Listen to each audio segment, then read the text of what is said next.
Who do you find people over on YouTube? Hello and welcome indeed. Friends, it is a Wednesday morning here. No, the Tuesday morning here. Midweek is coming pretty. Is it a what day is it? It is a Tuesday here. Very good indeed. We are getting closer and closer to the return of the semester, the time of year when I will know what day of the week it is again. I can't wait, but for now, I rely on you all to help me with that one. It is the unacceptably humid part of the year here. The heat is also back over to feels like 100. I'm sure it's equally bad where you are also, but man, just feeling it's no good. And I said before, this room gets so unbelievably humid, and so the AC is running, it's doing the best it can, and yet I still feel just, ugh. That's the only word for it. Ugh, indeed. It's nice 23 Celsius. Rock Smasher, I'm a tiny bit envious, because I think 23 Celsius is an acceptable body temperature for our Rimworld pawn, so it must be not that bad. Who knows? Anyway, time for some quick hellos, some quick stories, some quick opening games, and then some lengthy Rimworld. After that, a little bit of chess. We played some chess yesterday. It was a delightfully something experience. I don't know. more on chess in a moment. For now, though, George, welcome in, my friend. Hello to you, unnamed comet. Good seeing you, Jim Iconius. Hello, Putzaroo. How we doing today, Slivers? Hope your game night goes well. Hopefully you play some board games that are entertaining, enjoyable, and novelly fun for sure. History teacher Steve, welcome. Hello, Cerstus. Hello to Hit People Guy. Welcome in, Dark Crystal Carcinogen. It's nice seeing you. Thank you for calling me the Riz Meister. That feels like a compliment out of the 1990s, maybe early 2000s, but yo, what's good? Hello, Heliquin. Hello, Jonopolis. Welcome in today. Who's else here? Dogberry, welcome. Hello, everyone. Thanks for being here.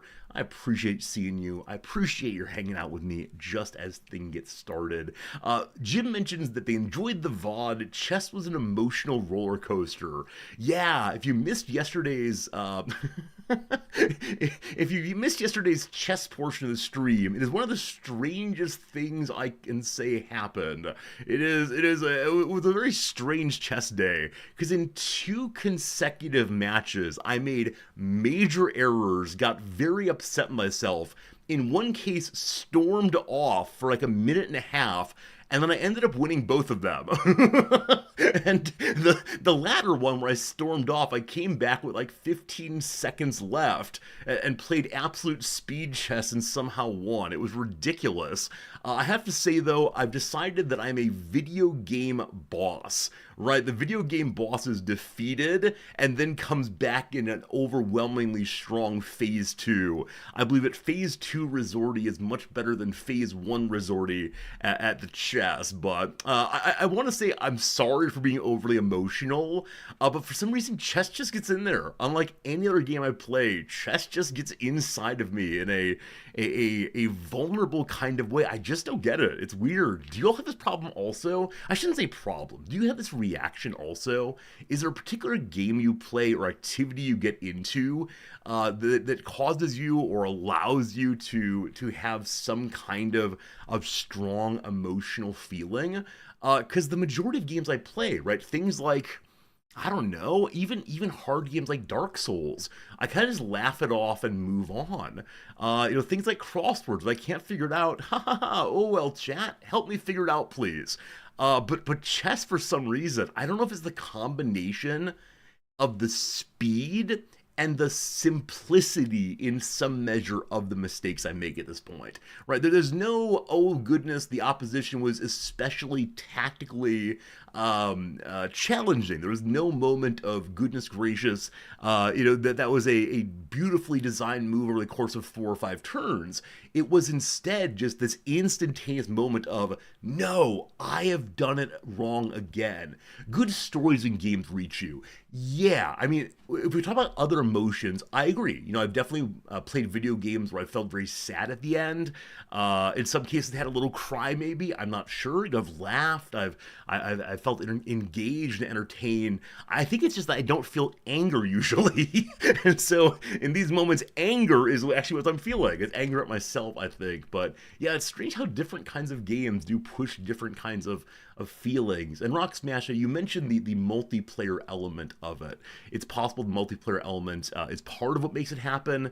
That said, I think even if I were playing against merely a bot, I'd still be annoyed with myself at least because, yeah, there's such simple mistakes. If I could just take a moment or two longer, maybe playing faster is better for me because thinking is holding me back. Maybe I need to be like, what, Neo in the Matrix and don't think about it, but let the code flow through me. I'm not sure. I've been told by a number of people I should play faster, but then when I play faster, I make dumb mistakes. And I don't know. I don't know. I think I get lucky that towards the end of the game, things are much simpler. There are fewer pieces to look at, and so I can develop worthwhile plans more quickly. I think when the game is first beginning and into the mid game, there are just so many things going on that I can't think about any of them well. Towards the end game, I can see, okay, here's the kind of thing I should be looking to do. Oh, I know how to do that now. Yeah, unencounter, I can play fast when I know a few openings. Yeah, I don't know any openings. I just move pieces and hope for the best, and then refuse to pull the trigger on actually taking a piece, and in the review, always notice, oh, I should have taken that much earlier. Oh well, but it's fun anyway. HPG, that's a really healthy attitude, saying, I'm only 450 elo, I shouldn't have made that play, as opposed to saying, you fool! But yeah, I think if I can find a way to re-engage the reasonable side of me, the adult side of me, the mature side of me, the controlled side of me, all of these things do help. Maybe engaging with chat creates mistakes. Jim, I've said before that yeah, talking aloud in some cases does help me to avoid problems I'd have otherwise. But you're absolutely right. You're absolutely right that certain moments of trying to explain things and why I'm doing this means I just don't quite see as well. I mean, like anything else, chess playing is a skill. You work on it over time with practice. And I've been very bad at very many other games on stream for a very long time. That's sort of the shtick of I am bad, maybe I'll improve if I try hard. But yeah, it's a weird thing. Anyway, more chess today. Can't wait for it. Should be a good time. Because yeah, we're improving. It's a good time. I played one match off stream. Very strange match this morning. I think I was ahead by a little bit. And then my opposition found a way to check me, fine. And then I moved out of the check, and they checked me a second time, and I moved out of the check in the one way I could, and then they checked me again, the same as the first time, and we ended up playing the three board state GG well played, get a draw for the same board state over and over again. And I'm not quite sure why they did that. I mean, it makes...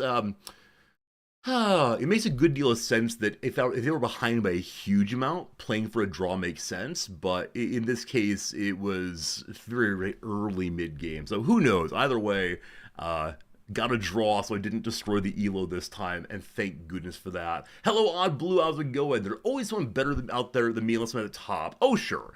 No, in no measure am I meaning to say I should play the perfect game of chess. In no measure am I meaning to say I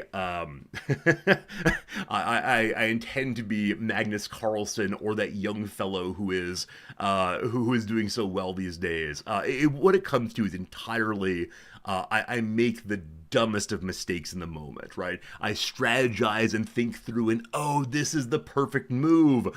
Oh no, that bishop can go the other direction, right? The child who plays chess knows that the bishop goes both ways on the... That's what gets me, is when I not forget, but fail to notice the most basic elements of the game. If I get bamboozled by a good set of plays, I mean, fine, you do you, fam, all good. It's just a weird thing, though. It's just a weird thing, though, unfortunately. So, how it goes. Anyway, enough about all that. Other than that, yesterday was a day of doing some reading for my class. Yesterday was a day of trying to figure out how to use this graphic novel. The graphic novel of Piketty's... Capital in the 21st Century is really good if I can assign my students the entire thing, but it would take a couple weeks to work through it all And so I'm trying to find a way to excerpt out a very small portion of the graphic novel and have it stand on its own. Unfortunately, like all other graphic novels and comics and things of that sort, there's an underlying story that's happening throughout. And the Sunday funnies do very well in cutting out just a very small piece and understanding who the people are and ha ha he he. But this book follows a family throughout generations, actually multiple families throughout generations. And so I'm trying to figure out, can I write a small paragraph or two that explains the story so far? Like I've said, I'm trying so hard this semester to bring in other kinds of text to work with, as opposed to just my normal, here are some arguments, good luck. But first time doing anything new, always a little worrisome, but we'll figure it out, I'm sure. But that was yesterday's work time, trying to make it work well, trying to make it engaging and fun and all the rest. There are truly few short self-contained comics. I don't know, you look at that cat and that man, and the man is dumb, and the cat doesn't like Mondays. What more is there to understand, right? You see those army people standing around, and the one that's kind of dumpy makes some bad choices, and then the one with the mustache yells at him. I don't know. The background knowledge necessary for understanding any text I find very interesting, because it's things like the Sunday funnies were meant to be understood by basically anyone, but these are only 3 to 5 panels long, and so a lot of the contextual work is done in the background. Things like, oh, I recognize those uniforms as being of the military. Oh, characters who are represented as being larger are often meant to be seen as dumber. That kind of thing that maybe someone from a different culture wouldn't have first in mind when reading a comic. Who knows, who knows, who knows? I think that's all I got for you today, other than yesterday I mentioned Nams and I are potentially taking another little weekend jaunt somewhere else in the next few weeks here before August is over. And the place we're going to is a very traditional Japanese hotel inn, I suppose, out in the middle of a national forest. And I said yesterday it takes a long time to get there via 3 or 4 mediums of transportation, modes of transportation. And I went ahead and did the counting yesterday, and it's 4.5 hours each way. And I can't decide if this is a good and reasonable amount of time to spend for 2 nights in a place. I think I would say, were it only 1 night, it would definitely not be worth it. But yeah, giving up a full work day of time by going both directions is quite a bit. So, and the end part of it is in a little shuttle bus on a very rough road, apparently. Oh, you're already mentioning that I need to bring my meds along. All right, look here, Mom.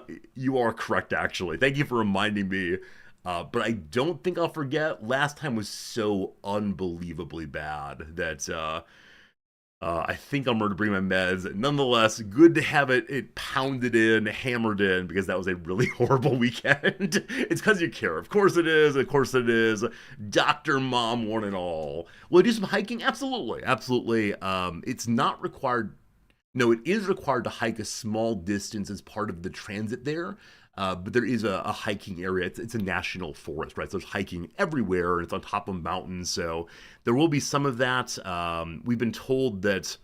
Actually, let me tell the story a different way. I saw an advertisement in one of the train stations over this past weekend for not the area we're going to, but the area next door. And it's a very, mountainous area, beautiful, beautiful Japanese nature and countryside and so on. And the advertisement on the wall was, these pictures, these giant, beautiful mountains and the rivers rolling through, and their advertisement slogans, all in Japanese. Tokyo is hot. Kyoto is hot. Okinawa, it went on this way, listing the majority of the major cities and the tourist areas. And then, we are not hot, we are cold. And this is such a simple marketing slogan, but it was so effective, because in the moment, I was just feeling pretty hot. I was like, oh, it would be nice to be somewhere that was cooler. And so, yeah, absolutely all about it. We were planning to go that way before we saw the ad, but it was definitely cemented all the way through there. Make sure to watch for giant ground snakes in the mountains. This area also has bears, of course. Yeah, Japan is a bear place. They recommend that one uses bear bells if you go out onto the less populated portions of the mountain. And yeah, I've never seen a bear before. I know the little chant about fighting back and saying good night and so on, but yeah, that'd be an interesting story for you all if we somehow come and meet a bear. Isn't there a campfire song about that? The other day I met a bear way out there, I think. Perhaps. Anyway, let's do the word of the day, team. Let's do the word of the day, and then we'll do some other stuff too. Here's the chess page. Word of the day. Yesterday's word of the day was brouhaha, I believe. Today's word of the day is facile. Facile. Do you know this word? I think you know this word, at least some of you. Facile. Not facile. Not facile. Not fa la la la la sil. Okay, what it means. A facile is a formal adjective that is used disapprovingly to describe something that's too simple or it doesn't show enough thought or effort. You once found a fossil that was too facile. I like it. A facile may use something done or achieved in a way that's considered too easy, or it's easily accomplished or attained. It's sometimes used approvingly, however, for someone or something that works, moves, or performs well or very easily. You can imagine a person who dances well being described as facile, but I often want to call my students' work facile. Yes, you've answered the question, but have you fully answered the question? A bit facile, especially to students who try to come up with clever answers. Like occasionally on the exams, I don't want my questions to go too long, and so I'll end the little question prompt with, do you agree with the authors? Like they'd be, here's a quotation, here's what the author's thinking about, do you agree with the author? And occasionally a student who's being cute will just write yes. And I mean, it's always Americans, right? Let me be straight about that. It is always Americans who do this and are interested in being, I don't know, profoundly litigious about, Professor, if you wanted me to say more than yes or no, you're pure idiocy. And so I always say, look, you've been facile, right? You've answered the question, but not in a way there's anything other than technically. And so, and occasionally they really want to argue with me. They really want to like say, okay, I'm taking it to the chair. And I say, go ahead. Anyway, the problem requires more than just a facile solution. After winning a facile victory over their arch rivals, the team became the easy favorite to secure the championship. And lastly, the local author has received numerous plaudits for being a wonderfully facile writer. Like doing a certain move in a video game considered exploitative could be considered facile. That's right. Cheesy gameplay is a kind of facility that's overly facile. There you go. Did you know? If you've been fretting over how to use the word facile properly, we're here to put your mind at ease. The word's origins provide a major clue and are quite easy to trace. A facile glided into English via Anglo-French from the Latin adjective facilis, meaning easy, accommodating, or nimble, ultimately from facere, to make, to do, to bring out, to perform. Friends, do any of you know a really interesting word that is based on the facere here? Anything? I mean, number one is it that Barber of Seville refers to himself as being a factotum. So the most famous song of Barber of Seville is about behold the factotum, the person who gets things done. Number one. The other one, the word artifact. Artifact is ars facra. That's something that is done or made, an old done or made. There you go. Indeed, facile should be used as a synonym for easy in many situations. There is more formal and usually carries with something extra, namely excess. So A little bit too much, other than just it's easy. Something described as facile, like an argument, is too easily made or done, as in offered only facile answers to complex questions, implying undue haste or shallowness. And facile tears are too easily produced by the person shedding them, suggesting they're lacking in sincerity. These are sometimes called, alligator tears. Crocodile tears? I think crocodile tears, rather. I don't know the origin of that. Does anyone know the origin of crocodile tears? Meaning tears that are insincere. Is it because crocodiles cry and they don't get sad? I mean, my mama say crocodiles so bad because they got all those teeth and no toothbrush. But although facile often bears a whiff of tut-tutting judgment, such is not always the case. It can be used positively to describe someone who is poised and assured, with an easy grace as in a facile lecturer. Similarly, a writer whose words flow easily and fluidly on the page may be said to pen facile prose. There you go. Positive and negative version of the word facile. You learned the word pablum today. Absolutely. Pablum meaning a mush that's ready for babies to eat. Pap also is used the same way, but yes, if you call someone's ideas pablum, it means they're overly simplistic. It's mean. Here's your daily quiz. Here we go. Fill in the blanks to complete a noun that also comes from Latin facere and means an overabundant supply. I'm sure some of you know this one, but it's a very unusual word. Let me grab a tie and we'll see who comes up with what on this lovely day in the wood. Suffice? Nah. Same root. The word is, I believe, surfeit or surfeit. Surfeit is the correct pronunciation. Surfeit. Surfeit. Oh man, I can't remember the pronunciation on it, but you'll know when you see it.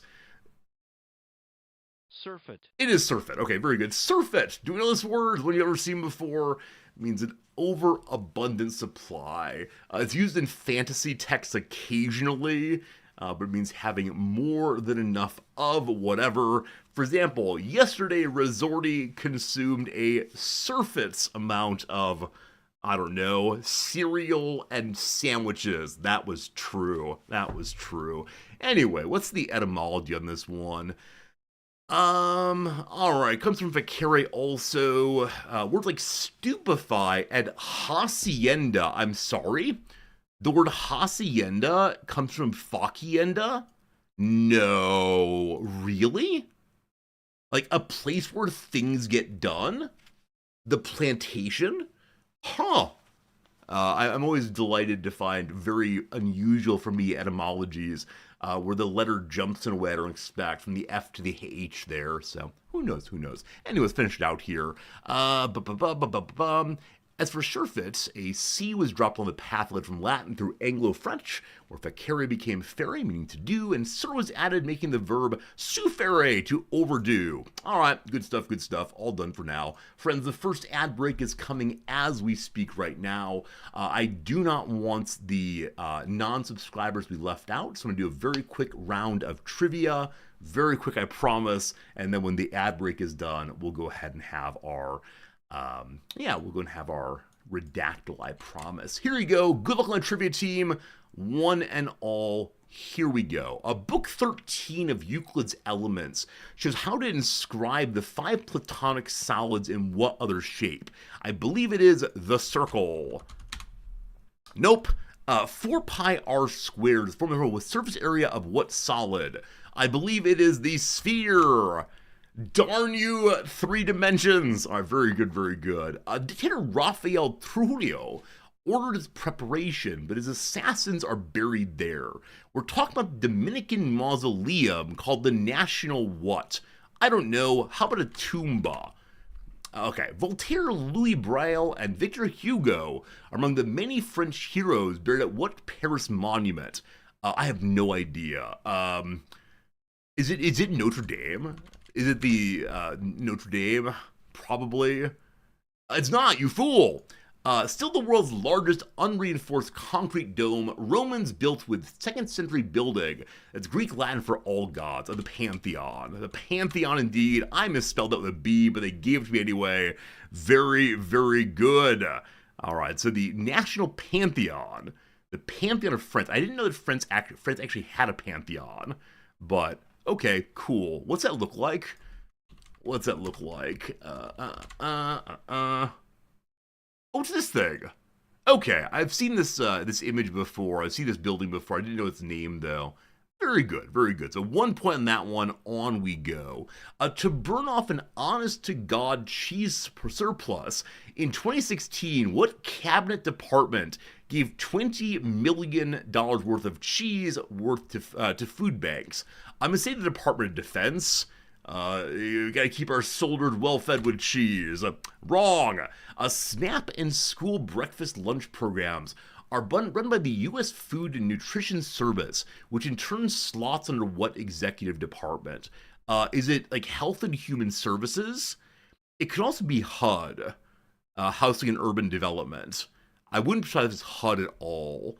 I'm gonna say it's HUD and feel bad if it's not. It's not. All right. If you buy meat that's USDA approved, and hopefully you do, that's referring to the U.S. Department of what? It's agriculture, you fool. Very good, very good. Getting points, but not enough points. I am trying to go quickly to not waste our time in the intro. It may not be worth doing if we're doing it quickly, because no time to think. Un bel di vedremo is best known aria from what opera that's not even set in Europe? All right. Is there an opera that like obviously mentions a nation or the continent possibly?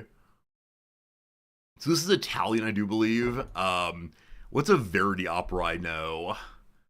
Is the Barber of Seville Verdi? We're going with the Barber of Seville mentioned a moment ago. You fool! A dude. Okay, it's we'll get it in a minute. A dude checks out his new Nagasaki apartment in the opening scene of what tragic Italian opera? It's Madame Butterfly, correct? Is that right? Hey, there we go, there we go, there we go. Very good, very good. One more to go. Though Southern California is some 5,300 miles away from there, who bought a piece of Swansea City FC this month? I believe it is Snoop Diggity Dog. Nope. In 2018, who set a Guinness record by mixing 315 liters of gin, 150 liters of brandy, and 105 liters of orange juice? Isn't Gin and Juice a song by Snoop? Is he just Snoop these days? Okay. We're challenging this one. Has Snoop Dogg ever spelled his name D-A-W-G? Come on. Obviously challenging this one. Look here, you.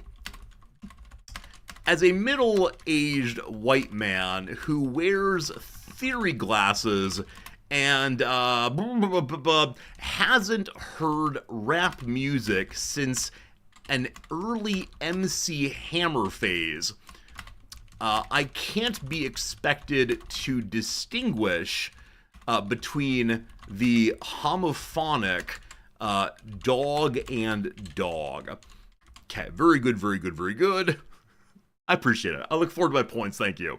All right, we ended up with only 8 points today. This is going to end up being 10 points instead, which, while not perfect, is not half bad. Now, did Snoop Dogg ever use D-A-W-G? I want to stay with that one and see. No. Snoop Dogg is the name of a small beastie there. Regardless, they'll give me the points.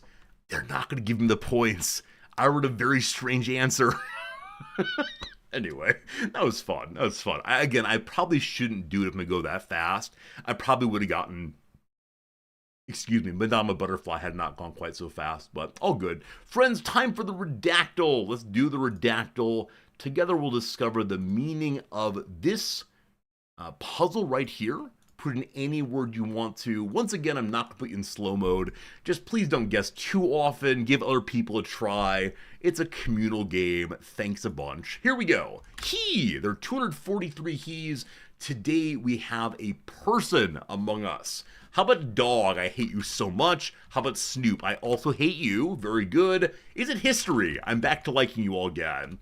I mistyped that. Sorry. There's 6 histories. This is a Latin word. There's 1 Latin. Is Madame here? I hate you also. Politician. None of those today. Is it a doctor? My eyes. There are no doctors today. How about the word first? First, 52 firsts. Very good. The word modern. There are 4 modern somewhere. So he is the first something possibly. Is it a city? There's 1 city. How about an artist? There are 5 artists. Is it Buzz Aldrin? It's not Buzz Aldrin, however we say that. Is it the president? None of those. Is it a Neil? 1 Neil somewhere. A beard. There are no beards. He was the first man to have a beard. How about a businessman? There's no businessmen here. Is it a science? There are 2 scientists somewhere. Is a general with us? There are 3 generals somewhere. Might be General Electric. We'll see. A war. There are 8 wars referenced. 1 in the second paragraph. Is it a Marco? There are no Marcos. Is it a trip? There's 1 trip, and it's a good trip playing with you. Don't, whatever. Sail. There are 20 sails. Someone sailed the sea. Well done, Rock Smasher. Well done on that. Quantum. There are none of those. Is it number 80? I don't know why you guessed that, but no, not 80. Is the army here? Is 1 army somewhere? Time. There are 19 times. Is it Constantinople? None of those, unfortunately. How about España? No Spain. Did this person become something? The 13 becomes. Is it an ocean? There are 5 oceans. How about a year? Grobzilla, great seeing you. 19 years. Need. There are 5 need. Was. We don't get anything to do with the is or was. Explorer. This person did explore. Are they from the 7 seas? There are 11 sevens in the 7 Years' War. Is it an Eric? There are no Erics. Is there, I missed someone, Cook? 284 cooks. Dr. Possible. Good job, you. Is it America? 6 of those. 100. None of those. Hello. Good seeing you, Conga also. Or Kanga. Is it a 30? There are 6 30s there. How about Falstaff? He of Shakespeare. No. Is it a Francis? 2 Francises. Is it a James? It is a James Cook indeed. Dr. Possible, well done on the first portion of that, and then finished off with Edwig Live. Got it in first there. Fetafist, thank you for the resubscription. It's good seeing you, Fetafist. Thank you for being with us. Dr. Possible wins again. Gotta say, folks, we may need to ban Dr. Possible for being too good for the rest of us. But good job, everyone, getting there together. I appreciate it. 45 guesses, of which 1 was my typo, and 1 was me saying hello back to a friendly viewer visiting us. James Cook was a Royal British Naval officer, explorer, and cartographer who led 3 important voyages of exploration to the Pacific and Southern Oceans between 1768 and 1779. He completed the first recorded circumnavigation of the main islands of New Zealand and was the first European to visit the east coast of Australia and the Hawaiian Islands. Fascinating. Is he one who died to native peoples? Is this true? Controversial figure. Here we go.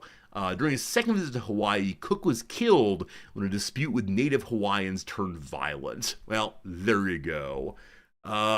Yeah, he was probably the Spears tip of British colonialism, but you need to have the Spears handle for it to be of anything, of any utility. Simply the tip is not nearly enough. How on earth did he become a captain? 2nd of 8 children from a Scottish farm laborer. Wow, that is quite the jump in station, I believe. His father's employer sent him to school. He began to work at the farm to a manager, was then sent off to be a shop boy, then to a port town. He was taken as a merchant navy apprentice on a small fleet of vessels, working on a ship called the Freelove. Did the 1960s come early?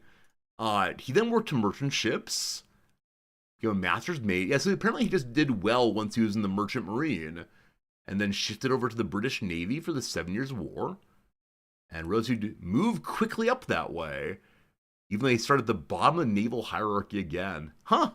That's fascinating. Yeah, I mean, like, independently of how good or bad the man was, how much damage he did to the world or whatever, it's a fascinating thing. He started out as the child of a farm laborer and ended up fairly high in the Royal Navy. I don't know enough about this period of history, but I believe it's the case that the people in captaincies of the Navy were often people who came from wealthier families. So fascinating, fascinating, fascinating. Another example for my students tell me that I could have been anything if only I'd worked a little bit harder. Ah. All right, fantastic. Redactyl done. Word of the day done. It is time for 2 rounds of the Rizopedia game. My friends, I'm going to do one of my own choosing, and then we'll do one that some of you sent in. We have so many excellent suggestions for our daily Wikipedia game. If you don't know how to play this one, please just guess any yes/no question in chat, and together we will attempt to discover the meaning of the Wikipedia page that I currently see. One moment while I remind myself of what I want to do. Okay.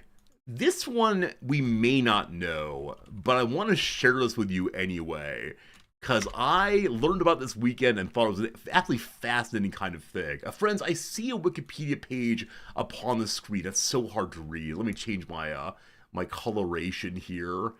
We're going to change to the color of orange. Resorty orange. Is that better? That better? Oh, this button, sorry, that button there. Good enough. All right, ask any question you want to. Let's figure out what it means together. Is it unique? No, it is not unique. Is it a font? No. Is it made of wood? No. Would it burn exposed to a flame? No. Is it the color magenta? It's not. Do you want to see magenta here instead? Would magenta look better? I really struggle to know what colors look good with what. 3 times a week I put little YouTube videos up, and on each one of them I've got to find a color that stands out from the color of these packs. And I always go with plain, boring white. I know it's not the right decision. So if any of you want to be my color artist, I'd love to see it. Does this have a distinct smell? It does. Is it a place? No. Is it a rap artist who recently bought part in a British football club? No. Is it Calvin Hobbes? Calvin Hobbes? No. Is it in a book? It is in a book, yes. Can it be tariffed? No. Add a border to the text? I don't know how to do that, make it look good. Is it a food or beverage? No. Is it man-made? Yes, but in the way you don't like. It is a man-made thing, but not in the way that is ordinary. It's a good one. It's a good one. Is it feces? It is not feces, no. Nope, nope, nope, nope, nope. Is it Captain Stinger resubscribing? It is. Captain Stinger, thank you for your generosity and helping me keep the subject going. The subject? The subject is the stream. Thank you for your kindness all the way through. Is it a magic set named after a book in the Bible? No, it is the one named after a Shakespeare play. That's the one it is. Oh, man. Is it fictional? No. Is it economic policy? No. Is it sulfur? No. Does the human body depend on its existence? No. Does it typically exist indoors? It can exist equally indoors, outdoors. Does every human make this? No. No. Is it used in industry? Not to my knowledge. I'll say no on that one pretty strongly, actually. No. Hey, Dougster, good seeing you. Good seeing everybody today. Thank you for coming out for the stream. Always a nice time to hang out with you for a few hours a day. Is it sweat? It is not sweat, no. Is it hello? Sure. For you, Van McCann, it's hello to you. Now, so what do we have figured out so far? It's something to do with the human body. That is correct. Beyond that, it is also something that's not to do with all human bodies. Furthermore, it has a smell. There you go. Is it entertainment? No. Does it have a particular geographical location? I mean, it would, but not in an interesting way. Does that make sense? Everything has location, but not a unique. Well, yeah, not a unique. No, it does not have a particular geographical location. Do people make this when they're alive? Yes. Does it involve feet? No. Is it rap music? No. Is it a solid at body temperature? No. Is it associated with a particular cultural group? That's an interesting question. I don't believe so. Uh, no, it does not associate with a particular, yeah, a particular ethnic or cultural group. No, nope, nope, nope. This one I should probably just tell you what it is. I find it so absolutely fascinating. Let's have a few more guesses though before we give up on this one. Again, it involves the human body. Is it biological? It is biological. Yes, it is part of the naked human body. Is it wet? um, it requires wetness, but it itself is not wet. Is it worn by humans? No. Would you have to groom it? No. Is it dependent on particular genes? Not dependent on, but perhaps has some relationship. Is it inside? It is inside. Is it shaving? No, but it should be. Is it produced as a result of an illness? No. No. Is it gender dependent? No. Related to single sex? No. Is it a gas? No. I'm going to go back on the is it related to an illness and say yes. I was struggling with the illness versus disorder distinction. I'll say it's an illness, though it's probably disorder. I'm not sure. Is it mucus? No. It is not mucus. Is it vomit? It's not vomit. Again, not everyone makes this. I think everyone makes vomit and mucus. I'm not sure. It is a illness disorder kind of thing. It is something that happens in the body. Is it bile? Nope. Nope. Nope. Nope. Nope. Nope. Nope. Nope. Nope. Nope. Is it yeast? Nope. But it does involve yeast. Does it involve lactose intolerance? It does not. It does not. Is asparagus related? No. Is it in the head? No. Is it something that these people secrete? Sure. Well, not secrete. It depends on what you mean by secrete. We'll see. HPG, absolutely. Is it the auto brewery syndrome or sugar turned to alcohol in people's bodies? Close enough. Close enough. We'll take it. Some people make alcohol inside of themselves. Did you know about this? And this has been used as a defense against drunk driving charges. I had never heard this before. It's insane. Now, the even more ridiculously sad version of this is some people's bodies also make various kinds of poisons. There's a very sad story of a mother who breastfed her infant who then died. And when they did the coroner's report, the child had died of some kind of poisoning. I don't recall which poisoning it was. And the mother swore, I didn't poison my child. She went to prison, already pregnant.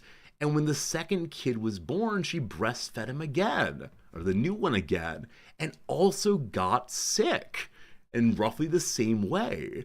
And established, they then did like research and established the mother's body was producing a poison that went to her breast milk.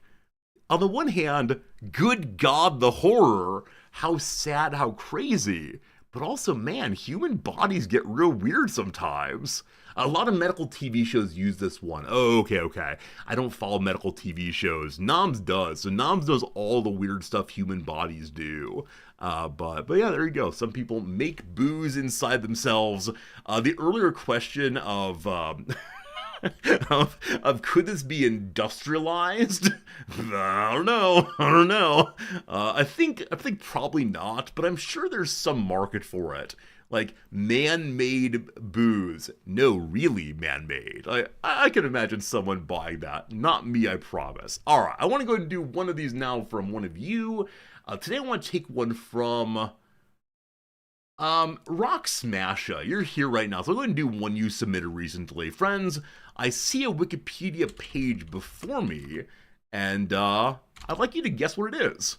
Give me a shot. Give me a bit of information, questions of any kind, and we'll see what you come up with. Here we go. God, we have about 10 in the list right now, many of which are very, very good. A couple which are a little weird, but that's how Twitch goes, I suppose. Is it a person? No. Would it burn exposed to a flame? No. Is it a place? No. Is it a thing? Yes, it is a thing from the person, place, thing distinction. Is it a medical condition? No. Is it windy? No. Not that. Is it unique? Yes, it is a unique. It is a unique thing.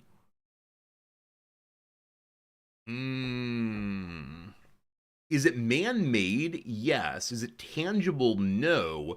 Is it a tool? No. Is it a celebration? No. Not a celebration. Is it a concept?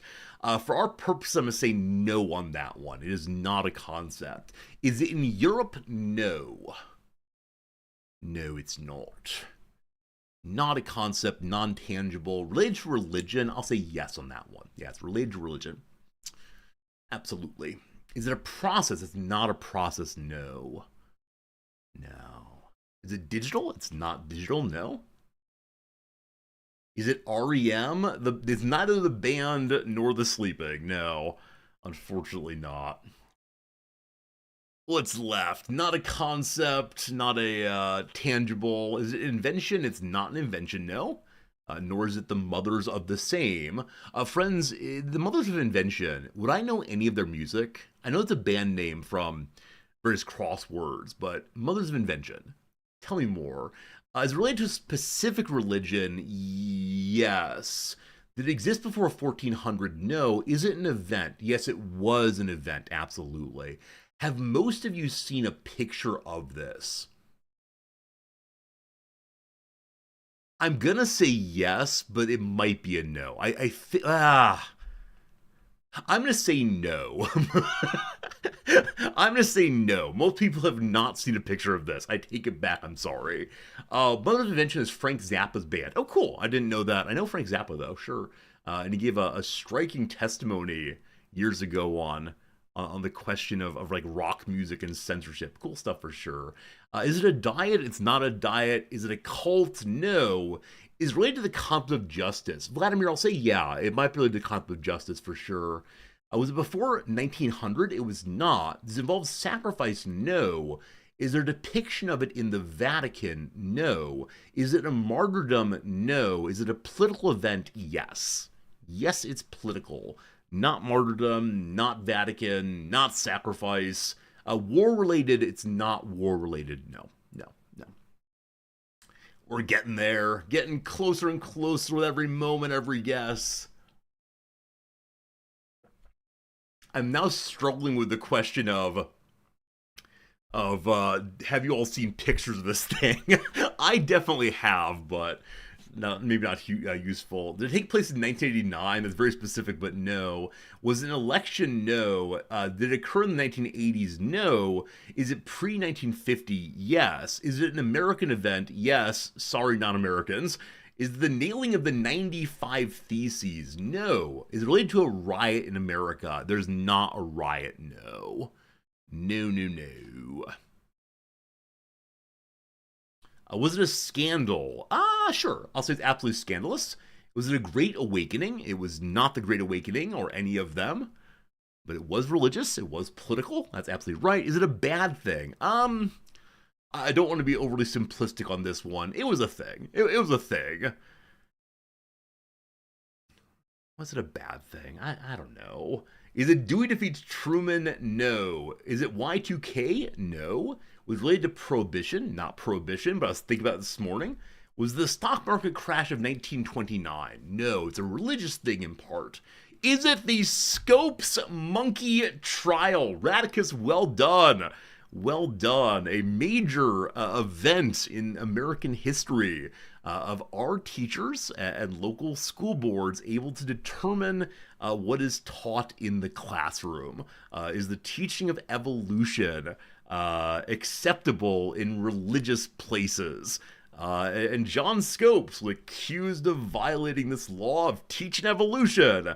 And yeah, he was found guilty, actually. Now, it was eventually overturned on a non-interesting fact, but my favorite part about this one is Scopes is actually not sure if he taught evolution, which is insane to me. I know my curriculum so unbelievably well, I cannot imagine anyone ever saying, "Hey, have you ever taught?" And me saying, "I don't know." But yeah, he intentionally went ahead and said, "Sure, sure, I did so," in order to force the topic.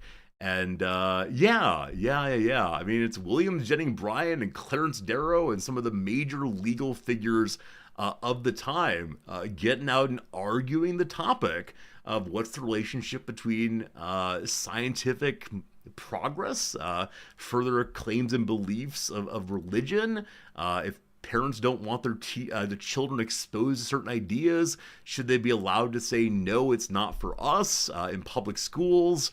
And it's a really interesting series of arguments. And yeah, again, Scopes was found guilty on it, but there you go. Maybe you learned something, those of you who are not Americans, and yeah, interesting stuff for sure. Have you seen pictures of this? This picture right here is quite famous because it is two of the greatest legal minds in that period arguing it out, and they held yeah, it says there, because of extreme heat, they held the proceedings outdoors, and the men were allowed to remove their jackets in court because it was so darn hot. Also, you'll notice here that Darrow is doing the thing I always wish I could do. I want to wear suspenders solely so that I can pull them out. I don't know if it's very rude, but like, it makes me go like, I say. But there you go. Two, I think, delightful of these today. Number one, the Scopes trial, and then number two, the auto brewery syndrome. We have many more to do, but thank you for the very excellent submission, Rock Smasher. All very, very good. Okay, I'm going to go ahead and move us over to, I mean, there's such an interesting topic to discuss here about the question of teaching things in public schools that local people strongly disagree with. The question of local control and curriculum is so interesting to me because I think it runs together like two very important American values. Like on the one side, there is autonomy and parental guardianship of knowledge and behavior and so on. And on the other side is, the progress story. Americans like progress, gosh darn it. Americans like autonomy, gosh darn it. How do they fit together? Fascinating stuff. Anyway, time for a little video game called Rimworld. Please capture, please capture, please capture. There we go. Friends, we return to our Rimworld playthrough, now in its 7th day, I believe. Some of you asked yesterday, what is my goal in this playthrough? That's a very, very good question. Do Americans like progress? Why does the iPhone 16 sell? That is my question to, or my response to, do Americans like progress? Someone asked yesterday, Yam Resorti, what is the goal of this playthrough? And the answer is, I honestly don't know. We're going to say touring. Oh, I forgot. Yesterday was bad. Yesterday, I decided to be a man and sing some Mulan, and it was not a good moment. It sure was something. All right, we'll discuss why there's fire on the screen in just a moment, but oh boy, oh boy, oh boy. Should I activate ideology? That's a good question. I want to activate ideology so I could change the clothing color of my characters so that I'm able to have the red shirts. That's not a bad idea. That's not a bad idea. All right, let me go ahead and actually restart the game so we can see if ideology can turn on with no problems. So back to menu. Let me grab a jacket.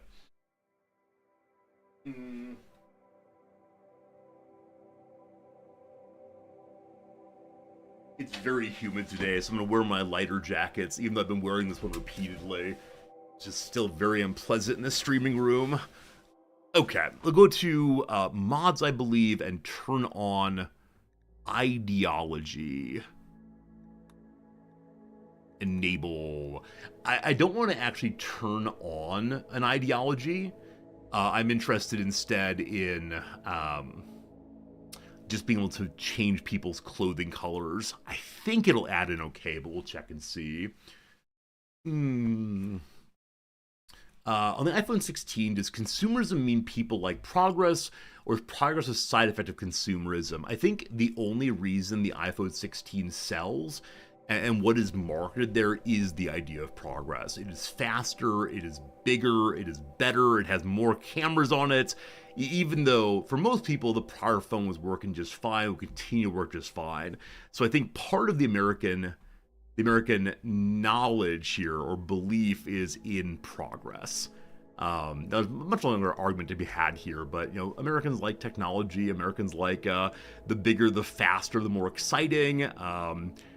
Yeah, I think traditionally progress has been seen as a American value. Now, one can say, is it real progress? What does real progress mean? Does every progression have a regression, right? There's a lot of things going on here. There's planned obsolescence also. Yeah. I mean, I never want to say any value is pure, right? Of course, it's much more complex than that. This is a simple sort of like listing of like, here we go.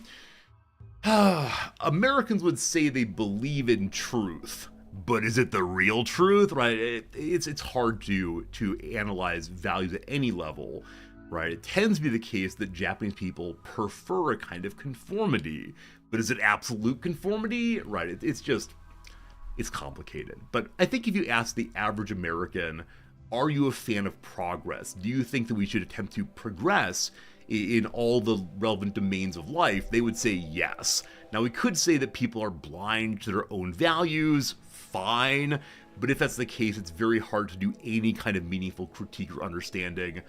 IMO. Alright, ideology's now on. There's a bit of a complaint here. I think it will work fine, though. Let's see what happens. I don't know, team. Do you believe in progress? Do any of you believe in progress? Is progress a thing that you care about or not so much? You sly dog, you got me philosophizing. Right, exactly. I said there was no philosophy on the stream. I said we're going to just like play video games and make some totally MLG playing. And then hard to go. Claiming you like progress and liking progress are different kinds of things. I mean, you're not wrong, but it's incredibly hard to distinguish the two from an external perspective. Okay, yesterday someone had a very good idea. The way to deal with these large centipedes is to get in on top of them and bring them to melee range. Because when they're in melee, they have like this very awkward head bump move that leads them to like damage a meleeer, but nothing past that, right? They don't fire wildly. Unfortunately, in my attempt to get my meleeers in, two of them were killed in the most unpleasant of ways, namely in a single shot through armor. It's heartbreaking. The armor's on, and yet a single shot here went all the way through to the heart and destroyed it. That's very unfortunate. The other character, Otatoda, I will admit, was not wearing a fancy piece of head armor. No steel cap for him. And yet again, a single shot destroyed the brain. That is so unlucky and unfortunate. Now, with that said, these things do happen, and so then there were four, unfortunately. Hades Pluto down here took a couple shots. He's in a kind of bad shape there, in part because I wasn't really paying attention, and a fiery blast went into the middle of this area. Also, unfortunately, some traders are dead, but they left behind some items for us. Anyway, things happened. It was not ideal, but we'll go ahead and figure it out. Also, an ideology has now been forced onto us. So I guess when the ideology DLC gets turned on, it leads to you now have an ideology whether you like it or not. So let me go and look at what that is first, and then we'll get ourselves. Where is it? We'd all figure out after that.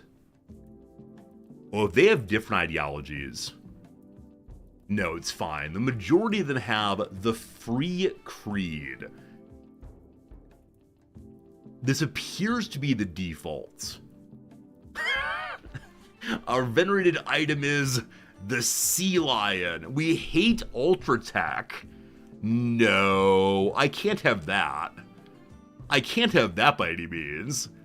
We'll deal with that eventually, but for right now it's okay. Yeah, there's no rules. Everyone loves free love, all good. So here's our ideologian. Mitra guided humanity to Xanades and helped them settle there. A Mind Core boss arose and threatened to destroy Mitra herself using an Archotech mass inverter. A renowned mechanic named My Marsh brought the Mitriites together and even recruited some Mind Core troops. The Mitriites gathered in a secret conference with many of the Mind Core troops. They all learned to see the value in each other and abandoned the Mind Core true. Well done. I'm running kind of boss brother. So we freed some soldiers and we are the descendant of the same. If ideology is turned on mid-run, why would it not keep the ideologians off? A fine question that. I guess maybe when ideologian DLC is on, everyone needs an ideologian suddenly. I prefer if it wouldn't. I don't think there's a way to remove ideologian from characters, is there? If so, I'll be totally fine getting rid of them, but I don't think I know a relevant dev mode. Do I? If I go God mode, can I remove the ideologian? I can edit it if I want to. But are we stuck with having one at some level? I think so, unfortunately. You can run ideologian with ideologians turned off in general. That's absolutely right, you can. But I don't know if I can turn it off mid-game. Would there be another rule that would help? Maybe the debug actions, like remove ideologian, set ideologian. Is independent meaning has no ideologian? We're clicking. We're clicking. We're clicking. Let's see that worked. I'm gonna go click through all of them real quick. Hello, Jim. Hello, Hades. Hello, Seriarch. Or is that an actual ideologian? Where it might be. The Abbot. Okay, so independency is indeed its own ideologian, unfortunately. Is there another way of modifying this one? Did I miss? No ideologian? Yeah, I don't know. All right, let me go and check good old Wikipedia here, or the equivalent. Rimworld, remove ideologian from pawn. Imprison and convert them. No. Debug menu, select convert ideologian to yours. Okay, it seemed to be the case that it's how do you turn them into your particular folk. Set IDEO debug action. Make a new ideologian and apply it with okay. I think the thing I want to do is not possible, which surprised me, actually. I think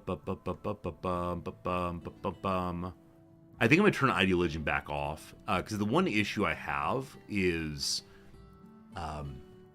the characters want to wear their preferred colors. I don't want them to wear their preferred colors. I want them to wear Star Trek colors. I guess I can make the Star Trek colors the preferred ideologian colors. But no, it's too bad. It's too bad.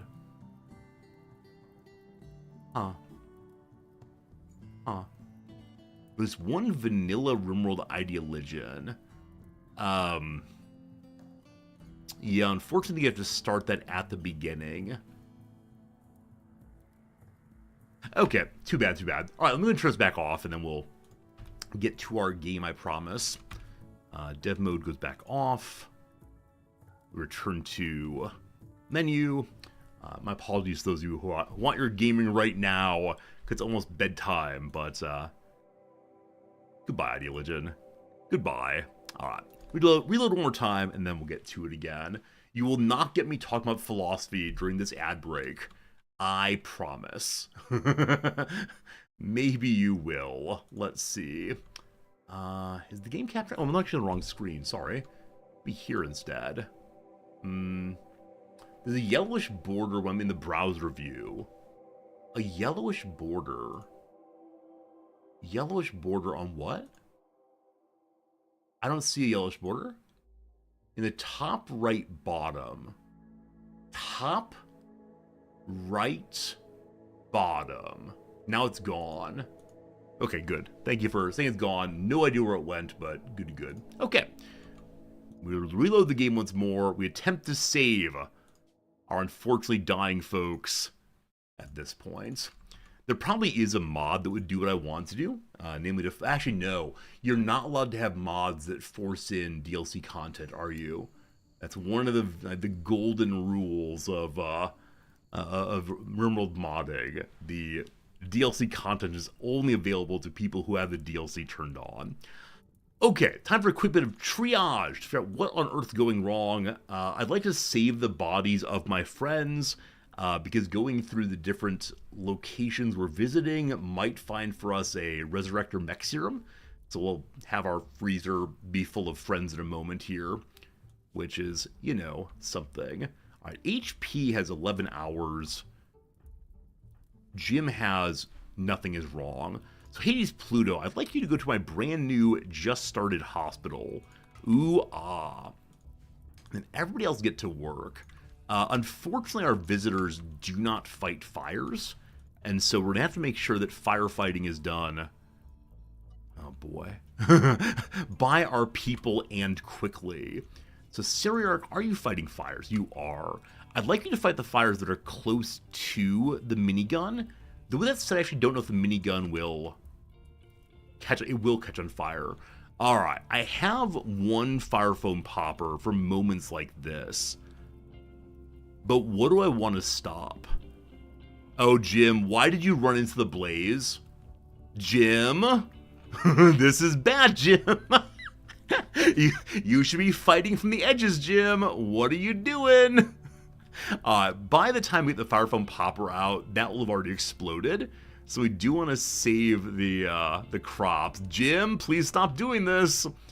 Who is nearest to the ship right now other than HP? Syriarch, I'd like you to reinstall that, please. Which means, Nulfine, I'd like you to go stop this fire if possible.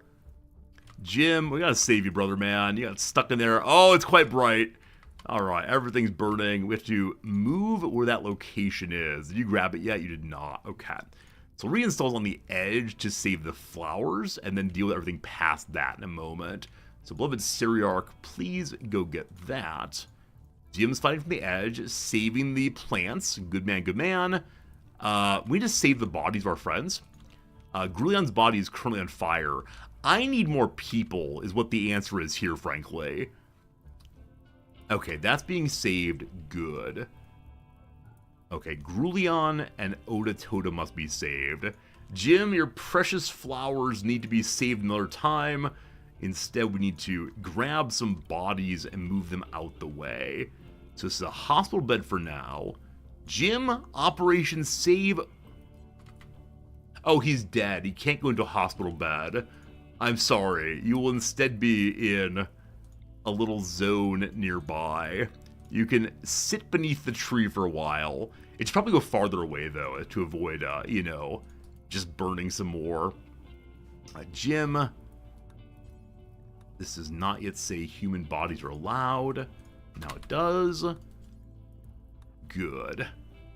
On this side of things, we'll have Jim save him in a moment. It's another stockpile zone right there that allows everything as well.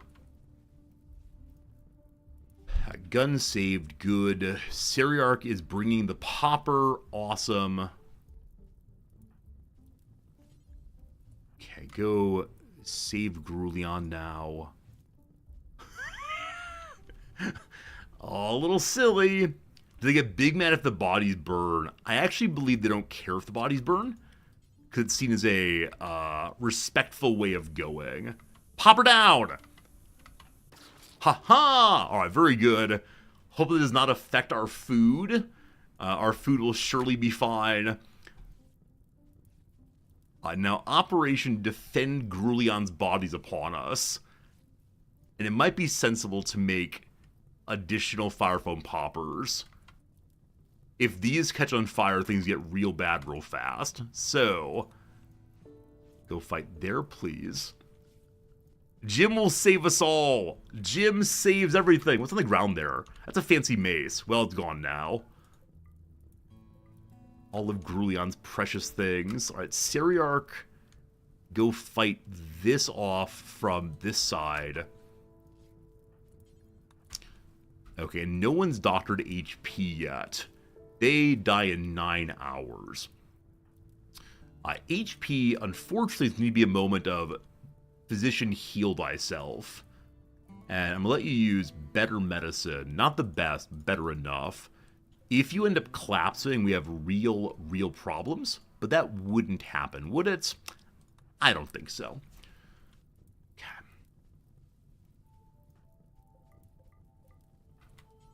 We're going to put these in your pocket if we can. Is your pocket already full of food, my friend? It is. You already have 2 there.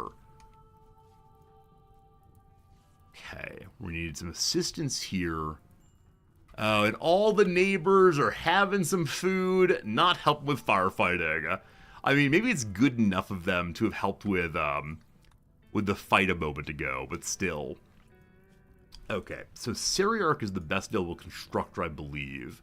And actually, Nolfine is. So we're going to make a miscellaneous item, another fire foam popper. It requires 75 steel, which I do not currently have. What are we gonna do, team?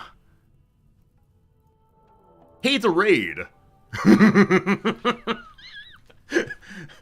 that part where I said, hey, I'm gonna open the Ancient Danger just for fun, and then I said I'm not gonna run away because I gotta be a man and face it occasionally. Yep. It is possibly time to run away now. That's a fair number of people there. They have fairly basic weapons. They're also attacking from a second side, right? That's just one person named Zug. I need new characters. Oda Toda was my main researcher and doctor. Grulion was my main cook. So, are any of them people I'd like to have? Not amazing. Looking for doctoring and cooking. Mushinto Takamura could join us. Mari-chan here is a good doctor, but staggeringly ugly. So a good researcher, rather. And then Elvie is not great at cooking. So some of them I could want. Is it worth trying to fight it out? Hey, Brickhead, good seeing you. Panic and run, you think so? I have so many crops, though. I don't want to abandon the crops, of course. Oh, no. I know we have some mines nearby. Do any of them have steel just sitting in them? They're right here. No, they don't. So we're not going to be able to get the steel to put this out with a fire foam popper unless I take apart some of my items. Also, holy moly. The Muffalo are bleeding everywhere. So though it's the case that my visitors will heal each other, they don't take care of their animals. Now, the animals are not going to bleed out. They're in okay condition overall, but they're going to bleed absolutely everywhere. All right, Jim, I'd like you to save these 3 bits of food if you can. Man, I'm considering running away. Agreed that the turrets might do it against the raiders. The ones to the north, no concern. Our northern approaches are blocked out, so they'll have to come from this way, and we can melee them very quickly. Though 2 of my 3 mailers are dead. Not ideal. What was I going to do? Right, I want to save that food. It's nice, fancy food. So it'll go back here. Jim, haul that, please. Ah, no. Good enough. Good enough, Jim. HP, are you mostly tended? You are. Great. I can rip up the floor here and get some more steel. Unfortunately, I only have 9 in the back end right now. I could also mortar the enemies, but I think we'll be okay. Okay, so there are a couple little empty ones here that will jump to the food. So Jim, handle that. Hey, Banshee the Bandit, thank you for the 5 gift subs. How's it going? I'll take that as an encouragement to stay and fight. Unless you say run. You as the most recent gift subber get to determine the course of the playthrough. Do we stay and fight or do we run? Okay, HP is tended enough. How bad? I gotta go give it to him? Alright. The defensive movement of Banshee Bandit. We're calling this part. We must... Oh, everyone's very unhappy. People have died. We must fight it out. We will fight it out. That's bad. Alright, HP. I need you to put this out. Thank you. This section is going to burn down and around that way. We need the poppers. We need the poppers, unfortunately. So how do I get enough steel? Is this truly all I have? It is. 20 right there. So each of these is 3 steel. It is 13 times 3 possibly. Is going to be enough in total. So cancel all of those. I think we'll have enough now to make a fire foam popper.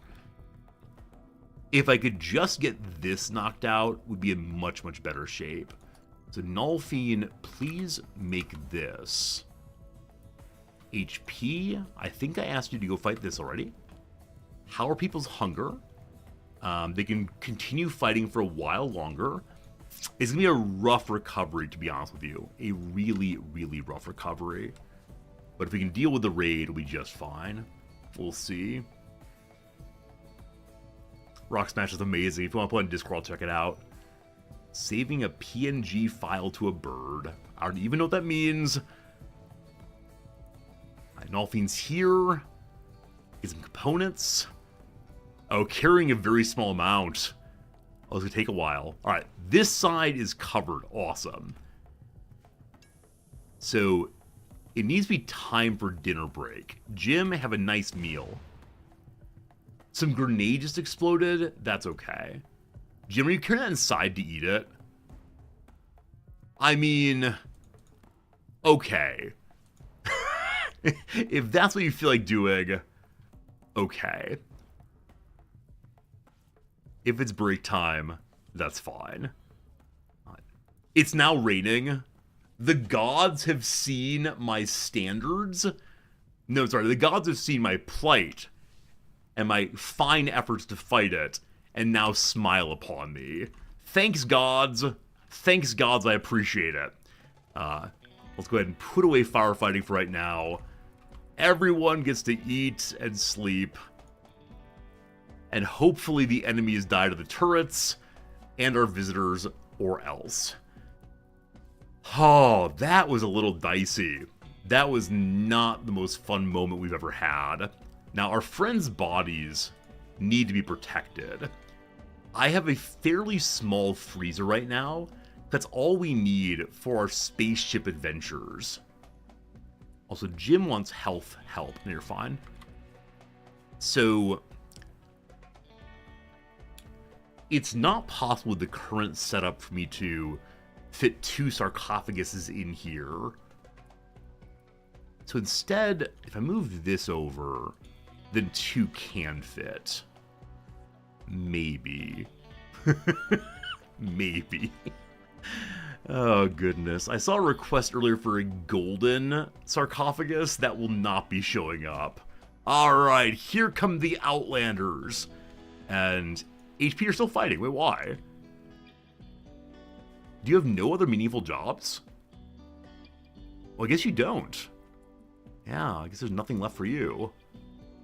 That's fine then. I'd like you don't do hauling, I forgot. Here come the enemies. The one from behind, again, I'm ignoring entirely. Because HP is awake and not yet entirely freaking out, I'll have them ready to help with fighting. Also, this chain shotgun here would be absolutely amazing. But it is, oh gosh, one's right here. My turrets are firing on my own person. Don't let that, oh boy. Oh boy, this is real bad. I didn't see this one coming. HP's down again. Oh no, I didn't see one coming around this way.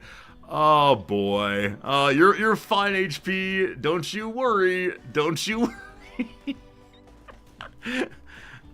All right, a little dicey team, a little dicey, and turns out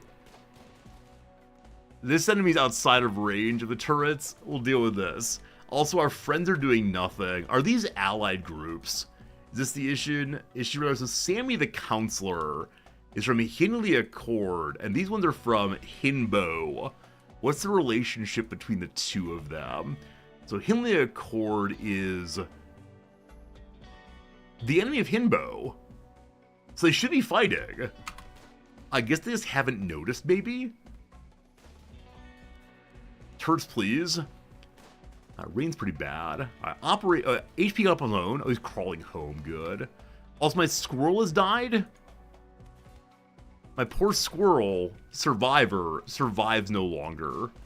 What a heartbreak. These folks are fighting the one that came to their side. Down to the way, no problem. Syriarch, you're in a very bad mood. But it's fine. The Hinboiites are now fleeing. Two of them are down. Mari-chan is down. Has no permanent injuries. Good intellectual, staggeringly ugly, and a psychopath.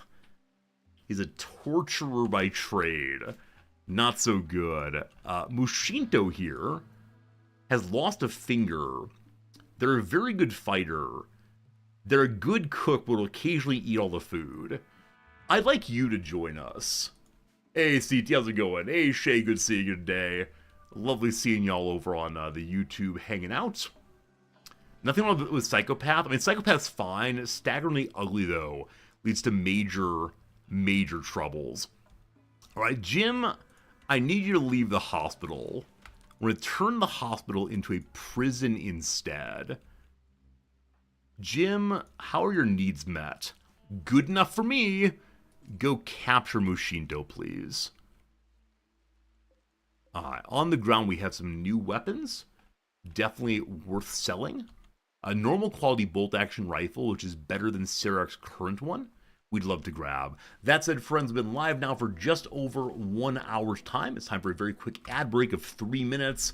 After that, we'll continue to clean up what has happened to us. We'll deal with the storyline of that time that everything caught on fire and 2 people died. It's how it goes. Friends, time for a quick ad break, though. We'll go ahead and do a little crossword at that time. It's a Tuesday here, so a brand new Monday puzzle for us. Is it bad having a staggeringly ugly person? No. I mean, you can sleep schedule them, but I don't want that many people here. I'm not recruiting everyone. So with my limited space, I'm trying to get colonists who are, or shipmates who are better than others. And so being discriminatingly right now, something like that. We'll eventually bring in other people, but no great hurry here. All right, number 1 across is mythical creature of Latin American lore. I believe that's the chupacabra. Maybe. Unexceptional. Plain, utilitarian, quotidian, boring, not sure. A little devil. I'm actually going to go ahead and do the downs here. A gliding ballet step. I know the plie. What else do I know? I don't know. A stop for a backpacker. A hostel, probably. A Michelob Michelob? Michelob? It makes cigarettes either way. Michelob? I think it's Michelob. Friends, is it Michelob, the K sound? I'm confusing with Michelin, the star makers. Ones with burning desires. I mean, arsonist probably. It's Michelob, thank you. It's not cigarettes, it's beer actually. It's beer, not cigarettes. I know something vicious. Ones with burning desires. I want arsonist very much. I'll put an S in, that's probably right. High blank, high T's probably. On. On could be at it possibly. Rebukes, how about condemns? Palindromic constellation. No idea. Technical term for teeth grinding. Is it Bruxia? Oh, it's something like this. Oh, what is it? It might be bruxism. The X feels weird though. Blank Energy Center, the Minnesota Wild Home, sometimes called the X. The X is right there. A group giving marching orders, probably ROTC, I guess. Bums, asses, possibly. All right, does that work with the crosses now? A little devil. Little devil. Can't get that right now. People whose work requires them to get up quickly. How about astronauts? So, at it is incorrect. All right, have I done this one yet? A pizza option casually. A topping, a place one can go to. I don't know. Why not blank? Why not both? Sharpens in a way. Sharpens in a way. The D feels bad then. It feels like past tense. Sharpens. So that could be like to hone something. It could also be to, I don't know. XCED, no idea. Veggie in a spring risotto, perhaps. How about a P? I like that for sure. A top. What more can I do? What more can I do?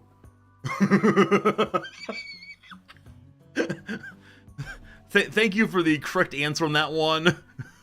However, what more can I do? It's fine. It's good. No worries. Just what more can I do? All right. Cambridge or Kings? I mean, they're both colleges, of course. Cambridge or Kings? A version of the Bible also. Not sure past that. A phrase that means the opposite of lest. Lest is in case of? Not sure. I'm going to do 3 more back to the game. Chi-Town lines, the L's, the elevated trades. A cold coat. Cold coat. The Amish. Cold coat. This could mean, of course, like a coating of rime or frost, possibly. If condemns is wrong, then frost would fit. Now, what could it be instead? Rebukes. The con lead feels good. Not sure right now. Emote only mode, you deserve it. I haven't done emote only mode during the crossword in probably 2 years. But it's all good. It's all good. It's all good. All right, we'll see what happens. Regardless, it's totally cool, Tweenie. Don't you worry a bit. It's just, I've been trying to find the best way to say please don't help, but that's apparently not it. All right, we return to the itch situation here. We are capturing people. We are saving people. We are working on saving our friends' bodies. It's all good, Tweety. It's all good, Tweety. You're awesome. I always assume that those who try to help are doing it in a spirit of generosity and goodness. It's just a matter of, it's very funny to me. Building a roof. Oh, the roof for the guns to fight better in the rain. All good, all good. All right, so HP has taken some damage, and so too has Mushinto. Dies in 5 hours, dies in 12 hours. Functional doctors. Gosh, there's not much going on right now. So next best doctor is indeed Syriarch, who's currently losing his mind. So it's time for doctoring. I'm going to try to save this person, so I'll use the better quality medicine, as we have 15 of it right now. And this should work out okay. Alright, you're no longer gonna die. Fantastic.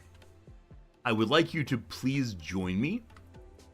They only have 7 resistance, so they'd like to join me. They recognize that life here is certainly better than the life of the Raider. That said, yesterday, by popular request, I managed to raid at the end of stream. I managed to, show up and send people to watch another stream, and that worked out okay. It was nice. HP is also starving. Sarek's feeding them a meal, and then we'll be good to go again. It was a great raid. Thank you for that. Yeah, she plays Civilization so well. Every time I see her, what's her name again? Paisley. Every time I see the streamer Paisley play Civ, it wants me to go back and makes me want to go back and play Civ again. I'm not sure we will do so, but I do want to play it. Hey, you're up to right, Casual. Yep, every time we land somewhere new, we cut down a bunch of trees, we use the wood to make more chem fuel, and some amount of the ship-based playthrough is just figuring out where do you get your next fuel, and what do you do to progress on. I think the difficulty with fuel is once you go to space, there are no trees there, and so you have to make sure you have enough fuel to get back down from space, and I don't exactly know if there are other ways to produce fuel in space. Like, of course, it is the case that one can, produce fuel out of the muffalo things. That's not it. The what's it called? Chem fuel, exploding beasts, the boomalopes. There we go. And that works well enough for some people, but I like my wood and such. Sorry, folks, you're getting wooden coffins right now. I would prefer to do something better for you, but right now I got nothing of the sort available. Maybe store bodies on a shelf. I don't think you can do that anymore, Jim. I think that was a patch out at some point. The idea of putting bodies on shelves seemed gruesome. Or maybe it's the case that now people can see the bodies on shelves. Yeah, for a while there, if you hid bodies on shelves, people would ignore them. Yeah, your food can become chem fuel also. So I guess you go to space with hydroponics. And get your fuel up that way. Something like that. Alright, Jim's having a very bad time. Your husband died. Your friend died. Oh gosh. As usual, marriage is a path to sadness. When people get married, they end up dying. In conclusion, never ever get married in this game. Alright, so work is not getting done anymore. Grulion was our greatest of cooks. HP has to take over, unfortunately, on that, which means that tailoring and such is not getting done. Now, Mushinto is going to take over on the cooking. We have some food, probably not for the next little while.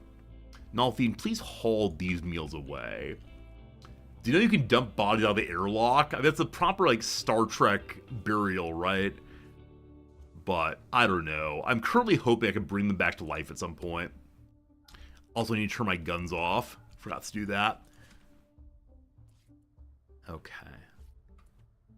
Mushinto now has a disease in his arm. We're using very good medicine to take care of him, so he should be fine. The tend was 20-some%. HP being so injured is very, very bad at the doctrine right now. So, the lack of doctrine is an issue. Now, best researcher is Seriarch. I take them off of construction for now. They are my number 1 hunter, and I do want to do more hunting, but not immediately. The back-end guns are on also. We just recently built this switch.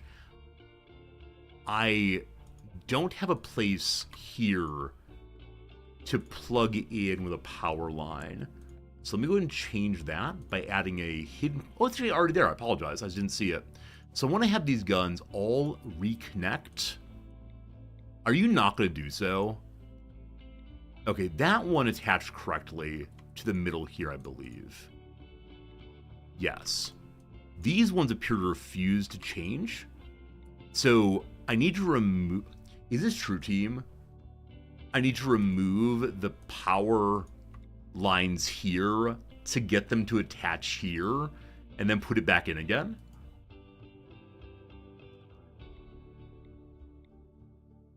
Yeah, they're just not reconnected in the middle. Whichever way, we can turn off this switch for now and cause one of the guns to go off for the moment. Nolfine is working on reading a book. Grace's research on listening. Aw, that's sweet. What's your book do? What's your book do?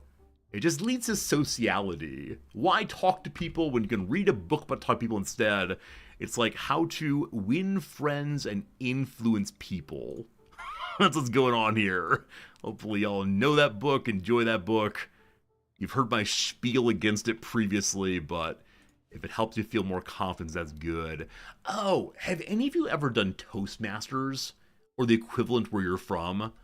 Toastmasters is a social organization in which people learn how to do public speaking by giving talks on topics of their interest, occasionally assigned also, in front of a very, very friendly crowd of people who are also working on becoming better public speakers. It seems absolutely fascinating to me, and what a great way to help people get over, what's one of their number one fears, right? For a lot of people, the idea of giving a public presentation is horrifying. It's the kind of thing one wakes up and has awful, awful dreams about. I learned to public speak by teaching. It was a rough couple years. I was terrified. I was being paid to do it, so I had to do it, but I don't know. How do y'all feel about public speaking? It's something that you're cool with, that you're afraid of. I know some of you are teachers and so have to do this regularly. Your wife was the head of local Toastmasters. Oh, Jim, she must have such good stories. What a really nice, supportive organization, at least in the ideal. I don't know how it is when you actually get human people involved in it, but yeah, I do wonder if Japan has similar organizations. Depends on what you're talking about and who and how many. Got it. You're bad at it, but not afraid of it. I mean, that's good. It's good to know your limits, but to also be ready to push them. I get that. Nervous until you're actually doing the speaking. Okay. Yeah, once you're in the speaking, you know what you're going through. Definitely that's my first day of class feeling every time. I have the knowledge of what to present, but I don't know the audience at all. And if I can just get them to laugh one time, just one single laugh, and I know then that they will be on Team Resorty. Are you connecting to just? You are. Oh, actually, the switch is not attached. Well played. My desire for, what do I call it? My desire for symmetry here led to a bit of an oopsie doopsie, so we'll attach to here instead. And what's here we do not need anymore. Lovely. You got the same note on every single speech in speech class. Slow down. Yeah, I think for a lot of people, getting through the awful thing as fast as possible is probably a very, very common coping strategy. And even today, when I get excited, as many of you know, or if you watch me stream, if I get excited, I start talking faster and faster and faster, and slurring all of my words together, and just being excitable in a way that is not good for streaming. And even when I talk to my wife, if I get too excited, I start slurring words there. And it's not fear in my case, it's just forgetting that I need to produce noises in a way that other people can understand. And so even when I was learning in my speech class back in college, they also gave me the slow down. They're not because I was trying to rush through it, just because I was overly excited. So if I could fix my streamer deficiencies, that's the number one I would try to fix, is not getting tongue-tied, I guess, while speaking along. That said, some of you know I had a tumor removed from my tongue years ago, and ever since then I've not been nearly as precise in my speaking. I've considered getting a speech therapist to help, but it's not so regular and problematic that I need to get that fixed by any means. Jim, I need you to eat that and then cut down some trees. You are going to cut down some trees, you absolute hero. We must cut down the trees so that we're able to put some sarcophagi in here. Friends, what's the etymology? What's the etymology of sarcophagus? This is an old one, an oldie but a goodie. I used to say it every single time I built one. If Pepper MG's out there, I bet they're typing it right now. Your wife's a speech therapist. If you have a lisp, it's hard talking about having a lisp. But yeah, I get that. I definitely get that. I'm sorry for it. Cyriarch is feeling bad, and so going to eat all the food. Brother, I'm right there with you. Yeah, I think there aren't that many English language speech therapists here. And like I said, it doesn't affect me quite so much that I need to get help, but I see why one would. You can assign this directly. All right, Grulion, you get box number 1, and then Oda Toda, you get box number 2. I'm going to try very hard to take care of it. Is Sarco part of it? Is phage part of it? Yes, the etymology is sarcophage. What's that mean? Phagos is eating, Sarco is flesh. It is a flesh eater. Flesh eater is the etymology of sarcophagus. Why? Anyone know already? I'll tell you if not. It's really interesting. Alright, so Jim's having a bad time also. Jim's having a bad time also. And so it's off to eat all the food as well. Luckily they're not going to break things, but it's kind of annoying having 2 more characters knocked out for the moment. Also, we're trying to take care of a panda. We're trying to get this panda to join me. Surely the least important of tasks. Here's why it's sarcophage. The early sarcophaguses were made of limestone, and when bodies are in contact with lime, they gradually disintegrate. And so it was called flesh eater because the limestone ate the flesh. There you go. The more you know. Doon ding doong dink. Alright. Time to go bury some bodies. If nothing else, it helps people to feel a little less bad about themselves. I'm so glad we saved the bodies. There was a moment there I was considering letting them just burn and singing some like heavy metal song about the same, but here's a question I often consider. Fun tidbit to share next work event. So occasionally when we're playing our opening game, there's this question that's asked regularly, which is, if you talked about this topic on a first date, would you get a second date? A second date, rather. Friends, tell me, if you talked about the etymology of sarcophagus on a first date, would you get a second date? Have I read Mary Roach? Mary Roach's texts are absolutely fantastic. I've read a little bit of an essay version of her work on the Mutter Museum in Pennsylvania.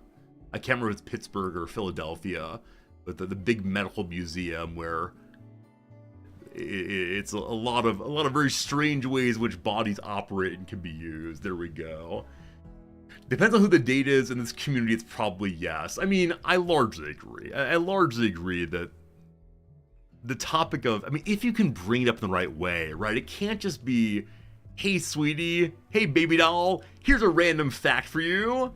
You also can't hang it over their head, right? You can't say, I mean, you can say, but you shouldn't say, do you know the etymology of sarcophagus? In the way I did a moment ago. I'm so glad that I'm not dating anymore. Like, really and sincerely, the American dating culture these days is a hellscape from what I've heard. But with that said, I do kind of miss the days of having date stories for you all, because so many of them were absolute disasters.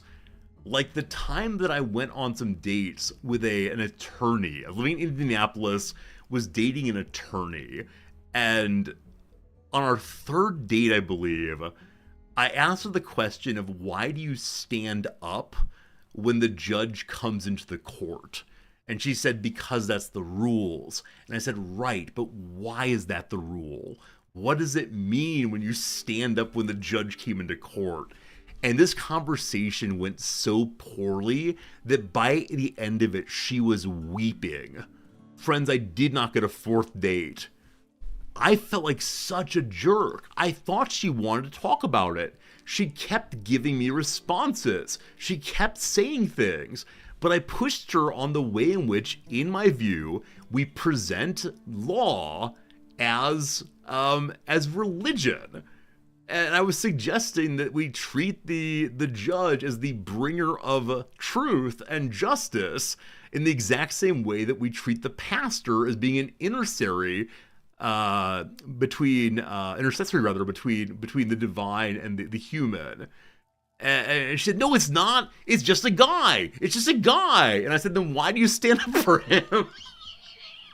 And it was a totally normal conversation for me. Right? It was a conversation in which we were using friendly voices. We were making claims with no nastiness. But at a certain point, it was real bad. I felt like an absolute idiot at the end. But yes, these are the kind of stories I miss having for you all, unfortunately. I miss being able to tell you that. Or the first date, on which the third question the young woman asked is, how is your walk with the Lord Jesus going? Which was, I guess I'm glad we learned very early our religious views were so different. But, man, that was a weird way of asking. I think the standard version is, so what church do you go to? But it was something. It was something. Anyway, lots of first date stories for y'all. Happy to do that. No problem. But, yeah, I'm glad I'm married. I'm glad that I'm outside of this. These stories are gold. I have a lot of dating stories. I had a lot of failed attempted romances. But with that said, again, I'm glad I'm out of the dating pool.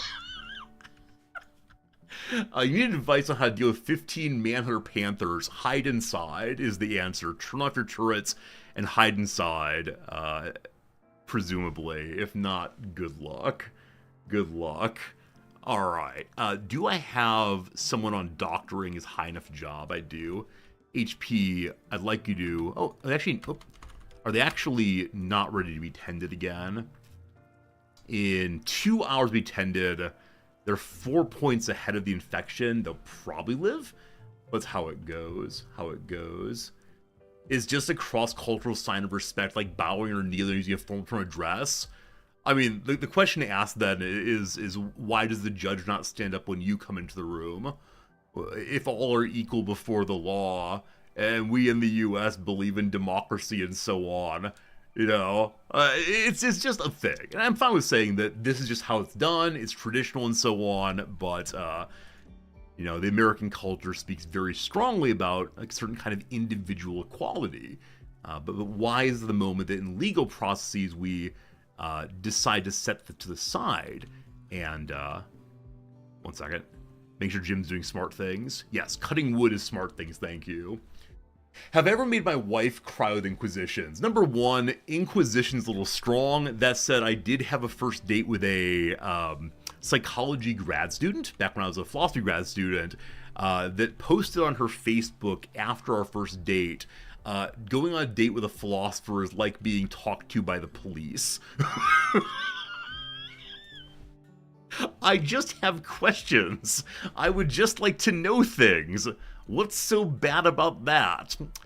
We did not have a second date. That said, I was told by her friends a few months later that she very much wanted me to ask her out again, which was very strange. I figured after that posting, she did not want to spend time with me. Apparently she did, so who knows, who knows. Pirates from the Nutty faction have arrived nearby, approach from multiple angles. They're attacking immediately. Do we have to? So this raid is fast enough after the last one that this should be a minor raid.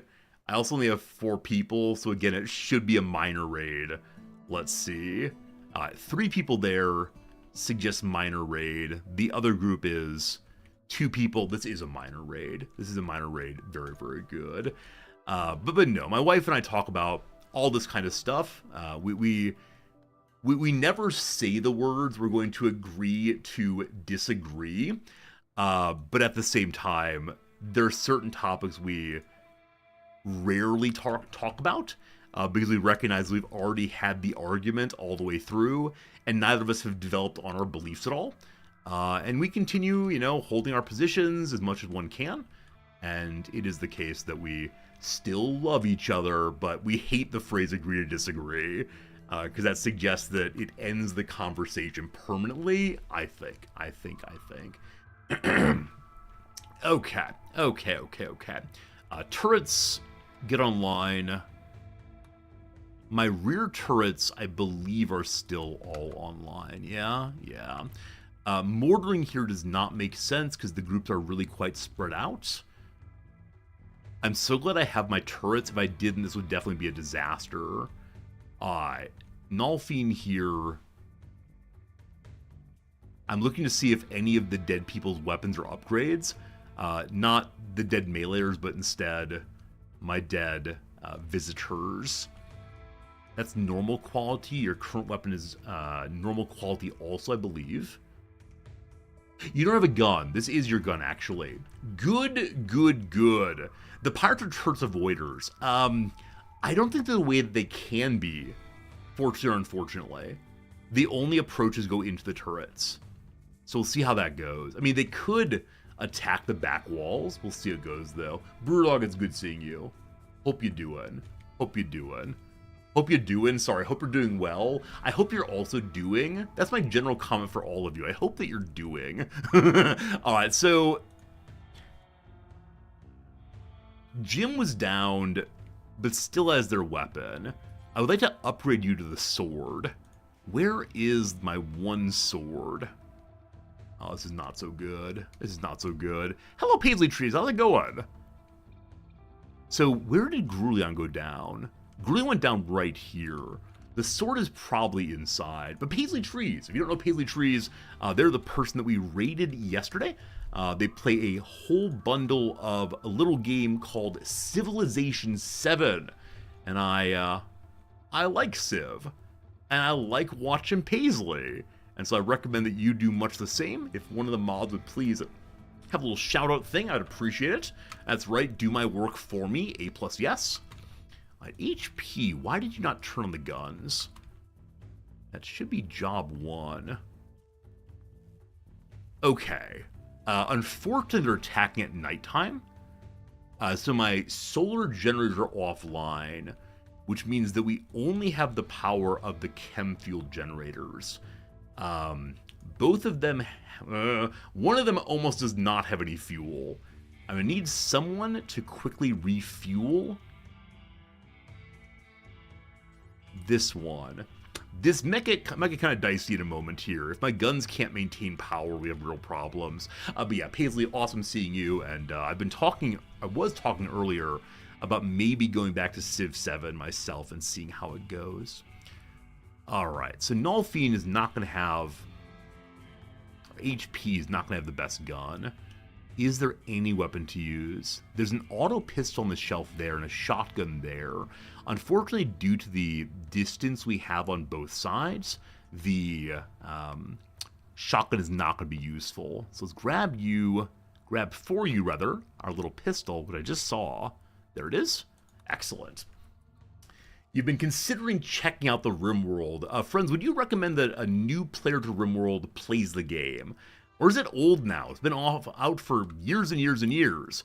Is it even worth watching? That's my curiosity. Enemy number 1, named Urkolani, or Ekrolani, is coming around. They have a long-range weapon. So I believe it's the case they're going to try to outrange the turrets, which we'll have to go deal with a melee in a moment. Robin here has a machine pistol. Keel has a normal pistol. And the other characters are Mo. Poor quality machine pistol, so I have to get in range of the turrets. And then Young is already here, and Young also has a machine pistol. Young, incidentally, is only 17 years old. Young is young. I wonder if they'll change their name to Old at some point before too long. Alright, while we sleep, we must deploy. Recently, I removed the doors on either side of my ship, which would help them get to the turret line immediately. And as of right now, I think it's the case that we're going to let the turrets just fight it out for a moment. They have no meleeers. Oh, my Muffalo's here. Okay. Muffalo, go free. Muffalo, to whom are you currently attached? Your master died. Hades, Pluto, it's you. So HP is going to wake up and try to get in range, such that the Muffalo helps fighting. Alright, turret fire already going. Lovely. Hades, Pluto is not yet in range, but the Muffalo is walking in anyway. Muffalo is giving a screen, I guess. Is that a thing? We're not being able to send the Muffalo to fight. They're still too far away. On this side, the long-range person, holy cow! Did you see that? One of these turrets gets a gold star, re-oiling. What happened there? The mini turret bullet shattered Ercolani's brain into a fine mist. While disgusting, very effective. Goodbye, Ercolani. Pyromaniac, not interested in having them on my ship, but a nice weapon they dropped. We then have the one here who's still attacking the turrets, is nicely in range of all four of them. One gun needs to be reloaded, but it's doing fine. Other two coming in, so the turret line's about to be overloaded. With that in mind, I'm going to have my other characters come and prepare to fight also. Another one down, awesome. Incidentally, about playing Rimworld, I should say you don't need any of the DLC. The game is perfect and good and right and makes me happy exactly as it is. So if you've ever been interested in trying it, I think the base game is relatively inexpensive now. Does anyone know for sure what price the base game is right now, or is it changing too much? I think they had a sale a while back. And all three of my four guns have lost their ability to shoot. They're out of ammo, must be fixed. Doesn't go on sale for more than 20%. Okay, I thought the base game was somewhat cheaper now, but I guess not. HP, send the Muffalo to fight. Go forward, Muffalo. Are the enemies in range here? They are, but we don't have line of sight. I believe that the Muffalo will only fight with actual combat. So I'd like them to come around the corner. The best way to do that is to have our friend Jim go melee them. And Syriarch, I'm going to have you use this corner of the ship to defend yourself against them. The one turret still tries. You didn't expect to see the brain blow up in a cute-looking game. The game is adorable, but also so unbelievably cruel at times. Okay, this is not a great approach for Jim, whose health is fine, has a little burn on the body. You're going to be okay. Show me your armor right now, please. No armor on that.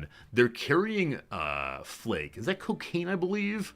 They're carrying cocaine. We'll have to burn that when this person is dealt with. And the other one also has no armor. What I'm going to do is I'm going to shift Jim straight through them, attacking the back line. And now that they're being engaged, my shooters come out, begin firing wildly. Jim's melee level 13, very good. Jim downed Keel the Grunt. Keel the Grunt's an amazing cook and an amazing grower also. Abrasive, misogynist with an annoying voice. 3 negative traits. They're also a druggie. Not that I'm opposed to rehabilitation, but gosh, the person dies in 8 hours. There's just no possible way to save a character who's been down with 8 hours to die. Who do you think we are? We could absolutely save him. We're choosing not to do so. We pivot then to Robin. Hello, Robin. Okay, this character's from a different raid group, and so it still wants to fight us. We'll move Syriarch over to use the cover of the steel barricade. Well, never mind. It's already downed. So all battling is completed. Let's get back to our labors. Good job, everybody. Did Jim take any new damage? No, one little bruise in the arm. Absolutely fine. Oh no, they're both trying to crawl away to safety. If they crawl away to safety, they'll tell their friends where my turrets are and how to attack me better. Oh no. Okay. This person is a little bit lazy, so they work slowly. But they're a miner and an intellectual. And I need an intellectual to keep this place running nicely and to tell the people what to do. So friends, it's time for a multi-character prison. I'm going to put in a little sleeping spot here on the ground. You die in 4 hours, correct? Okay. We have to get them captured, though, before we tend them, or else they'll get excited and attack us again.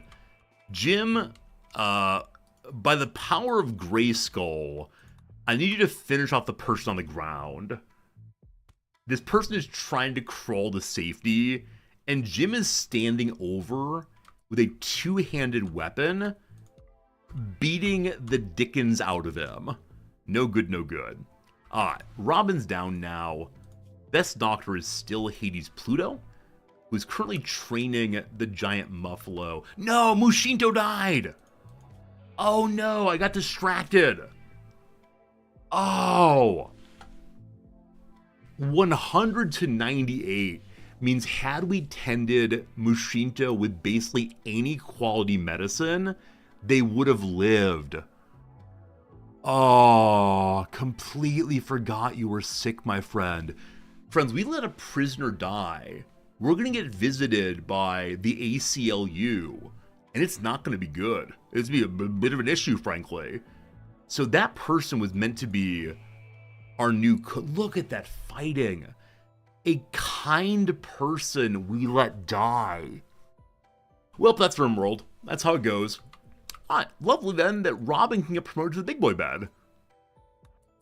You're gonna cuddle with the body of Mushinto there for a little while. HP, please care for this person.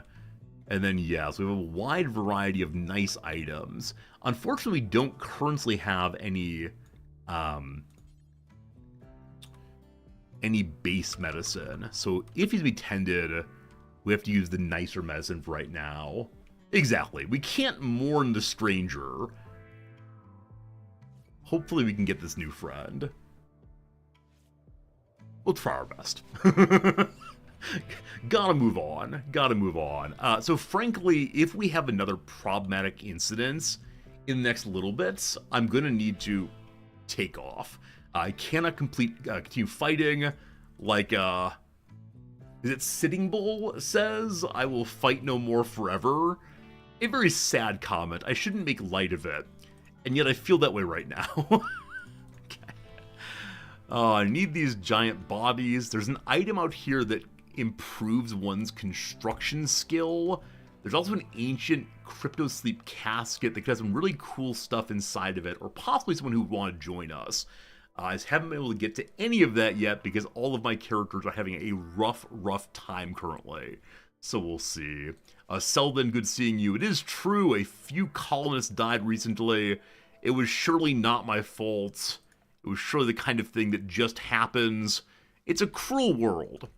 That said, to get rid of the cruelty, I will leave the body of the recently deceased prisoner in a lovely spot. They can view the swamp, because as an enemy, they're stinky and moist, and their body can be burned like peat. I think that's my story here. Hi, quick triage again. Make sure all of my characters are not going to die. No infections. No, nothing. We're good. When do we open the second Ancient Danger? All right, look here, you. Look here, you. You all peer pressured, bullied me into opening an Ancient Danger. That's what I want to emphasize here. Peer pressure bullying in the Resorty stream. Sirark's mood is good. Sirark is now the best of us. So how can I use you, oh best of men?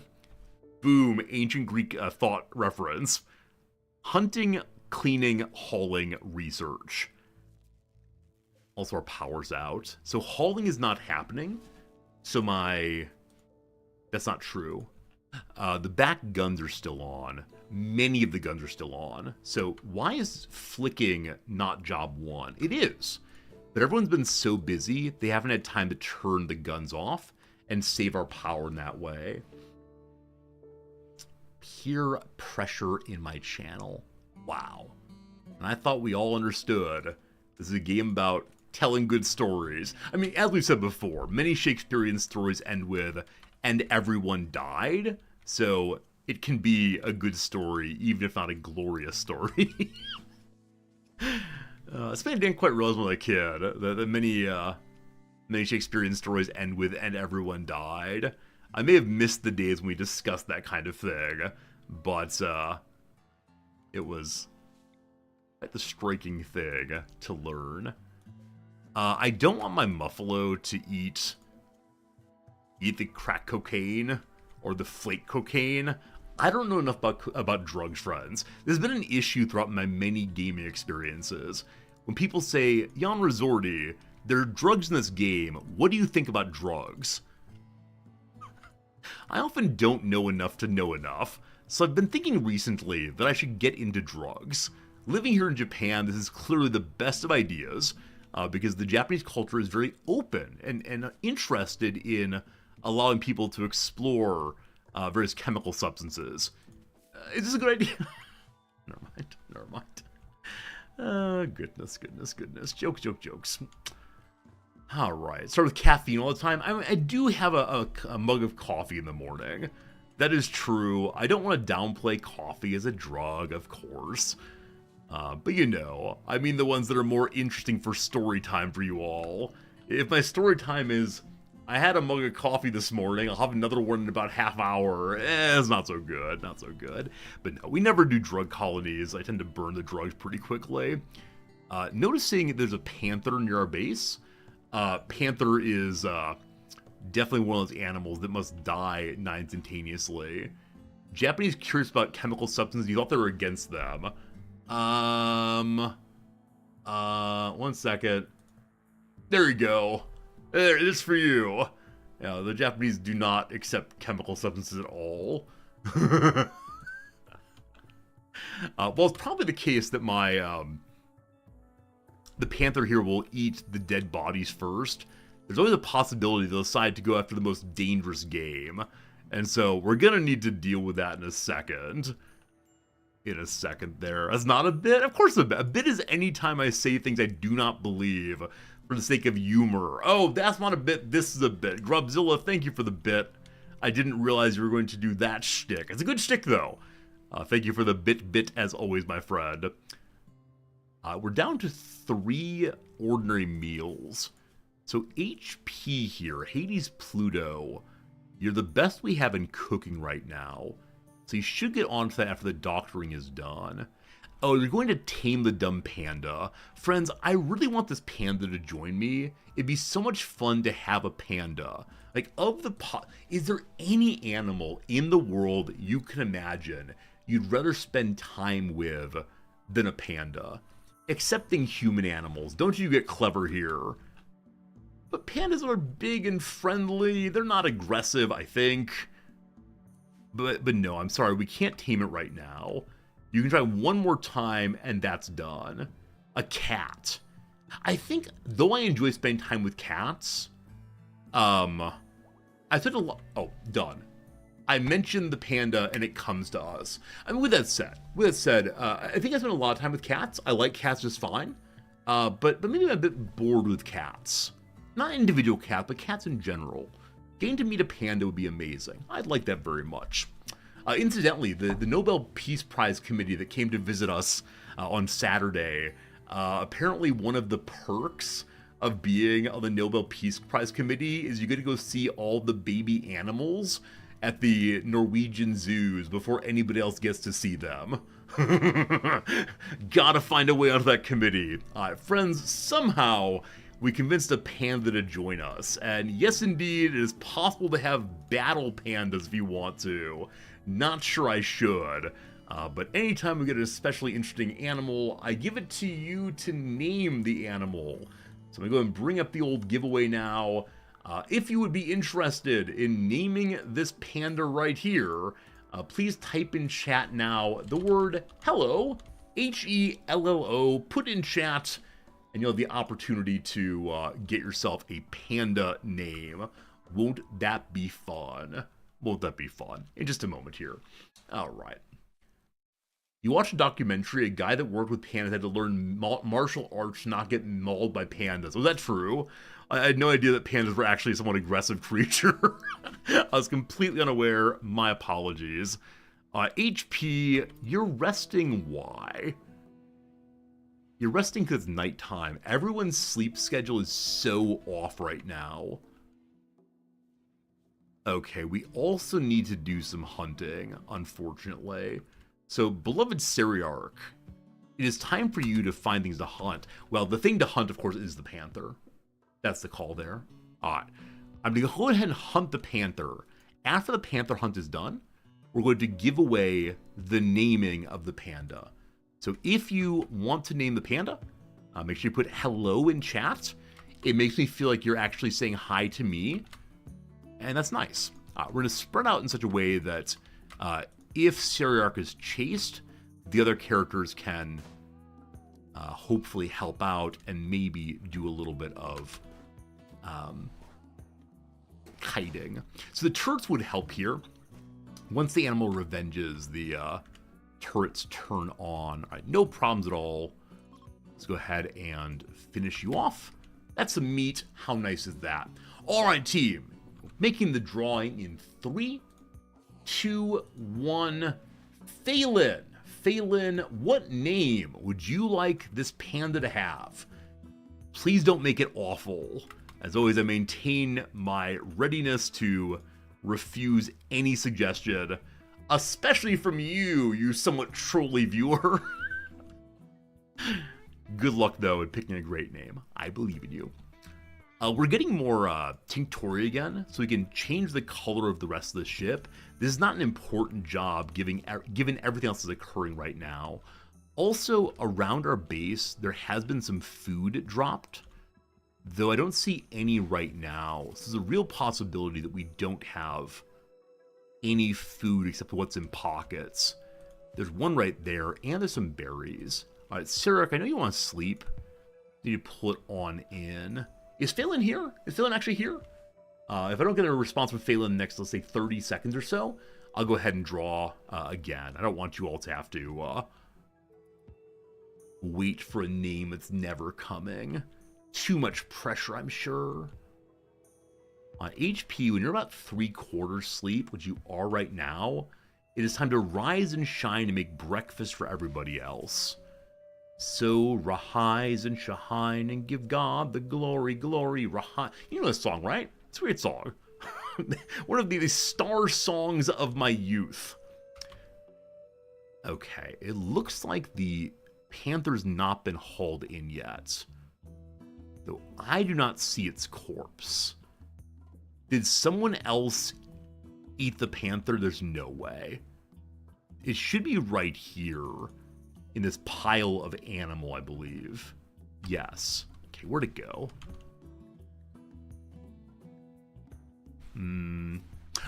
Okay, it's down here. Oh, I put a stockpile there to save one of our friends' bodies. And dead squirrel is there also. Very good. HP, I'm going to ask you to do the butchering. They can't butcher because it's just outside of the range where butchering's allowed. We'll expand it a little bit. There we go. All right, you'd like the animal to be called Panda. That's clever. I'll take that for sure. They give it a good name.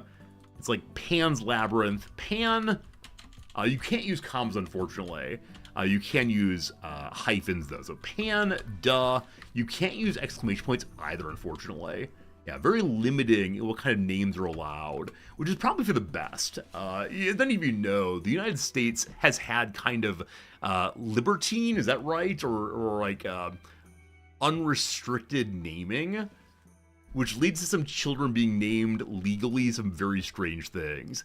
I'm really grateful. Is this true? Yeah, I think I'm grateful for nations that don't allow especially goofy names. Now, where the limit is between ordinary names and goofy names, I can't fully indicate. But something, something, something, you can't name your animal, your baby out after like a TV character in a cartoon. You can't name your child something unpronounceable, right? Exactly. I know I hate freedom. It's a hard thing. I always talk with my students about, we have this trope in liberal society that parents should be trusted with everything, right? Parents should be given the freedom to raise their kids like they want to, and to give the kid's name. And we talked recently about like online troubles for children, and should there be restrictions on everyone's access to the internet, blah blah blah. But exactly, fair enough. As I always ask my students is, have you met the average parent, right? Is it the case the average parent always means well for the kid, or more rightly, is willing to be involved enough to make all the good choices for a child? And I mean, my sense is no. There certainly are some laws already, right? Even though you own the kid, legally speaking, in some nations, you can't, like, I don't know, you can't kick the kid around. Of course, there are certain limitations on the relationship between parent and child.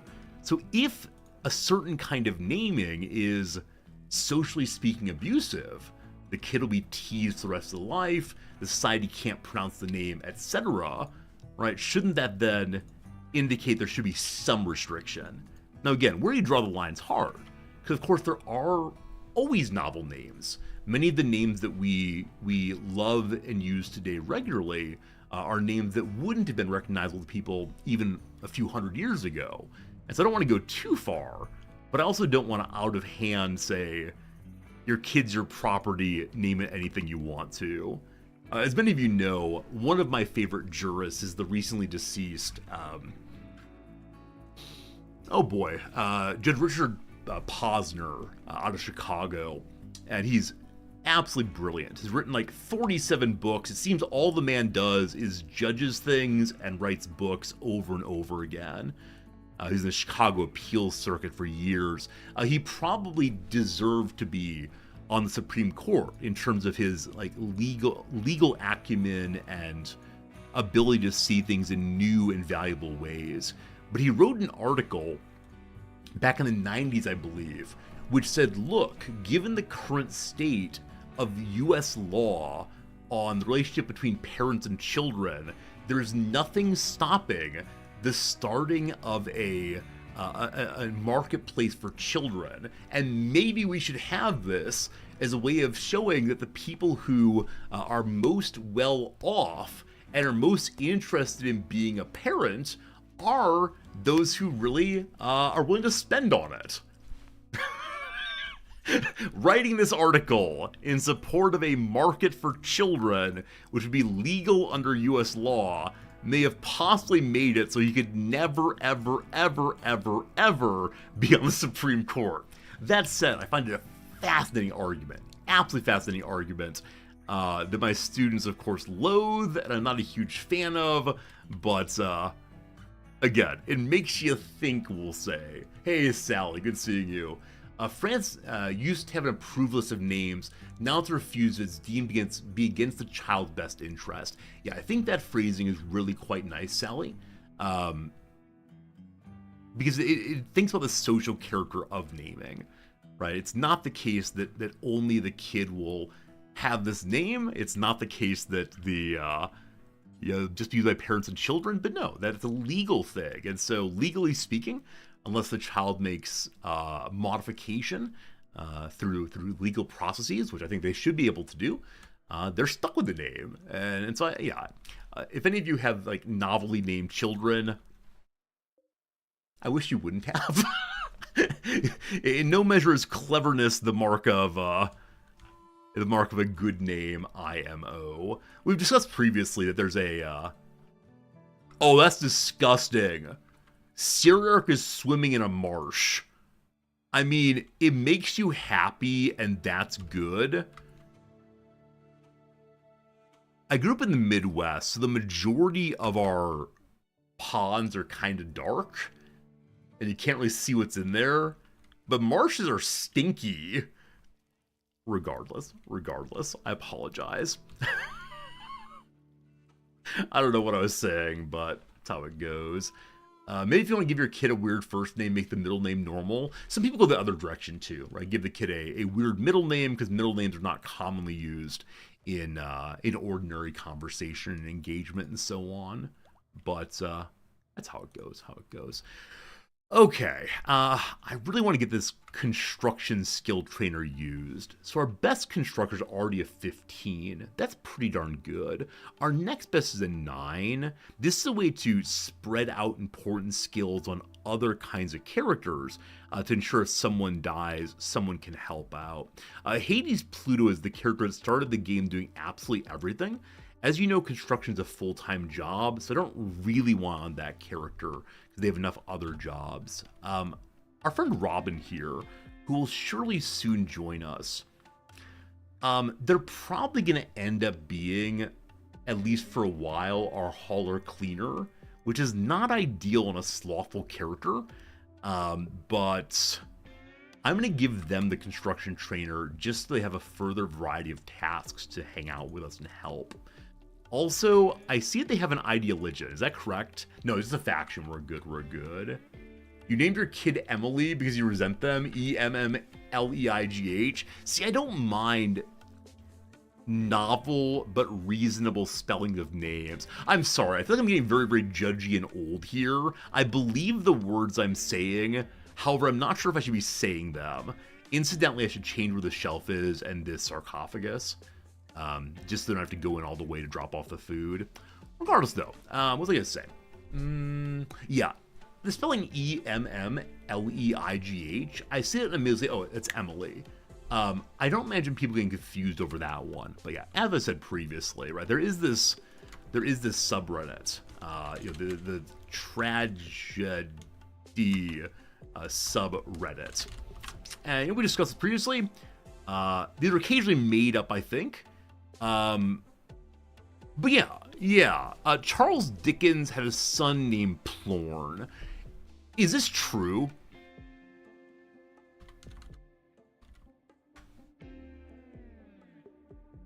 Edward Bulwer Lytton Dickens. Isn't part of that person's name is the fellow who wrote the Dark and Stormy Night? He was nicknamed Plorn. No, that's different. What are you doing? Lying on Tumblr? I don't think so. Right, this person's name is possibly Shartley. Now, surely it's the case that baristas mishear things. Sure, it's the case that people ask for names that are not their own. I don't believe it. I like this. I like it when people ask, is my name that I want to use for a child a good name? Kai Ann. No, you're not naming a child after a hot pepper, are you?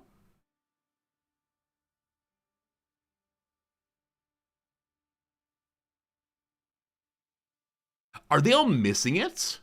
Are they all missing the joke? This one's tricky. The problem, Kai is not tragedy. They're just not saying it together. Bunch of dum-dums. I mean, that's how the person's name is Chipotle SSW. Are they naming their child in, like, honor of their favorite things?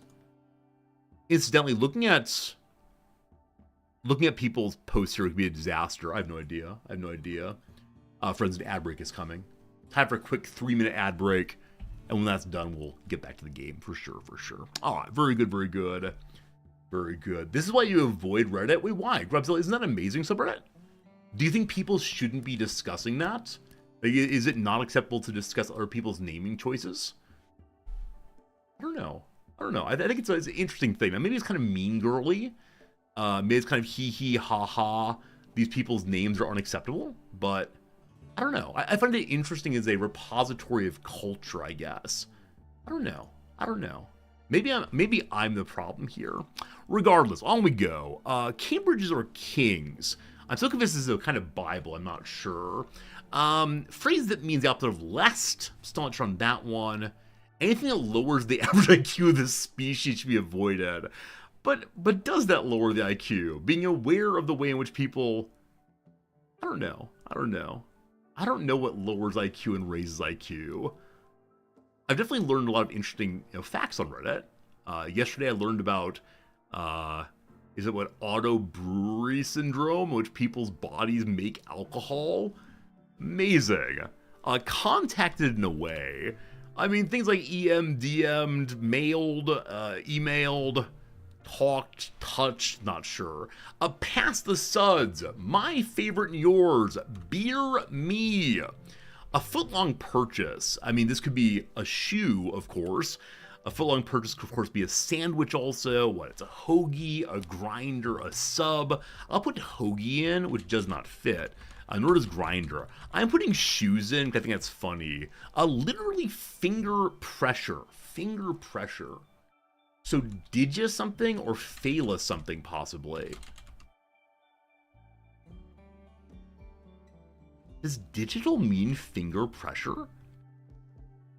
Huh. I don't know on that one. We'll see. Clearing aids. How about pipe cleaners? I mean, like, pipe cleaners? That's pretty cool. What's the down here? A word in the title of a song about a polka dot bikini. It was an itsy bitsy teeny weeny yellow polka dot bikini. Teeny IE, I assume. Clearing aids. Clearing could be to, like, remove grass.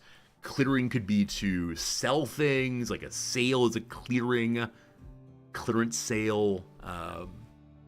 Clearing, you clear a passageway, you clear your ears. A lot of things, unfortunately. Okay. End is a subscription.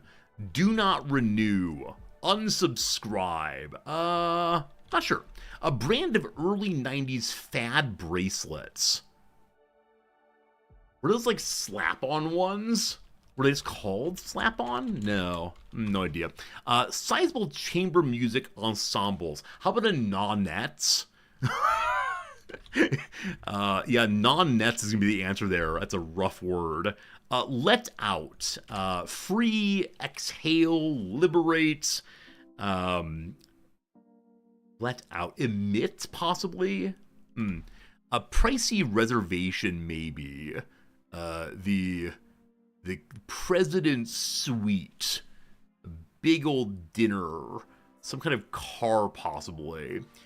Result of a perfect game. Like no runs, I guess. So digital is wrong, but it ends in a U then, whatever finger pressure is. Tableau? Tableau. Could that mean finger pressure? I have no idea, but the U ends. I kind of like that idea. No, I don't. Anyway, ad break is done. We pause the game. Friends, do you think it'd be better if I didn't read Reddit?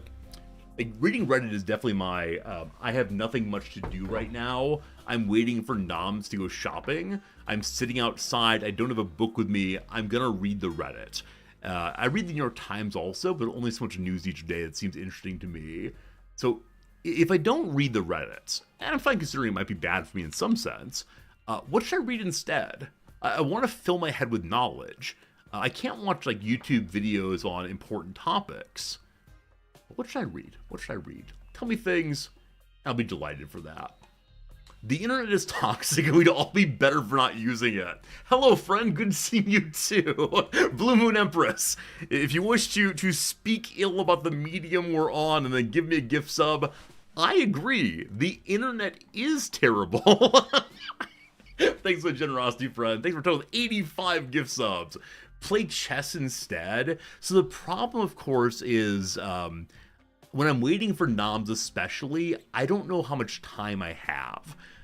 She might be done looking at everything in 20 minutes, might be 3 minutes, etc. I can read the Aubrey Martin series by Patrick O'Brien. Again, this is in cases where I don't have a book nearby. So I tend to fill my time reading when I'm not working on something or sleeping. But yeah, I don't know. So the internet's bad for us, but chess is good for us. Is that only because you all want to be entertained by better chess games? Is that what it comes to? It's not good for me, it's good for you all, possibly. Hey, happy viewer. Thanks for the resub, happy viewer. I appreciate that. It's always a happy moment to see you resub, and I hope you're happily enjoying yourself throughout. Thank you very much. JStar Daily Quirky History. I like that, Sally. I think anything that teaches me dumb facts I can share with you all makes me very, very, very happy. Like, it's a delightful thing to have enough items in the repository to express. Play a quick gotcha game. No. If you want to talk about the end of one's, like, mental faculties, I think playing mobile games is part of that story. Like, notably, I could play Candy Crush. I know some people, as they get older, play more and more Candy Crush and greatly enjoy themselves as they attempt to put the colors together. I could stream Candy Crush. Gotcha, you mean like Magic the Gathering? Blue Moon Empress, you're right. How dare you? I'm down to opening only 5 packs a week. I'm a 5-pack a week kind of Magic card opener, and 3 of them are for you all. I open 3 each week to make you happy, not to make me happy. Or something like that. I love Magic the Gathering. It's been the best hobby I've ever picked up. And it all started with an April Fool's gag. That's how it goes. I need someone mining. So I'm going to kick Dean Nolfien's mining up and construction down for the moment. Nolfien, what are you doing, my friend? You're having dinner. It's 7 p.m. Going for a swim in the marsh with a muffalo. Okay. Hauling also needs to happen in a big way. Big way. And so, if I wanted to haul... I need more people. As many of you know, the growth from 3 colonists to 6 colonists is so nice for getting all the jobs done. When you have fewer colonists than that, it's kind of a challenge at times. 5 packs, as in fat packs of boosters. I'm saying on average, right? I've not been buying as many contemporary ones these days, because the older ones I open for the YouTube do cost a fair bit more than the ones on that is open for fun for more recent sets. So with that said, like I told you all, when I started the YouTube channel for my Magic opening, I have a set budget. And so I'm being a good kid. I'm not moving us into debt. I'm not spending all of our money on Magic cards. So, really, I'm being responsible. I told you I'd be responsible, and I'm being responsible with my non-addiction golly gosh. I noticed that Seriarch is not doing... I didn't put you on hauling, did I? I talked about it and didn't do it. There we go. Things get moved now. Yeah, for a while there, I was like buying, whole boxes of this and that and opening for fun, and I still enjoy seeing what I find, but I really like making the YouTube videos. It's been a lot of fun to connect with people. They have little chit-chats about their own experience playing Magic. I've been trying very hard to ask one question in every one of my little YouTube videos about Magic, and that way people have things to respond to, and it gets the algorithm to smile upon me. So if any of you have good questions I should ask an audience, let me know. This is a part of streaming, of course, also. If I get, if we're on topics, I can always say, hey, what do you like on your tacos, team? Anybody out there like olives on your tacos? How about jalapeno peppers? the go-to topic of all possible streamers. I'm going to go ahead and haul in the skill trainer because it's gradually decaying. Awesome. I think today's video is going to have the question of how did you win your first game of Magic? What play did you do that helped you to win in a big way? People like talking about wins. And the one on Thursday is going to be, do you remember your first Magic the Gathering loss? How did you lose your first game of Magic? And eventually we will get through all of the topics. The first time you drew in a game of Magic. Hey, have you ever played Magic Online? Oh, this is good. You've never played Grubzilla? That means you win? No. If you don't play, you have a 0-0 record, that's a tie. That's not a win. You can't say, like, I've never competed in the Olympics, so I'm an Olympics winner. Absolutely verboten through and through. Okay, if I want to improve, what would I do? Sarah, first thing in the morning, please haul in the fire foam popper. That's important. Yeah, we've fallen behind on hauling hugely, unfortunately. In the hopes of having someone want to join me and not kill me, I need to open this casket and see what's inside. Might be great things, might not be great things, but gosh, I'd love to know. Your first game of Magic was 1994? Absolutely. I mean, I love hearing about the old stories. As many of you know, the whole reason the Magic thing started up is because I didn't have money to play it as a kid. And so now that I have some cash, thanks to the work we do here, your generosity and tips and subs and so on, allows me to experience my childhood hobby. So, you know, when did I first play Magic? It wasn't the 1990s, though. Man, I wish it had been. I was so excited by the idea of playing these with cards, but would have been a very different resorty life. I probably wouldn't have read as much, I'm guessing. God. These need to get hauled in eventually, not hurriedly. We have a visitor named Herring Brybrexios. Hello, Herring. Definitely wearing a mask, being sure about social distancing. No problems there. What's in your pockets? Nothing I really want, but they have 217 monies. I would like that, but I forgot. We were using the monies we had, silver, to actually make a sterile surface for our doctors to work on. So we're out of steel right now. We need to remedy that. We do want to make a sterile hospital. Now, in a bit here, I'm going to have another character. Robin will join us.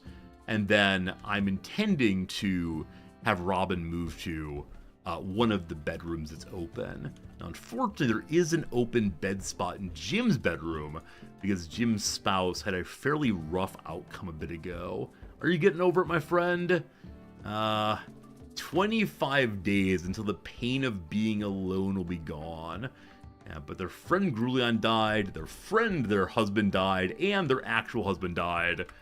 Because losing your friend and your partner is doubly bad.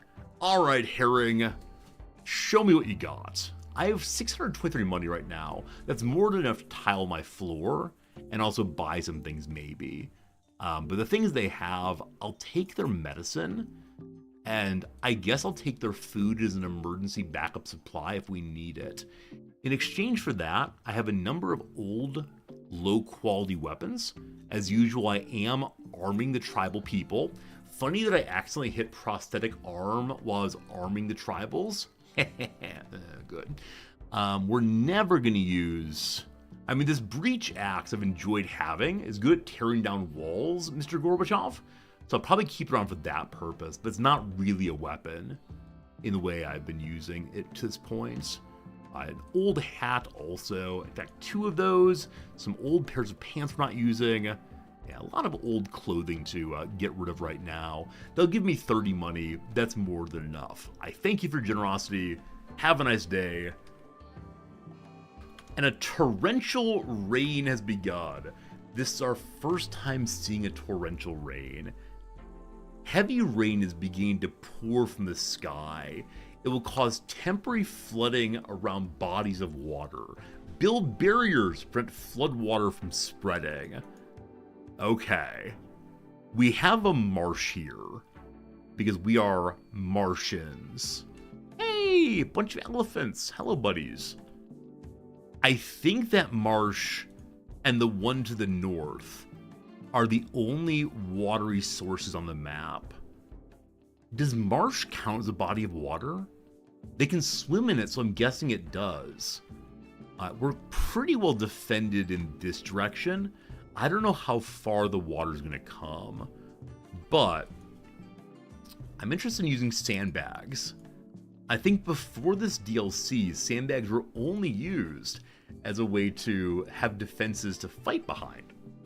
In this case, though, instead of them as a possibility of actually holding back the water. And that seems pretty grand, actually. I'm kind of a fan of seeing how this goes. actually build all the way across here. Capybara, our true enemy. Alright, team. I don't have enough plain leather for this, but everyone gets recruited. All of you. Go make a sandbag line. I've never lived in a community that had flooding. I can't imagine how stressful it is to have to throw up sandbags all at once. I don't want to leave this pistol behind. Like someone else to grab it before the flood takes it. Oh, it's actually bio-coded. I don't care about it at all. We can't use it. Build! Build, all of you! Get it in there! Is there a button that shows the water coming? I don't see an overlay for that. So, if I mouse out... Look at the rain. It truly is a torrent. Instantly, there's tilapia in this swamp if we need some food. Our nearby swamp has nothing. Also, what are kinds of... We have quite a bit of light leather instead of plain leather. So I'm going to remove that and change it over to plain... Oh. Yeah, light leather. Expand this way instead. And then same here. And we'll see what we have. Yeah, the rain looks absolutely wonderful. It might destroy us all, but still. Okay, Jim, I don't want to discourage what you're doing here, my friend, but still, please stop that. Okay, we'll then expand the leather line. And again, this may be absolutely unnecessary if marshes don't flood. Yeah, last tile we were living on a lake. We've absolutely been flooded terribly. We've had like minor floods in places I've lived. You know, places where the water from the river escaped its banks just a little bit. Here in Tokyo, we have giant underground... What's even the phrase for it? Like giant underground tombs? That doesn't seem quite right. Cisterns? Something like that. But these huge, huge areas that ensure that it's very, very difficult to flood most of Tokyo. Especially city center. Because there's just absolutely giants. Buckets for the water to retreat into. That's right. Buckets. That's the word. Again, this may be unnecessary, but better safe than sorry. 1 second. It is expanding. Shallow flood water. It is expanding. And that is delightfully horrifying. Now, with that said, the eastern side of Tokyo is not nearly as well protected. Tokyo has this like kind of awkward split between the wealthier west and the less well-off, poorer east. And, you know, that's not great. And so they don't have nearly as much coverage there, and so some of the rivers do flood occasionally. No one dies, of course, but still. If anyone wants to look up the Tokyo caverns, or whatever we call it, I'd love to know what they're actually called. I've totally forgotten. Okay. Is other floodwater coming my way? So you are rich soil. I could build that, of course. Hey, there's medicine I've missed. Yeah, haul the medicine, please. Thank you. How unhappy are people for being out in the torrential rain? They only have the soaking wet modifier. That surprises me. It's a really minor issue. Because torrential rain hurts, doesn't it? Like, beats your face. Anything exposed gets so sore.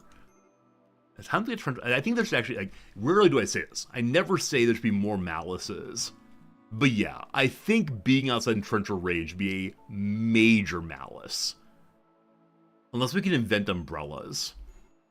Jim's having a real bad day. What's wrong, Jim?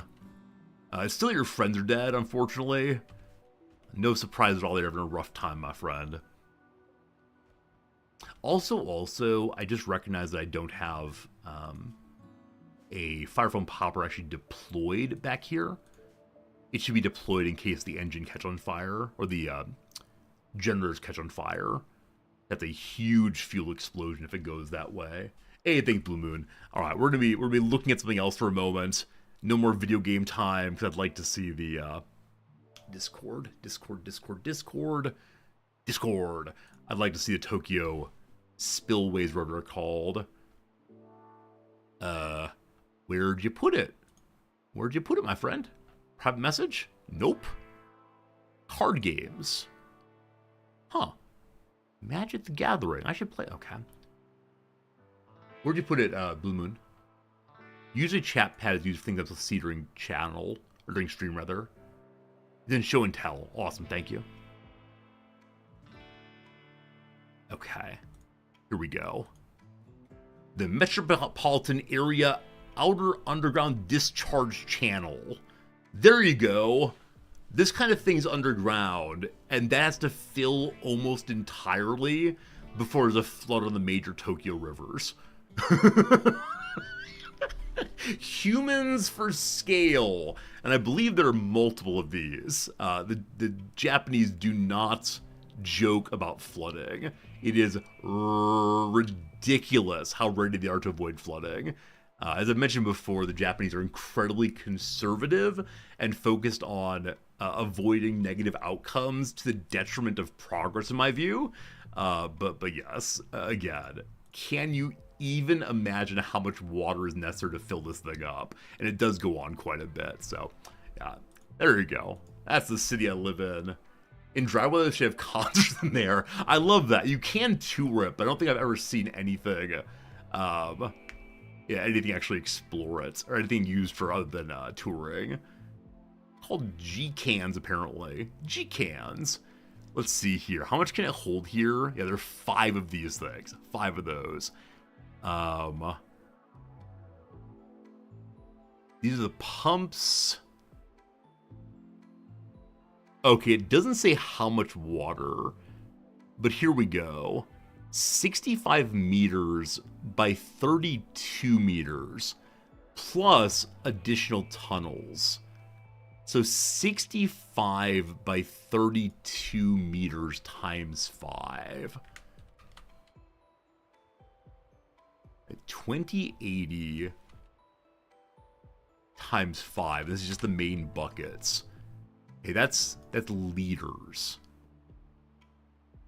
Or it's meters. Meters to liters of water. Okay. So it's this amount of liters divided by 2. Okay. 2-liter Coke bottles. Okay, so it is just over 5 million of these. Does that help you? Does that help you? That's a lot of water. There's a lot of water out there. I wonder what the fullest has ever been is. But that's really, really cool to me. Really, really cool to me. They can just protect the city so darn well. But again, it does prefer the western side to the eastern side of the city. And that's a very sad thing. But I don't get involved in politics here unless I get deported. So that's how it goes. How it goes. Thanks again, Blue Moon, for helping out. Hey, Aaron Mithrin. Looks like an ancient dwarf kingdom. It's true. These mighty hallways. How much water is in a small lake? I'll need to get out my 2-liter bottles of Mountain Dew and start measuring them versus lakes. But good seeing you, Mithrin. Good day as always. Muffler does not care about being outside, of course. Our dam is up. There's still shallow floodwater along here. Man, I wonder if the dams can spill over. Like if the floodwater builds up enough. Also, doesn't the existence of rising floodwater mean that the game has Z levels? I think it does. We can't deny it anymore. I'd love to have this kind of floodwater on a map with a river or a large body of water that will overflow in a really big way. But so far, it's just shallow floodwater everywhere. Alright, we continue to ignore the problems of the world. Unfortunately, Robin here is not really wanting to join us. They're pretty unhappy. They have lousy clothes. So, my front door is ringing. I need to go answer this, unfortunately. So I'll be back in just a moment. It is time to do a little bit of Japanese. Woo!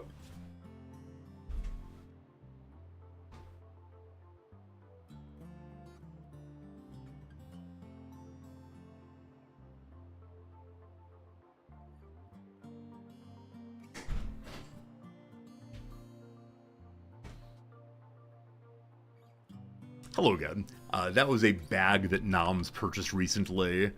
There's this website here called Treasure Factory. It's also some stores.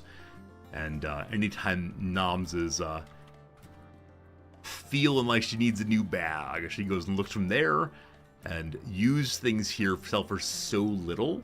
Because on the whole, Japanese people really, really want brand new things. And yeah, it's so amazing the quality of used things here. But just the knowledge that's used at all makes some people very, very suspicious and unhappy. So you can get some really good deals on old Trayfac. I don't know if they ship internationally, but Noms is such a fan. I'm sure at least one of you said, oh, Resorty, going to get magic cards, Resorty. Nope. Doing the good work of getting my wife's things. I'm going to stop planting now. And actually, I don't know at what point I'm going to get ready to take off. Could be anytime soon. I mean, we need to open this still. We need to haul in these bodies for sure. Magic cards up later after stream's over. I mean, I am waiting for a few magic card packs for a video for next week. But they tend to be just left in the mailbox. They don't tend to ring the doorbell for that one. Okay. Rescue Luciferium? No. No, I don't want to deal with awkward medicine / drugs that make everyone very, very unhappy. HP just finished making the weapon I want HP to have. The heavy SMG for the less discerning shooter among you. Instead of doing anything involving aiming carefully, it's wild spraying instead. Jim once again has had a very, very bad time.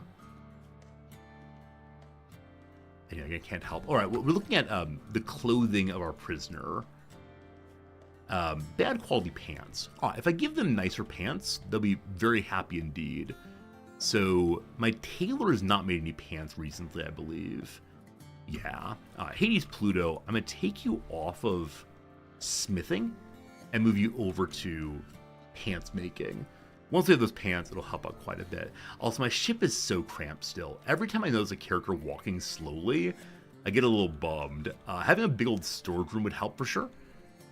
We could take over the unused room and a very small storage chamber, but probably not worth doing at this point. The torrential rain continues. The panda don't care. This is expanding. Okay, so the other marsh is expanding as well. It's actually closer to my ship than the one still left here. I forgot that it was a marsh. So, I wonder what floodwater actually does. Is it ugly to look at? No. It doesn't give any kind of bonus or malice at all. It does slow down walking. If it gets into my ship, do we start getting malaria? Like, are there diseases that come with it? Does it wash away all of my items? I can't imagine that. I can imagine it degrading my items. But, yeah, if I open the door and let it flood, then I have no idea. Huh. Fascinating question, IMO. How's my cotton doing? Our cotton is grown enough now that I could pick it. I'm also quite struck that the torrential rain is not destroying crops. I know that when I lived in the Midwest, if there was a hard enough rain, the farmers began to get concerned that it would destroy the partially grown crops. I remember going past a cornfield at one point and seeing the corn all beat down, and apparently recovered okay, but the farmers were somewhat concerned about it, so I don't know. This lamp's the wrong color. It's a dark orange. I have no idea why it's dark orange. I just knows how dark this room was. Yeah, also, my television's not working. Why is that? What are you plugged into, OTV? Oh boy, okay. Okay, this attached here, which should be functioning. I'm going to reattach it and see what happens. Yeah, it's occasionally hard to see what's attached to what, but It's all good now. All good now. Okay. Fandiddly-tastic. Alright, so we're bringing in steel from way across the map, unfortunately. There is nearer steel right here. I'm not sure why I stopped digging it out. Also, components in there. We gotta bring that in straight away. We do see that the rain has stopped. Well, the flood water is receding. We actually watch it go back now gradually. And the panda is safe. Some of you worried that the panda would be attacked by the floodwater, meaning it has to get away very quickly. That's right, it would be a Panda Express. You might say, Resorter, you're proud of yourself. The answer is yes, 110%. Very good, very good, very good. We have a new pair of pants here now. HP, how's this work now? Yeah, forced to wear on a target. This is a wonderful addition that allows you to change the clothing of your prisoners and sick people.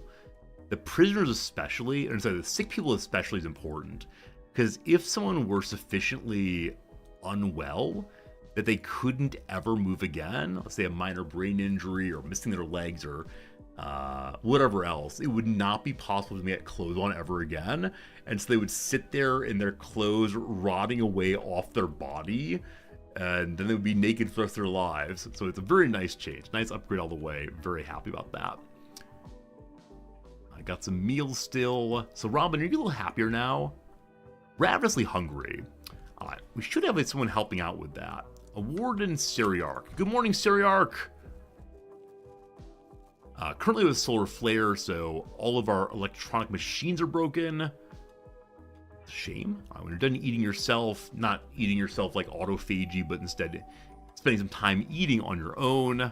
Very good. Also, it is the case I keep opening this door. It's not a very good freezer, and currently the power's out. So it is the case that Grulion is not frozen right now, which means the bodies are going bad. Eventually they will rot away, and that will be a bit of a heartbreak. So we're currently hoping we'll eventually find a way to bring back our dead friends. In this world of mystery and magic, maybe it's possible. The light's out, so it's dark in there. They'd like to have a table. It's strange having a table inside of my hospital, but that's doing double duty as a prison. For the moment, we can go and move a table in there. And I don't have any normal tables in my pile here, but I do have a steel stool I can give them. And so you get a stool, and then you get a little table. Won't that be nice? I see we're out of wood again. We're turning it all into fuel for our next jump out of here. So we'll go and mark additional trees to cut down. Don't worry, they'll all grow back someday, or we won't live here anymore, and so it won't be our problem. That's surely the best of things. Okay, I was wondering if my shelves are all full. Don't believe they are. Just hauling isn't quite getting done, unfortunately. And I'm going to go ahead and mark, but not demand that painting gets done. Because the front end of my ship is not blue, and that makes me feel a little bummed. We also want to change the colors of the doors to gold. Only the 2 doors right now. I guess indoors can be gold also. Might be a little excessive. We'll see. We'll see. We'll see. See that happy golden color. Put a smile on your face. Hey, Solitude, my ship came a long way. Thank you. My ship is not expanding nearly as quickly as some other people's are. I've seen really amazing builds, but mine is functional. Having a good job, a good bit of fun. And for me, that's what Rimworld's always about. Figuring out the story of the people with whom you're playing, or as whom you're playing, perhaps. We're not going to plant 3 baby trees for every tree we cut. Obviously, we've done so. No, actually, we've paid people in some developing country to plant 3 trees for us. And every time they plant them, we give them 50 yen. Or better yet, 50 Resorty bucks, usable only in the Resorty buck store. There you go. Alright, team. It is time. It is time, it is time, it is time. Muffalo, I need you to come and help me. Seriarch, come on down. What's in the box? Well, what's in here first? Nothing. These are probably both empty. You wish you had Rizbucks? What would you spend Rizbucks on? If you were a Rizbucker, then what would you use it for? Seriarch line up here. Tree in the way. Okay. Go there. Nulfine. Hide here. It's not light in here, so it's kind of bad. HP can send the animal to fight. Jim, what's in the box? Could be very exciting. Or a dead person. It is Ben. Ben the cook. A hard worker, a fast learner, very good at shooting and melee and construction. Don't care, don't social, don't firefight. They have one gunshot in the leg, and they have a lower quality neck. The neck pain or neck injury does not hurt them, but it means their neck might come off more easily than others. Ben, I'm not going to capture you. I will save you to here. But we're not going to force him to stay with us. Hopefully by caring for him well enough, he will decide to stay with us long term. Also, I don't recall what you get for taking apart the casket. Just a bunch of steel, fine. In fact, this is all steel, which I would love to use for my own base. You will see number get bigger. Should we turn on Rizbucks right now? Is it time to turn on Rizbucks? And if you want to see number get bigger, I could also turn on the viewing streak. I could turn on the... Ben has recovered and decided to leave. Ben, you're bleeding. Yeah, I can turn on, like, the... You've viewed X number of days in a row. And some people have said this is an absolutely horrible thing. Let's not do it. Yeah, I'm going to have to arrest him. He decided too quickly to leave me. And so now I got to throw him in jail. I don't want to do this. And yet I must do this. Yeah, so had he hung out for a while and thought about it, I'd be okay with that. But no. Ben, you're now a prisoner. You're already in the prison cell. Don't you try to leave. Back to bed you go. All very good. Ben, shame on you. Didn't even give us a chance. I mean, brother doesn't want to go to space. I get it. I'm not sure I want to go to space either. But he had gold in his pockets. He was trying to hide the gold from me. No aura. True fans keep a mental clock of count of how many streams in a row. I suppose so. I don't know. You're all true fans. We have no actual food. Okay. We can early harvest our hay grass. That's not very useful. Did I plant only rice for food? I got so excited about having all of the adjacent useful foods, or useful items rather, that I didn't plant any food but rice. That's pretty dumb of me. Alright, Panda, you've drawn my eye. Panda, that's not so good. Alright, group of alpacas, how far away are you? That's quite far away. Alright, we're going to zoom out and see what's nearby. Elephants to the north. The machismo part of me says, sure, you can fight elephants.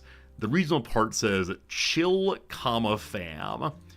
Seriarch, I wish you'd go kill the cassowary. Maybe. We're not going to kill the muffalo, don't worry. There's surely more berries around. And so we'll grab the berries we can. No need to panic. No need to panic. If I turn on channel points now, we are literally years behind other people's channels having them. bait the elephants into the turrets. I think, unfortunately, they can all attack together. And if that happens, there's no way we win. Right? If we're fighting just one with the turrets, fine, no problems. If, though, it ends up being a group of them, we will all just die. We'll have to blast off. Worst thing in the world. Make all redeems only 10 points. Can you imagine, Fernandez, if I have various kinds of redeems that people are using constantly? So like I said before, that's why I'm somewhat resistant to turning on channel points. Because they tend to be some kind of look at me nonsense.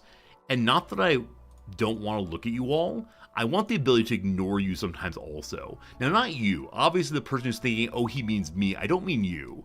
It's the other people I want to ignore sometimes. And, you know, it's just, if someone uses a channel point redemption, I feel like I have to acknowledge it. I feel like I have to, like, say, hey, thanks for watching long enough to get 45 points to make me drink some water. Apparently I am your dancing monkey. I think this stream has has largely been, if you want me to definitely read your message, you have to tip. I tend to read everything, but still. Exactly, Sally. Exactly, Sally. It could distract from the game, from the community, etc. Some redeem might be limited per stream. Okay, okay. I wouldn't necessarily mind having, like, thousands of points in order to, like, backseat. That would not be the worst thing in the world. How likely is Ben to join us? He didn't really want to. 13.6. He'll get there eventually. Unfortunately, his bedroom is really poor quality, and I can't help with that too much. Unless I move him to Jim's bedroom. I don't know. I don't know.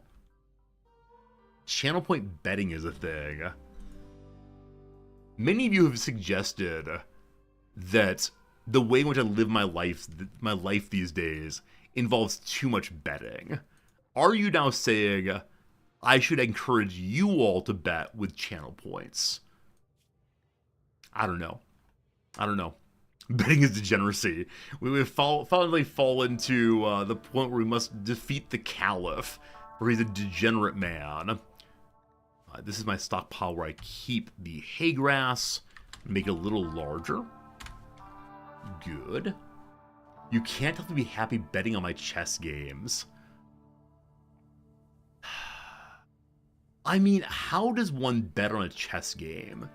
Do you have to bet before the first move? Like, I don't necessarily mind you all betting on my chess games, but would you bet only on my mood? Would you bet on the comparative elo? Incoming mechanoids. All right, team, they finally found me again. It is time for me to get going. 2 days and 18 hours. This is the fastest they've ever come to get me. Cat. I need to get rid of these centipede bodies. They're taking up too much space and look unbelievably ugly to me. So it's time to move HP back into smithing job 1. Rise and shine, shred, good.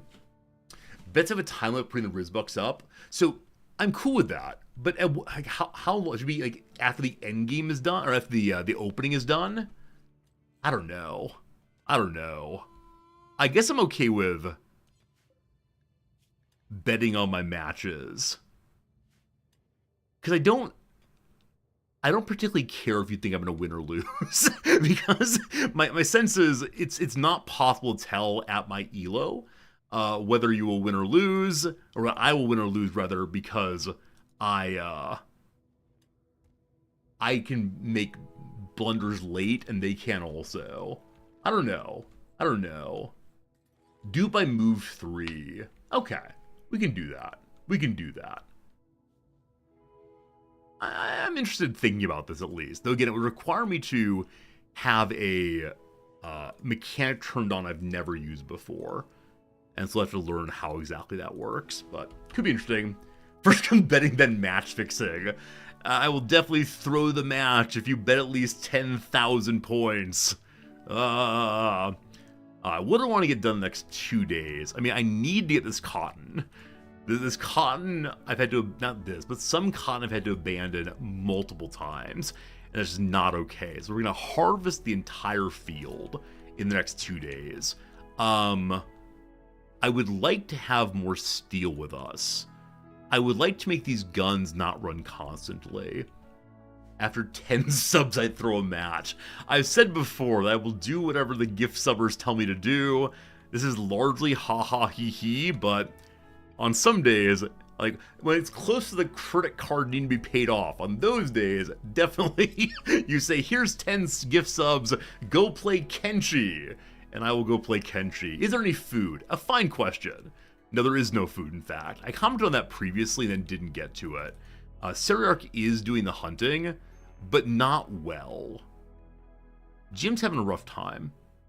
Yeah, your friends died. Now, I can't help that, unfortunately. Now, Seriarch solo hunting a cassowary at distance seems fine, but he's missing a lot. But you have to fight cassowaries at distance, unfortunately. This is not okay. I'm going to manually hunt for a moment. Jim's a meleeer.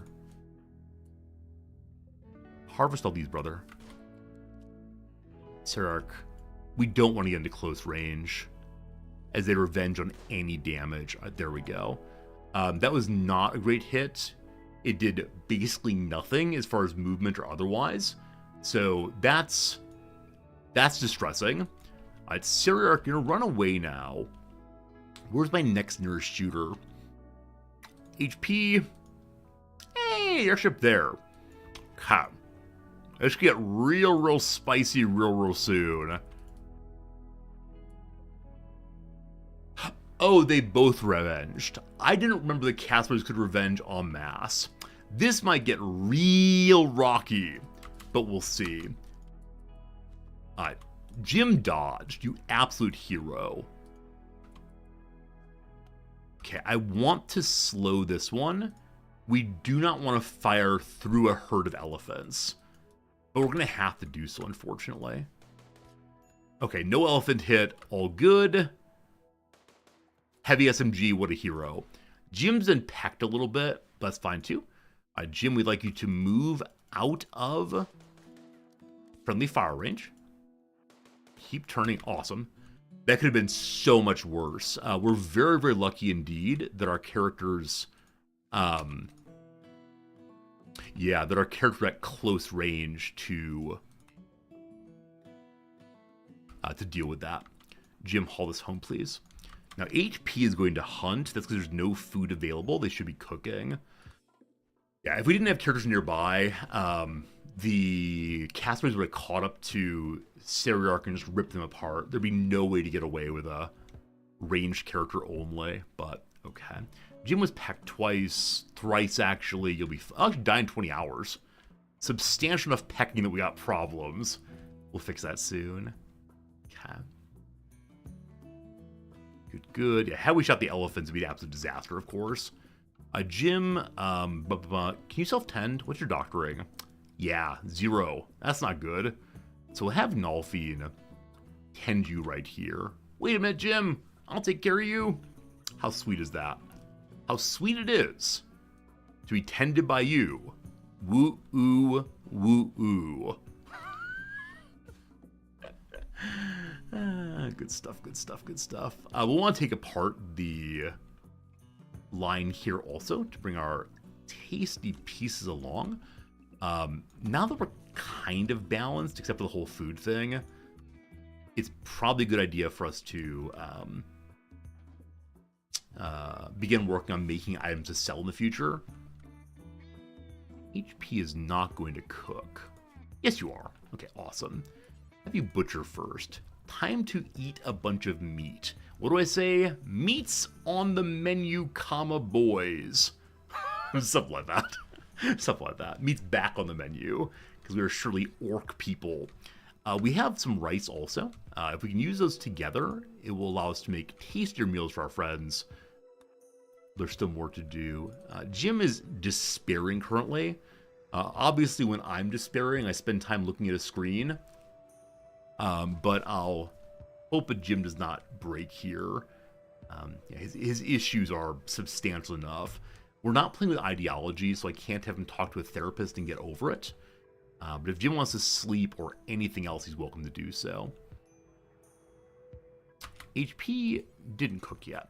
Look here, brother man. Look here, brother man. The fate of the nation is upon your shoulders. Also, meat shouldn't be allowed out here. I have no idea why it's allowed on the shelf. That's strange. So, yeah, food disallowed. Oops, missed. Food disallowed, thank you. Only thing allowed is going to be the packaged survival meals. All the way. Okay. We have some meals again. Not enough, but some. Sarah should be out there hunting again in the morning. We still have 2 days and 5 hours until we jump somewhere else. We haven't expanded our jumping range at all, unfortunately. So we're going to be kind of stuck here nearby. I want to continue jumping to interesting locations. Bring up the world map for a moment and see where we can go next. This is the tour guide playthrough. Unfortunately, we haven't gotten any information about really interesting places like a mechanoid relay that are anywhere near to us, unfortunately. And Nafire, thanks for the resubscription. Fall semester looms. I have like 32 days until my semester starts. I hope yours goes well and you look forward to it. It's not terrible, at least. The smaller locations here have things like elephant habitats. They have things like caverns, but not the really cool buildings I'm looking for. So I guess we'll jump towards what? We have vac suits. Oh, what I really need is a location that has more of the grav ship pieces. The cave entrance is full of like spooky insects, I believe. The frozen terraformers in the north and cold. The mechanoid relay is probably terrifying. All right, where's the cave entrance? Yeah, it's all far to the north because we landed there first. We can start making parkas. We have muffalo fur from our mascot. And so we can head to the far north and hope for the best. I guess. I just need pieces to build out my ship some more. I don't know. They're all 1-star quests shouldn't be too hard. I largely agree with that, but I think any new DLC, I'm not sure what they mean when they say 1 star. It shouldn't be bad, but one worries a little bit. Please make this just and only out of muffalo pieces and parts. I thank you. Yeah, it might require 2 hops, though. Might require a hop to the north and then another hop. 2 hops this time. Beow, beow. 2 hops this time. Have make 1 vac suit marked. We have more than enough vac suits already for our current team. This is the 6th one, back when we had 6 people. I'm actually going to stop that and say, let's not do this for right now. Okay. Still need to make a door to the mortar platform. Still want to change the power here also. Let me work on that one, thinking about it. So I would like both of these guns to attach to the conduit here. So when the switch goes on, it turns on all 3 guns. When I push reconnect though, oh, it's going now. Aha! Previously it wasn't connecting there. I wonder why. Regardless, it's now connecting, so the guns on the back end are off, the front guns are off, except for the lead gun. I wish I could name this weapon. Gunner. That's a good name for a gun, right? Something like that. Something like that. My auto turrets. At least Hades, Pluto, and Nulfine still have a stable relationship.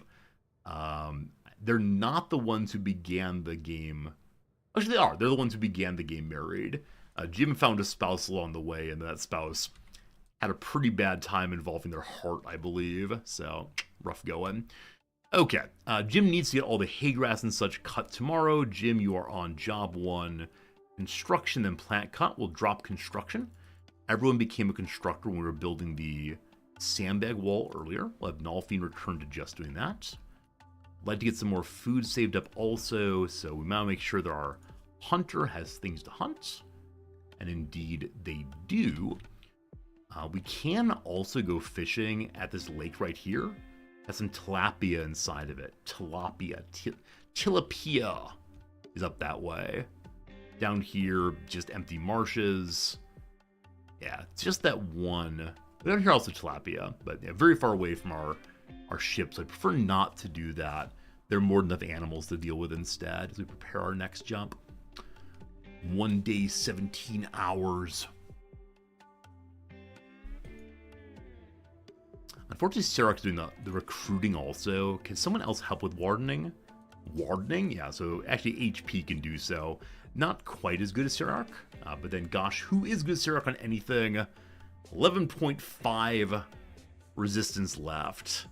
Unfortunately, the prison cell is not good at all. I'd like to improve, not quite next. Hey, Vink Trails, how's it going? Thanks so much for the raid, I appreciate it. Raid over on YouTube. I think I've had one of these previously. Vink Trails, how's it going? Welcome, Vink Trails viewers. I'm Resorty. I'm a streamer mostly on Twitch, but it's awesome having you here also. This is my spaceship. We're working right now on getting ready to jump to a new location. My spaceship has an engine room and a hospital and a variety of other things you might see soon. It's also very dirty right now. Who is doing the cleaning and why they're not doing so? But Venk, what were you playing? If you want to stay here for a while and let me know, I'd love to know. It's always nice to make connections over on the YouTube. I enjoy calling it the YouTube, of course. Hello, welcome, friends. So I have thoughts on where I want to go next. Unfortunately, it needs to be to the north. I need to head to the north so I'm able to find more of the GravCore panels. Notably so I can make pressurized doors so I can go and do quests in space. That is my big desire, to do some quests in space if possible. But hey, we have enough cloth to finally finish our rec room. The green flooring is going to look so nice there. The outer wall is not fully painted yet, but we'll have enough Tinctoria to get some of that done at least. 3 Tinctoria there. I think those shells have quite a bit more. Yeah, we got 69, funny number, right there. Hey, thanks, Vale. I'm glad you like the suit. I don't know how many people stream in suits, but I'm glad to be one of them. Did I keep the billiard table? Yes, there's a billiard table right here. It won't fit in a good way, but at some point I'm intending to expand a little bit and then put the billiard table in there. Now, the green of the billiard and the green of the floor may not match terribly well. I'm not quite sure. Not sure. But Venk, what were you playing if you want to tell us? Venk Trails over on YouTube gave us our YouTube raid today. How generous is that? Honestly, I don't even know how to raid on YouTube. It's one thing I'm unaware of. But the billiard table will look really good, but I want it to look nice. I believe it could just fit here right now. It can't. It needs to have space so people don't put holes in the wall with their queue, of course. All getting moved in. Lots of hay grass this time for the panda and the muffalo, who will live in the engine room for the next jump. Friends, it's been another hour. We've been live down for 3 hours and 30 minutes. It's time for a quick little ad break. We'll do the crossword during the ads. You will miss nothing. Nothing of consequence other than me trying to guess some words. Should be a good time. When we get back, we're probably going to play another 30 minutes of Rimworld or so. After 30 minutes, we'll be moving to our chess portion of the stream. I'm looking forward to that for sure. But for now, here come some words.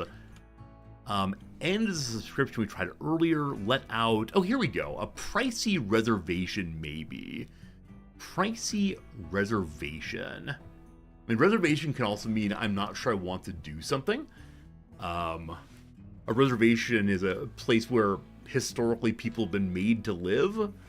It's probably a reservation of a place like a restaurant or a car, not sure. It's useful for plot development. How about a hoe to do your garden plot? That seems fun. A track for some future defenders. How about pre-law? I like pre-law very much. Rooibos, for example, is a kind of tea. It's very popular here. A wisecrack. It could be a bon mot. Wisecrack could be just a joke, possibly. A lose. How about the WCs? In defense of blank, a perfect word from the Texas Monthly. If you don't know the Texas Monthly, it's an absolutely delightful magazine that focuses on Texas issues, but has really smart writing on a wide variety of topics. I wonder if it's in defense of ain't, but I have no idea. Perfect word, could be a lot of things. Humorously unexpected. I mean, surprising comes to mind. That's not quite right, unfortunately. A 4-time Tony nominee, Esparza, Raul Esparza. He has made multiple stints on Broadway also. He sang the Shay role in Evita. He also sang the Master of Ceremonies in Cabaret, I believe, and he sings very, very well. I think he's probably best known these days for being on Law and Order as one of the attractive DAs or prosecutors, maybe. Never in a million years. I mean, I wouldn't do it, that kind of thing. Vurmque Kano, the opening words of the Aeneid. I read the Aeneid, but unfortunately in translation, my wife would know this instantaneously. It could be an est, be an ergo, not sure. A line that terminates. I mean, a train, of course, has a terminus. A line that terminates will be the last line of a story. They lived happily ever, that kind of thing. A little sound. I'll put peep in, that might be wrong. Rented. Took for let. Not sure. To the Downs. All right, a gliding ballet step. I just don't know, unfortunately. Ones with burning desires. A pyros. I had arsonists. Pyros have burning desires. Ha ha ha. Rebukes. Oh, Cambridges and Kings are both universities. So, connoisseurs feels wrong. Conjures would fit, but doesn't mean that. Downs are always hard for me to see, unfortunately. I'll get it eventually. Not sure. Palindromic constellation, I have no idea. It's going to be a consonant, but I'm just not sure. Unexceptional is what? Drab, plain. Am I sure I have both right? Why not both? I mean, possibly. Oh, I misread. Sorry. This is Texters 1 second. BRB. Okay. We're doing Downs right now. Legal finding. Legal finding is an opinion often. Legal finding is a question mark on legal finding. So some clever something. I'm not sure. What this Southern Tamoon does a speech of, not sure.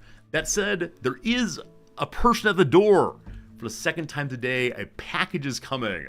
My friends will be back in just a moment. Need to go visit and see what they brought for me or for Noms. BRB.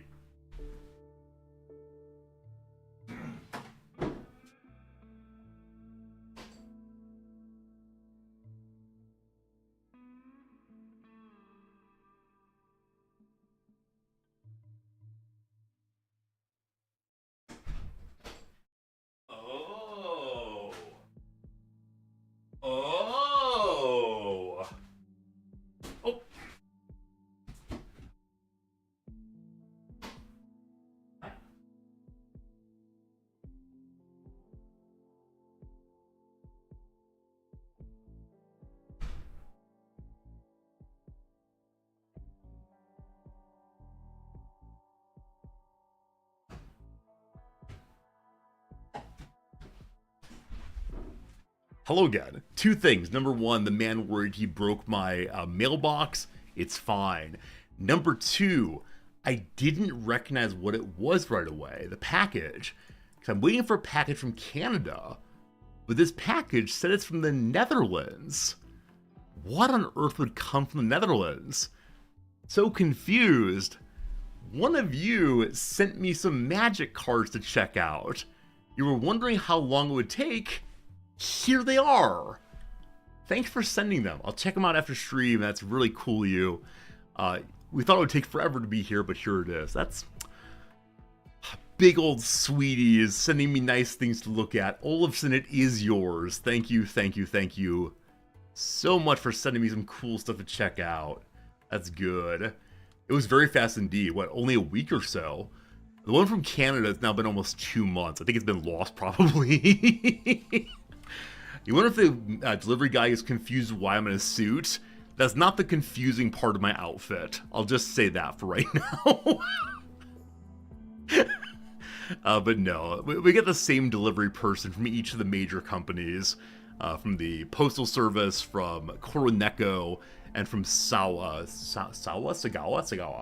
But they all know me by now. They know if they ring the doorbell, I'll show up after a minute or two, and you know, they're just used to what they're gonna see. And that's okay. That's okay. Again, thank you, Olafson. I'll definitely check it out. So excited to see what you sent me. And yeah, if you want to send me magic cards, just send me a message. I'll pay for the shipping, of course. In this case, Olafson sent us a gift. Pay the shipping also. So kind. 24 hours until we must go. Time to prioritize things in a big way. We have some meat. Package opening videos on the tubes. I don't know. The problem is I don't know enough about Magic the Gathering things to have an interesting video. Like, it would just be some kind of, here is a name. Ooh, like, it wouldn't be an informed kind of commentary. And I very much want to have informed commentaries in the videos I make. A 71-year-old ranger would like to join us, but we must go save them. They have a 12 in plant skills. We'll be back up to 6 people in just a moment. I don't want to save a 70... I know some of you are older. I'm getting older every day. I don't want to say that we should ignore or disrespect the elderly, but, you know.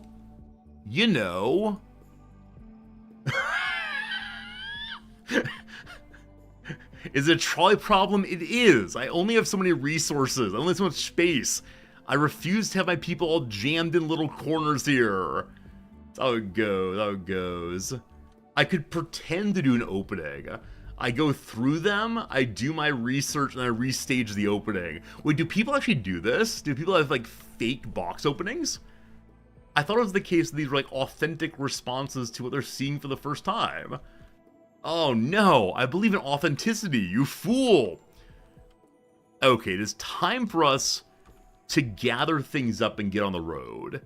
So it's time to put basically everyone on Job 1 Hall, and then order them to stop doing all of their other jobs for the moment. Cooking's important. HP, you can keep doing your thing. Everyone else, though, get to it. I may need to force everyone to work all the way through. We can hold this door open now.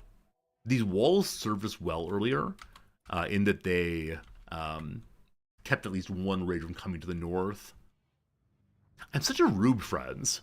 I really believe that when people online claim that they were opening boxes for the first time, they really were. And, like, giving the honest feedback of, wow, isn't this thing amazing? Holy moly. Absolute rubery over here. People lie on the internet. I don't know. I just can't. I can't. Oh, well. Seriarch. We need to haul the food in. Friend Jim, I know you're losing your mind right now. Where are you going right now? You're heading this way for something. Nolfine is hauling birds in. That is good. 13 hours. I don't know how long the blast off is, but we need to make sure we give sufficient time for blasting off. Because I worry if the mechs actually arrive here, they're going to cause some big problems. Oh, this is a peacock. Like, why is it so ugly? Because the male of the species, unfortunately. Not to be rude, but we have some visitors here. I'm going to say hello real quick. Something has exploded. It's a rainy thunderstorm. Alright, I worried it was my gas exploding again. We're good. They have a sentience catalyst. I can, I'll uplift another animal. Is it time to make a panda bear that can talk? I'm not allowed to double uplift the I'm not allowed to double uplift the muffler. You can't do that. This is such a waste of money in some respects. But of course you gotta do it, right? You mention that kind of thing, you got to do it, of course. The bolt-action rifle is falling apart. Are we sure? Yes, there was a very clear statement somewhere that double upgrading sentience is not possible, unfortunately. Okay. I need to sell some other things to actually afford this ridiculous weapon. A bad quality machine. Actually, both machine pistols can go. We can now afford it. What a waste. What a waste of money. If I try to use it on the Muffalo. Wait, our Muffalo. Where's our Muffalo? Is that our Muffalo? It is. I'm fairly sure it's said on the device itself. The effect does not stack. Yeah, the effect does not stack, unfortunately. I'm sure there'll be a mod eventually that lets you use the Sentience Catalyst over and over and over again. But as of right now, that's not a thing. I'd love to have the Muffalo carrying chem fuel into the chem fuel producer, but for right now, no. All right, Panda has been uplifted. It's now able to rescue and haul as well. There you go, team. 10 hours to go. Hauling, hauling, hauling. The rain is falling. That rhymed. Awesome. I need Jim not to lose his mind. Jim, I really need you just to chill. And I can't force you to chill, unfortunately. I can give him drugs to help him chill a little bit, but I don't think that's the way to go right now. It's nearly bedtime, so Jim will go to bed and should be okay. No one lose your mind today. Everyone be chill. 8 hours till blast off. Rise and shine. I need the cloth. I don't need the hay grass, honestly. I'd like the Tinctoria. And how are we on steel? How did you uplift? There's a new item called like a Sentience Catalyst that can be used to give the animals the next highest level of trainability. Unfortunately, as far up as they can go is just the next level above. But, yeah, it's a fun little thing. Okay, it is time to move Panda into everything on fire, into here. Panda, you can't be trusted to walk freely right now. It is time to move the Muffalo into the Muffalo box also. Does anyone know, is the Sentience Catalyst part of Odyssey or part of the underlying update? I assume it's part of the DLC, but I'm not certain on that one. Oh god, the Muffalo's running away. Nolfine, HP, 4 hours to go, and there's an infestation! Giant insects are tunneling towards you! They'll break through in a few seconds and plant some hives. Those hives will spawn more insects and even more hives. Alright, so it seems that part of the ancient danger is doubly dangerous because it's full of bugs as well. Oh, cruel world. We will not be engaging with this, I suspect. Not for us, thank you. We'll look in a moment. We probably could handle it early here. We have Molotov cocktails to light them on fire, but we'll see, we'll see. Alright, just get the Muffalo inside. Yeah, 1 Mega Spider. 2 Mega Spiders? Wait, why are you coming here?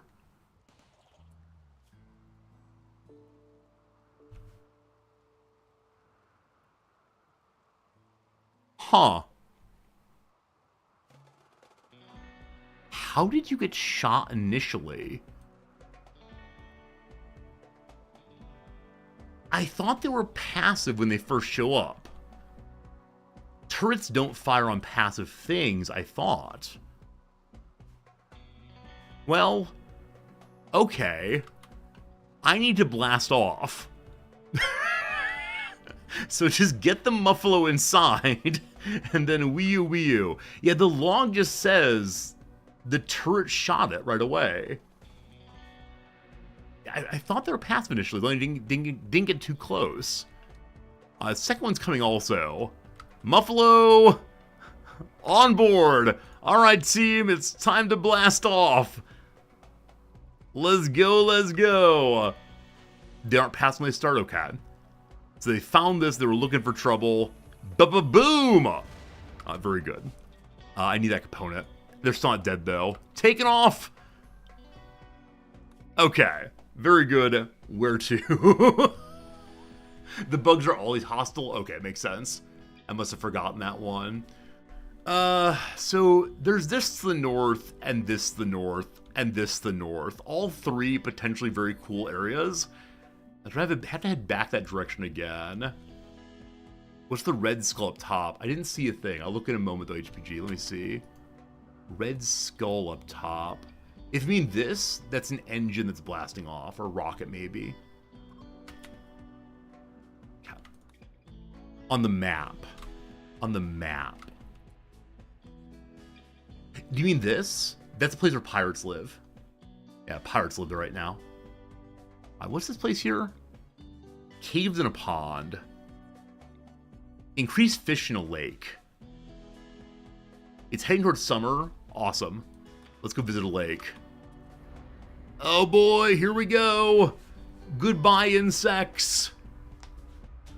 Goodbye, components. There you go, team. We're going somewhere new. My great hope is we make it from here, staying only for a little while to hop on again. I'd love that. But a lake for fishing is like a nice place to be. Our first time seeing actual lake. Excited to see it.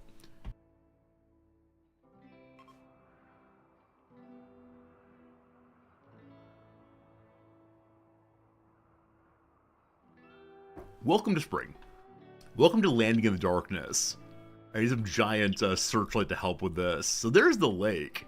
It has 708 salmon and catfish.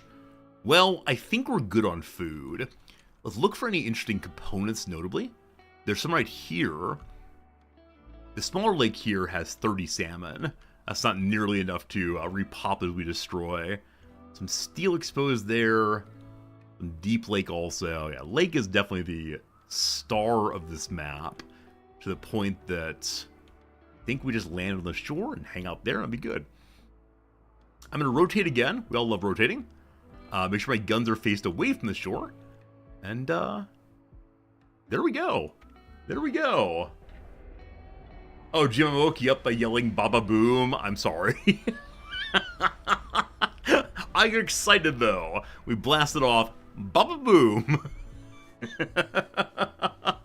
Alright, here we are once again our own. There's a slight bug, unfortunately, that every time you move maps, the unconnected pieces of powered equipment reconnect something that is powered.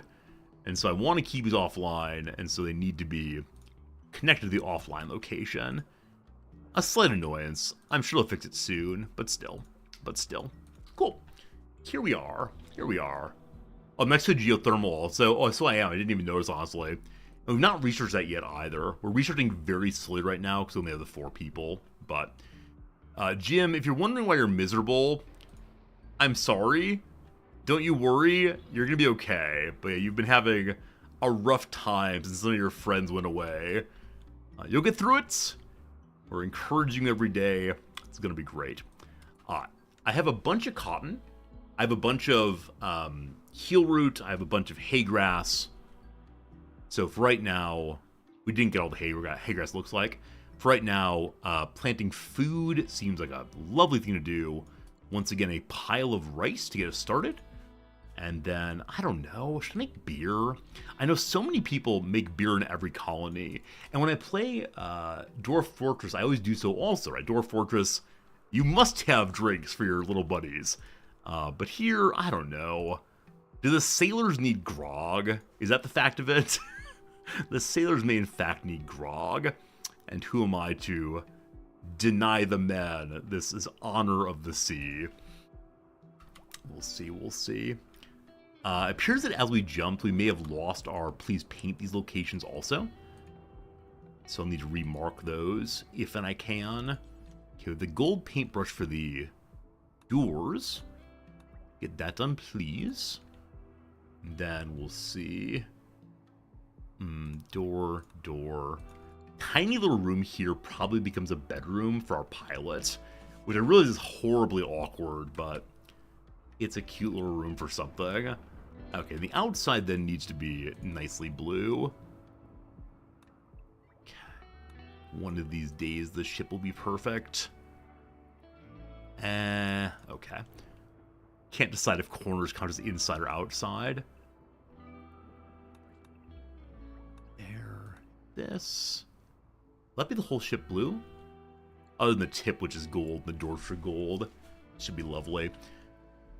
Alright, we're out of normal food, so for the next little bit, I'm going to need to go ahead and let them have space food again. Now, our food has been not great ever since our cook died. Kind of led to everything falling apart a little bit, to be honest.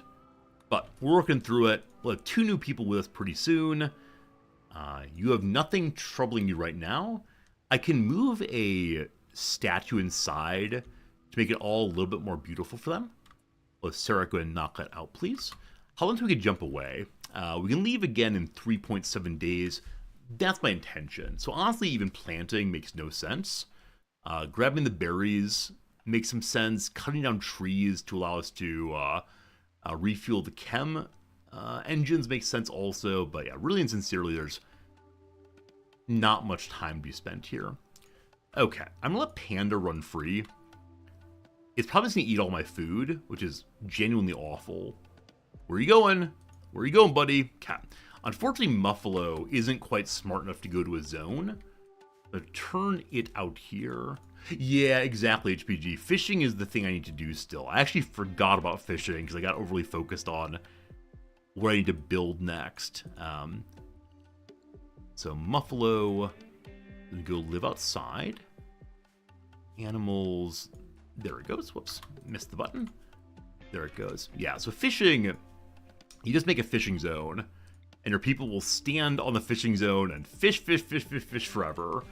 So as beloved Seriarch, you are the hunter. Cool. Time to change my settings back after the earlier Hollapalooza. Dinolphine, I do want you to clean. Jim, I'm considering having you not grow, actually. Other than, I guess the rice, because it might grow in time. I'm not sure if it will. But yeah, lots of fish coming in, do pretty good. Animal filth. A filth-producing animal. Oh, the animal, this one can't use a zone. Of course it can't. My apologies. It needs to go and hang out at a caravan spot instead. There we go. Alright, so Nolfine, can you haul one out? Nope. HP is my one and only handler. Oh, and also the pen is allowing them to stay here. They'll remove the pen, and then they'll haul them out correctly. Cool. We start working on fishing right away. When fishing is done... Oh, amazing. There's a lot of settings here of what exactly, or how exactly they try to fish. You can count their fish and keep going or stop. You can choose how many fish to leave behind. If you want to, you can hunt every single one. Cute little porcupine on the beach. Seems great. Animal outside. Lovely. Who is doing the cleaning right now, then? Yeah, Nolfine definitely is. Serach's hunting. HP is hopefully cooking. Jim is cleaning and hauling. Lovely. So we saw their components to the south. There's some right here also. I'll mark both of those to be cleared. Ancient Danger, possibly. Last Ancient Danger opening was a profound disaster for the crew. I think they're a little shy from the next portion of the video game. I can't imagine dealing with those again. Rarely do I open the Ancient Danger too early. Truthfully, that last one was not too early. I just screwed up the approach on the centipede caterpillar buddies. HP, are we cooking? Having breakfast first. Also, Ben's wearing no clothes.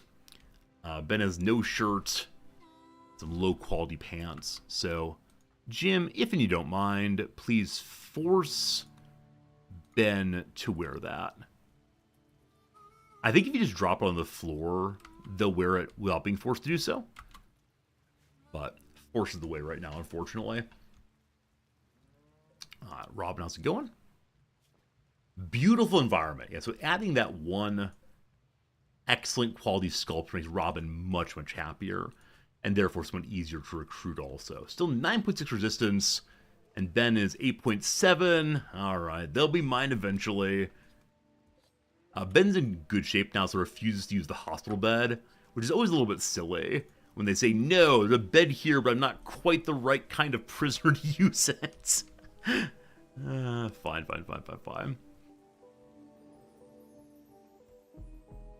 I do need to cut down some more trees also in preparation for making more fuel to hop out of here. So nearby trees all fine. Jim's planted a little bit of rice there.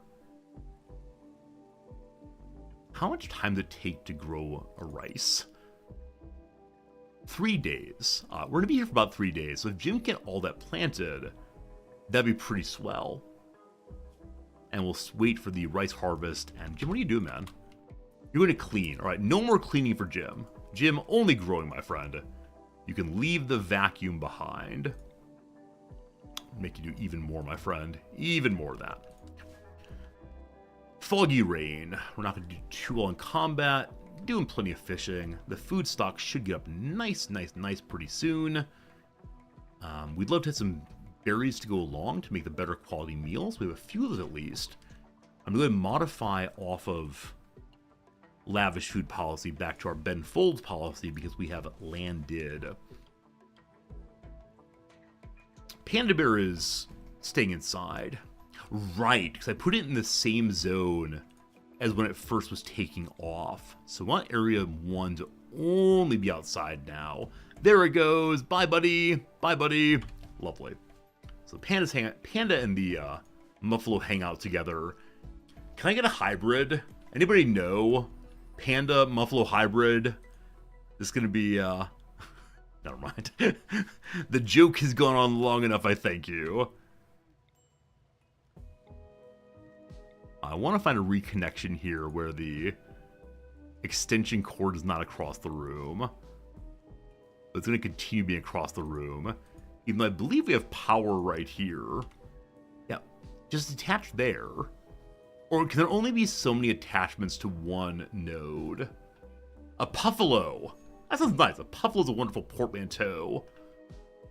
It's not a puffalo, then a what? Starting with the Muffalo signed a Muffinda. Muffinda? Good. Yeah, I would definitely pay good money to get some Puffalo breeding. A Pandafalo? A Muffa Bear. Y'all are very good at this. Amanda! I went to the a high school prom with a woman named, or girl named Amanda. She asked me to go to the dance. It was very, very nice. And then the next day, she said, sorry, because she was only trying to make her ex-boyfriend jealous, and they got back together, and now they're married. Question for you, where did I meet Amanda? At church youth group, because she was a good Christian girl. I believe my mother probably still has photos of us together. Oh, goodness. Oh, goodness. The marriage will surely last. I have no idea. Last I heard from him was probably like 20 years ago or so. Is that right? Probably 15 years ago or so. So, yeah, they were very dramatic people, as one tends to be in high school, of course. So, am I glad to help them find joy? Maybe I should be glad. Maybe I should say, at least it worked out for them. It was a rough experience for old me. But that's okay. As long as they're happy, I'm happy. Oh man. Today's the discussion of old resorties, like many misfortunes in dating, I'm afraid. My apologies. It's not been a good day. Friends, after 12:30. All right, we've landed. We're here.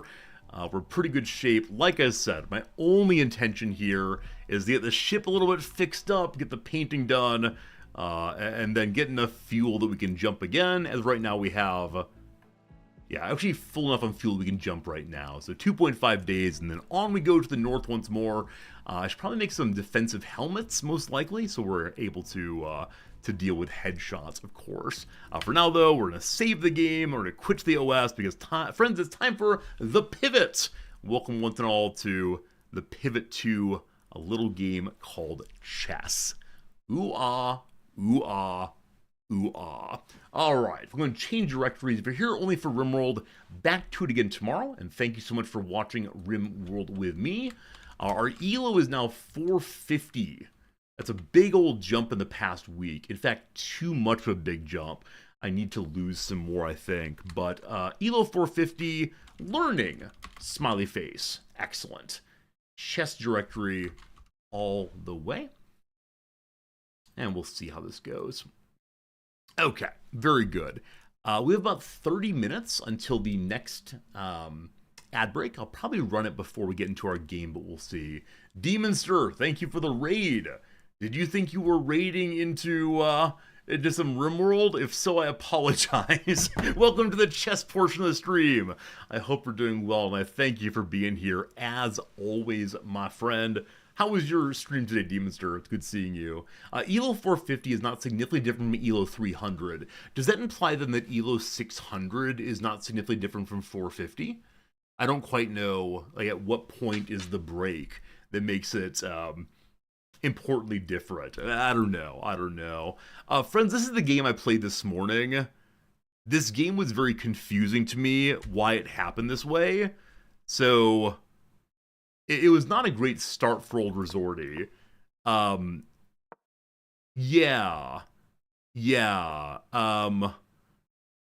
At this point, I believe I could have piled in like so and been up a pawn, but I didn't. I just kind of hung out as usual and tried to develop more. Developing there to allow castling, probably too early of a castle. So they came out, I still didn't take, I castled. They brought their knight out also, and that was something. I missed the possible fork here, unfortunately. I'm just now seeing it, of course. Missed that. They take, I take, I lose a knight. That's pretty bad. Right. So that didn't go terribly well for me. I make a false fork here. They, for some reason, move out the way with the bishop. I don't understand why at all. I take the knight. They open the queen side. I jump forward. They jump to here. I'm still just kind of confused. Now, I did miss the possibility of coming back. That's not mine, sorry. I can take that. No, I recognize they're covering the F with two attackers, and so this is the part where my king's in a bit of danger. I go in for the queen trade. I don't exactly know why, but we like queen trades. So that's that. At this point, I move here, I don't know why. Probably just to have some long diagonals. They jump to here and check. So things are bad right now in that I need to move. So I move. And they check me. And I move. And they check me. And I move. And they check me. And that's a draw. So, I don't know. I wasn't ahead. I have no idea why they forced the draw there. I was actually in kind of a rough position. I was thinking about checking at some point, but playing the same move over and over again was just weird. Slivers, good seeing you. Welcome back from playing Ludwig's Labyrinth. As always, you know these board games I just don't know. I hope that Ludwig's Labyrinth went well. Hope you had a fun time, but yeah, good seeing you. Whichever way, we got a draw there, and let's preserve our 4-5-3. But yeah, I definitely had some blunders as one does. I'm gonna warm up with a quick bit of learning, I guess. I should have traded 2 pieces with the rook. Traded 2 pieces with the rook. Traded 2 pieces with the rook. Here? I mean, yeah, I can. Oh! 5 or 6 is more than 5. I saw this. I saw I could take that. But I thought to myself, oh no, I don't want to lose a rook. But yeah, of course you're right. That 6 points, 3 plus 3 is more than 5. Yeah, trying to save my rooks is definitely maybe be overly passive at times. Regardless, the draw was good. I'm happy for that for sure. Sliver, sorry you're showing up right as the part of the stream you hate is starting, but how it goes. All right, what is today's next lesson? When you give a check, make sure it's for a good reason. Yeah. Often I say this is a useless check, and then I get confused. How can I block the check and win material for white? So check right here. I can block this with bishop to here. I assume that moves the queen out the way, and then I can take the knight. Cool. They've come back down again. Oh no, it's the bad times. So, how do we deal with this? Can you find a powerful move that attacks the black queen and protects the rook at a1? Right, so just moving the knight out of the way protects the rook, but it does not attack the queen. This attacks the queen and alt protects A, because if they take it, then... One second. If they take the rook, then we take the queen. But if they just take the bishop, I have no response to it. Do I? They like it anyway. Oh, the knight's covering. Good. How can we best respond to white's check and continue the development? So white's check is just this one. I can offer the exchange, or just move the bishop out. They come to here now. We're ready to castle the safety. White is threatening bishop to f6. How do we move our king to safety and unpin the bishop?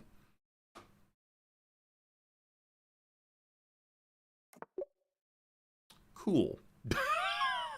So now the bishop can move because the king is no longer behind it. All right. White boldly delivered a check. Was a good decision? Find black's best response. Okay, so we push forward 2 here. That's not a good response, you fool. Oh, because the queen's there. Didn't even see the queen. So the best response is the queen takes. Yeah, I focused it entirely on attacking the queen without realizing our other moves. Have to analyze the board before moving. Fine. White has 4 checks in this position, but only one of them is a good move. Can you find that check? All right, so the knight is covering the king. 1 check is queen goes here.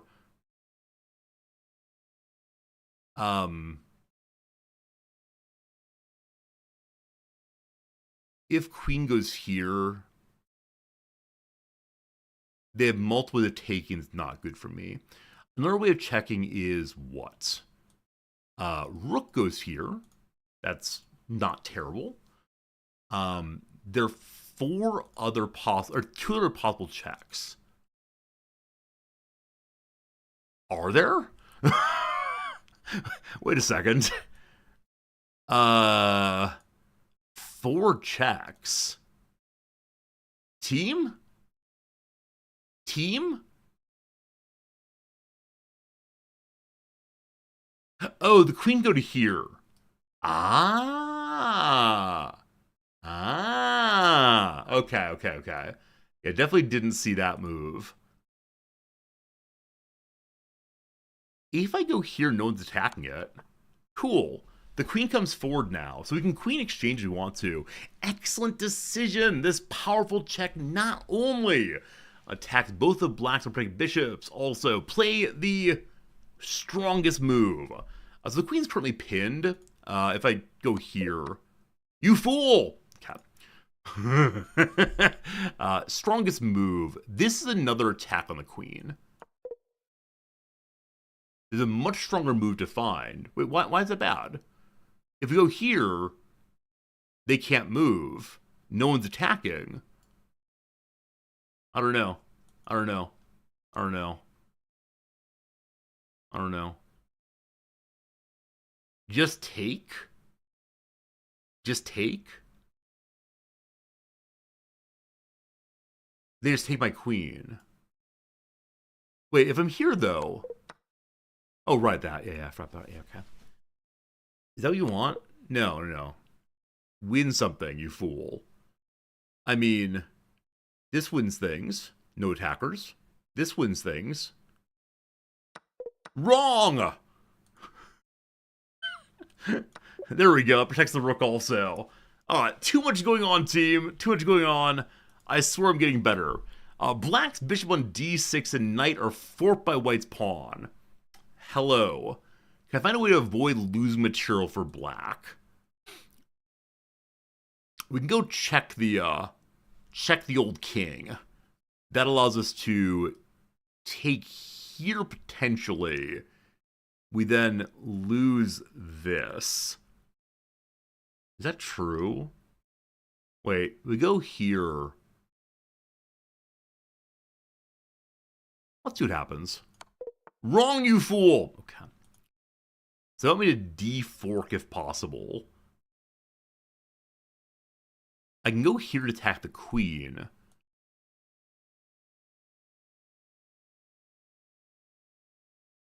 We can just take, but that's a bad idea. We want that instead. So now I can hop the horsey away also. Or we can take and continue the check. That causes the queen to come over. But that's a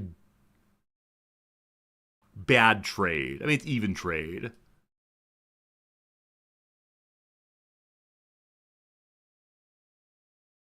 Okay.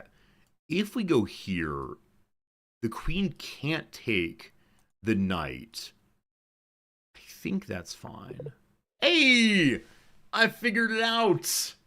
I figured it out! Oh, we're good. We're good. We're good. Did I learn things in that one? I think I blundered my way into success a couple times, but that's okay. Friends, we have 15 minutes next ad break. I'm going to go and run the ad then, run AFK for a couple minutes, and then get back and play an actual factual game. Are you ready for it? Are you ready to see great success before your eyes? Gosh, I am. Something like that. Something like that. Be right back in a moment or two. Thanks for hanging out with me. I appreciate it. Let's win some matches today and go to 461, 454, something like that. Be right back. Thank you.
Okie dokie.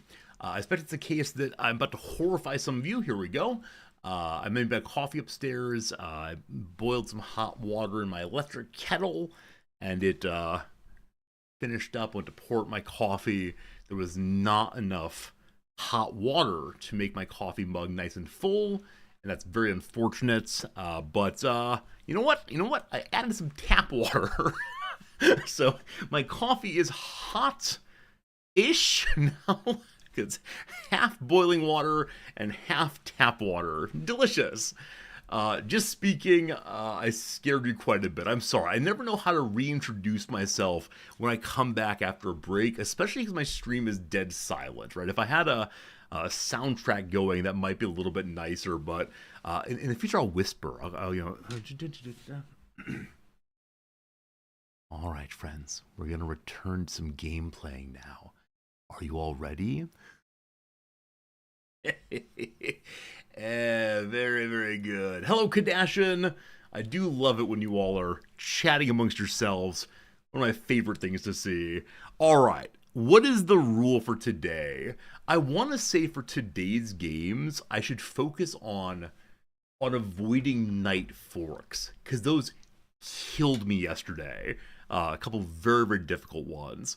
But if I, excuse me, if I focus on avoiding knight forks, I'll get overly passive / defensive.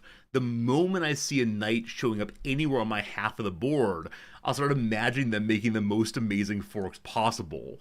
Should we work on diagonals? Is today diagonals and horsies? I don't know. Maybe goal number 1 is not to rage. Oh, the goal is counting. Okay. There are a lot of goals. I need just one thing on which to focus. Oh, goodness. All right, team. We'll figure out what happens. Good luck to you all. Here comes trouble. 500 from Indonesia, I believe. Welcome. Pieces go backwards.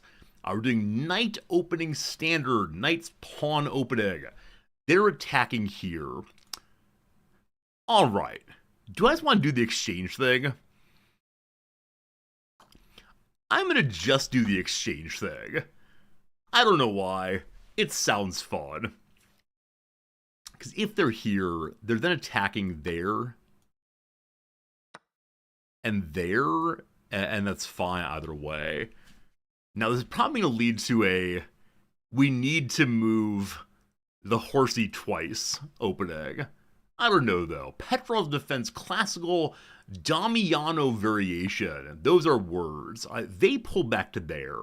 I can use the F pawn to kick. I shouldn't do that. I can use the H pawn to kick. I shouldn't do that. If I had the C open, it'd be pretty cool. So I'm going to go ahead and do that. We're setting up the outpost, and then this bishop is now attacking that horsey. Seems like a good start.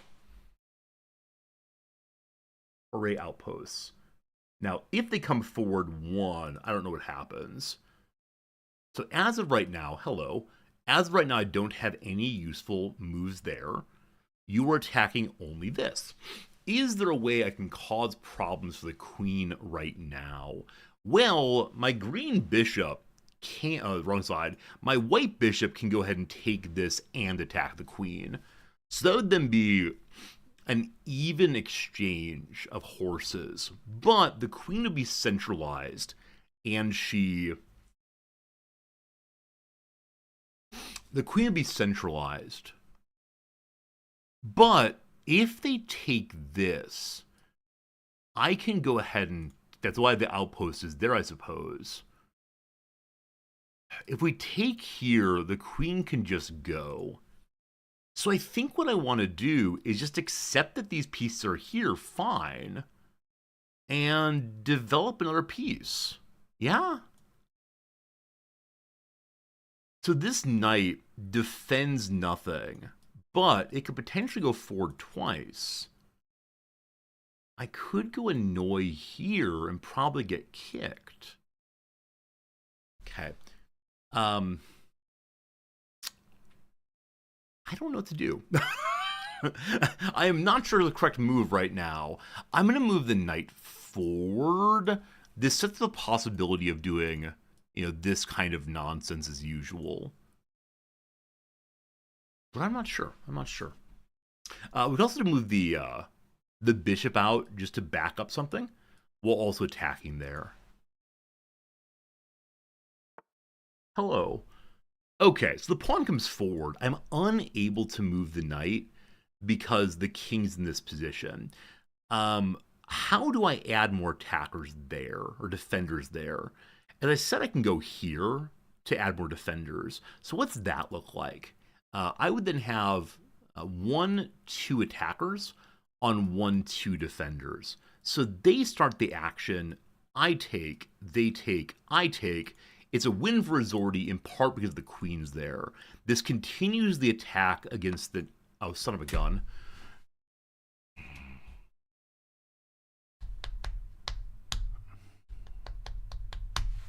We're fine. We're all fine here. Everything's good. Everything's good. That's a surprise. That's a big old surprise. I should have gotten absolutely punished, but I didn't. I thank you. It adds another attacker. So it'd be 3 attackers on 3 defenders. So 1, 2, 3, 4, queen. So they now win.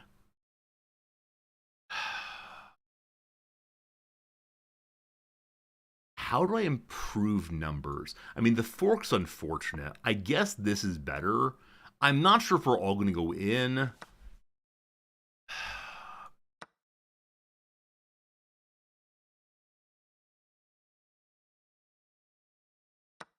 Okay. The bishop can move away, right? We don't need to take this. And in fact, we do, it would not be good for us. You can go here and attack the queen and a pawn. Now, what's interesting is if the queen moves away in the correct way, we then get a fork there that's pretty darn cool. In so doing, though, we're giving up the bishop. Actually, we're not, right? Because they're going to move the queen. If they don't move the queen, ooey, ooey. Okay. I think that makes sense.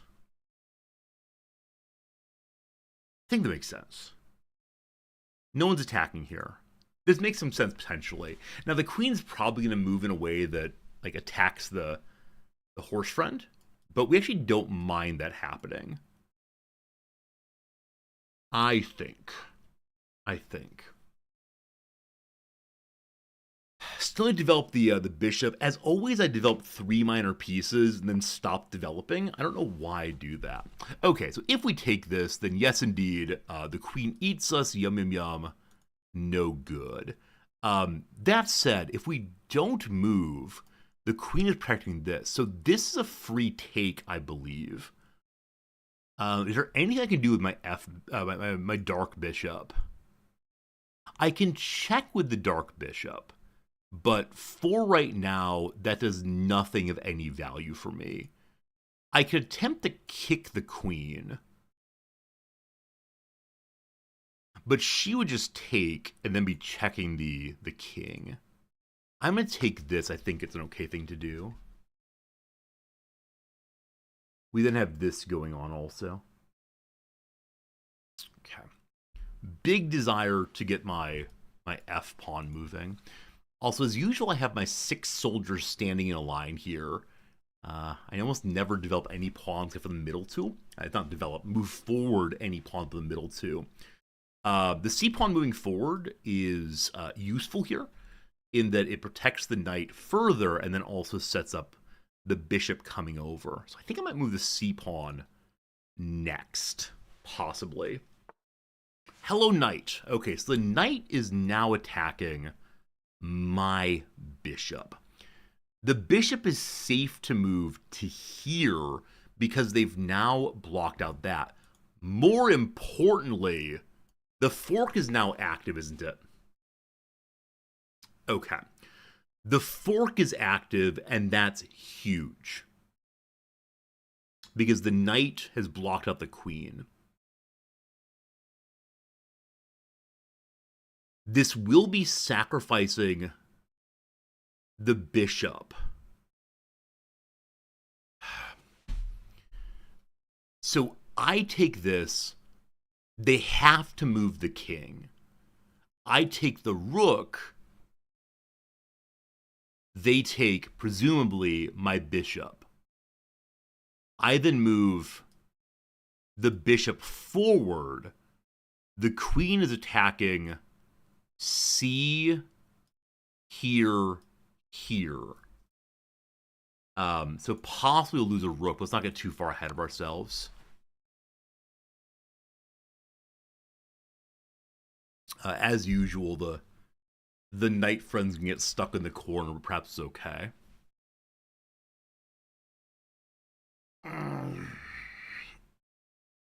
I'd like us to talk afterwards about the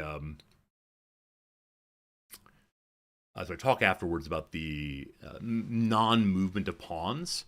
That I just kind of have them all hang out there might be a little rough. I think I go ahead and take this. I think it's gonna be absolutely fine to me. It will not be under any attack, but we'll have to do some things to get back out. I can check again there, but it doesn't help us even a little bit. So yeah, we'll go ahead and do that. Cool. Cool. As expected. So I believe is the case I move my bishop forward. Move the queen forward could be interesting. Oh, you know what? How do I do this? So if I move here, the queen is pinned, but she probably just exchanges. Huh. Because I'm up by 4, I believe that going for the trade is the correct thing to do. However, I wonder. So if I go here, like I said, she might go here. Actually, she can't go there. If she goes there, the rook just goes. This is the correct move. I'm up by 4.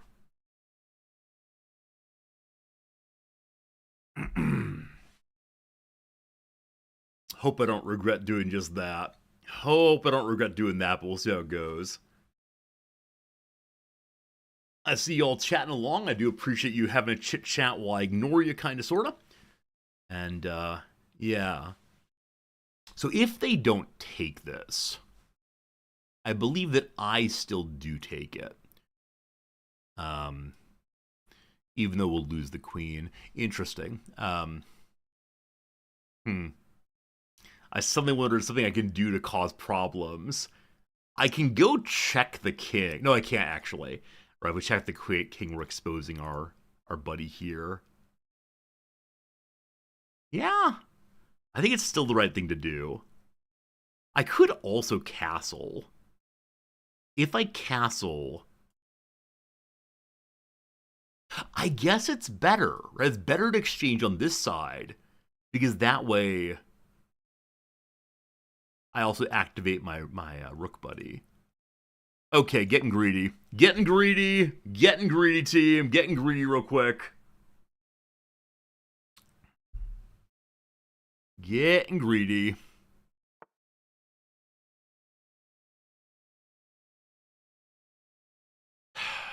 Okay, if I move my rook over and we rush in, the knight takes, the rook goes in and is lost. So we don't have a checkmate set up. If I go to here, nothing happens. If I go to here, it's taken. So we don't have a checkmate situation set up right now. Now the queen can go here and check. This is already blocked out. The queen can go here and check.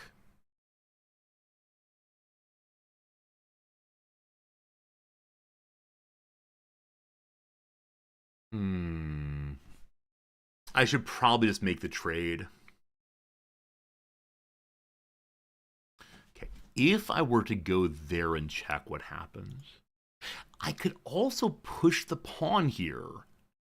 If she's so desperate not to give up the queen, that forces the trade, I guess.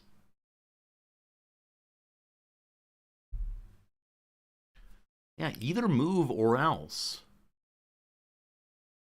We'll discuss this. We'll discuss move 13 to 15. I really did intend to trade the queen, but they didn't go for it, and so I'm willing to continue my pressure here, so long as the yeah, so long as it maintains the pin. We could push forward and check the king, but it does nothing. So we do take this now. And what we planned has been done. The king cannot move to these locations currently. Sorry, to these locations currently. No, just this one, actually. Sorry. I swear I know how this works. Okay, we can check here. That doesn't really do anything for us, except upsets their plans. I can move the rook to here. That lets me then push in and cause problems. So again, this is a... Wait, this is a productive check, isn't it? This is a productive check because it lets... never mind, it's not a good trade. Also, I have a knight. I forgot I had a knight up here, incidentally. We'll have to get a knight out eventually. I forgot he existed, actually. So I was considering ramming home here. But that's not a great trade for us right now. So if I check here... I don't know. This seems like it's a good idea. Always a good idea to get the rooks lined up with the old king there. Old king. Okay, if I go to here, the king can't go on either of these paths right now. It's not exactly laddering. So the king would have to go to here then.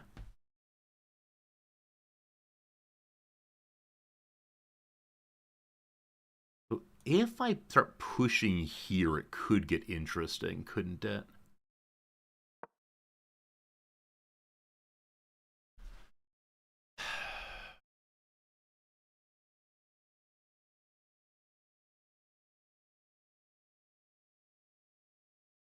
How do we do this? As many of you know, and those who are new will find out very soon, I struggle with all but the most obvious of endgames. Okay, so if I go here, they're going to here attacking my king. No one likes that. If I go here, I can do the same thing. So what do I do to avoid this nonsense from happening? I can move my bishop forward to here. It checks and also protects this pawn.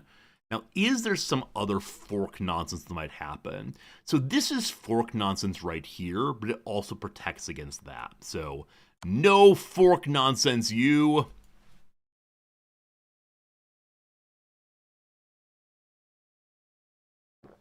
Also a check. We like checks.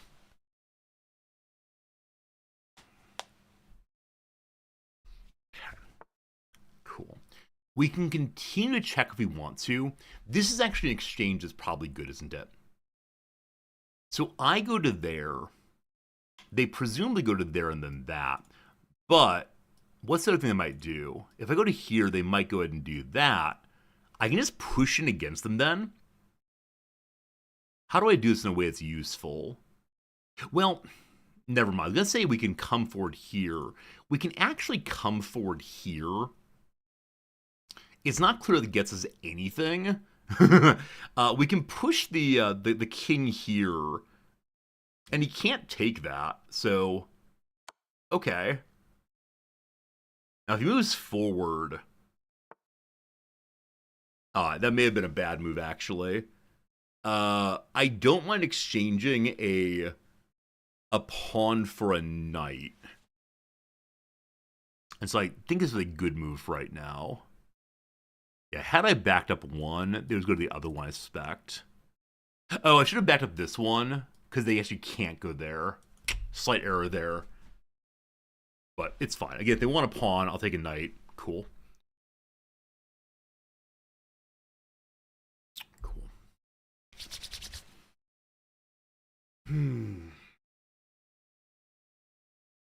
Yeah. Probably should have protected the pawn. That would also have gotten rid of the possibility of a fork there. And maybe. I don't know. I think trading is sensible. Oh, they run away there. Cool. You're now attacking absolutely nothing of mine. Fine. I now back this up, I believe. Nothing is attacking this square. That seems good. What else is doable right now? Before I make that move, we could send our rook to here. No, we can't. That's being attacked, sorry. Yeah, so as of right now, the rooks are kind of just stuck. I'll go and back up here for now and see what happens. Probably nothing, but... Hello. The pawn's being attacked here, but kind of sort of so what? What can I do to help right now? Yeah, using rooks in any way other than laddering, I struggle. So we can go here. If we go here, nothing good is happening. How do I... Okay, what are they threatening?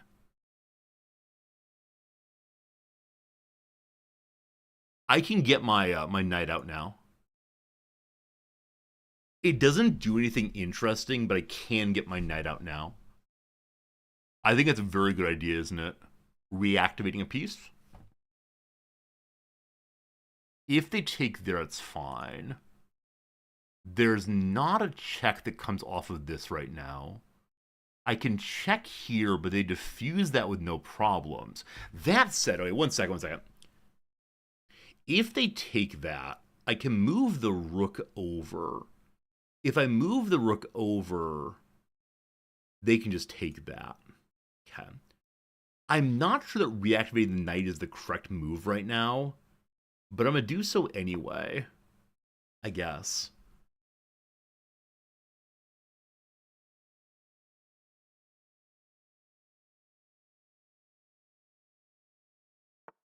Hello. So attacking this pawn here and this pawn here, this is protected, this is not. I can just move the pawn forward one, and there are no real problems.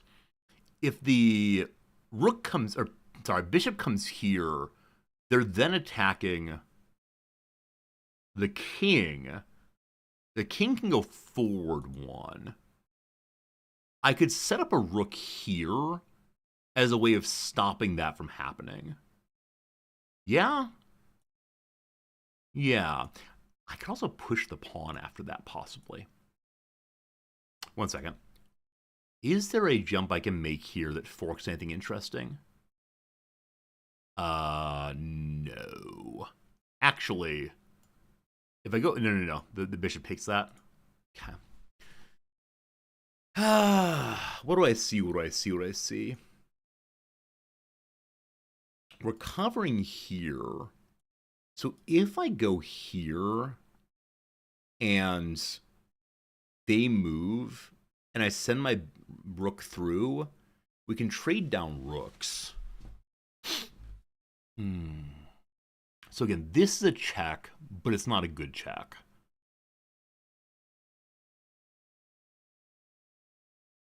Okay, I worry about them going there, no problem. So protect... No, I think it's more important to trade than anything else right now. So if they move, my intention is... The bishops go in both directions. Not sure if you knew, the bishops, they go in both directions. I did not see that. That's the first time I think this playthrough I've not seen a bishop movement. Why didn't I see that? I was so focused on it coming towards the king that I just didn't even think about that. Okay, cool. Missed that, no problem. We're still up by one. We'll see how it goes. Brutal. So this is being attacked still. We're fine. We're fine. What can I do that'll be useful? How do I make useful moves right now? Okay. We can move our rook to here. That is not being attacked. That's being attacked by the horsey.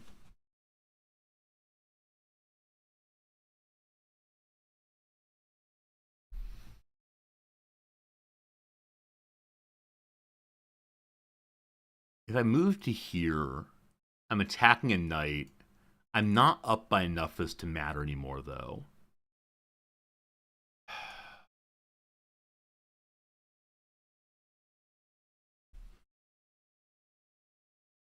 Okay. The board is simplified from earlier, but I'm really struggling because of the minor pieces. I have an advantage because of rooks, but the minor pieces are in really strong positions. So how do I get out of here? I need to protect here. There's nothing attacking the square. Okay. Okay. So the pawn is now protected. Can't believe I lost my knight there. Just didn't see what they were doing. I only thought forward. It's okay.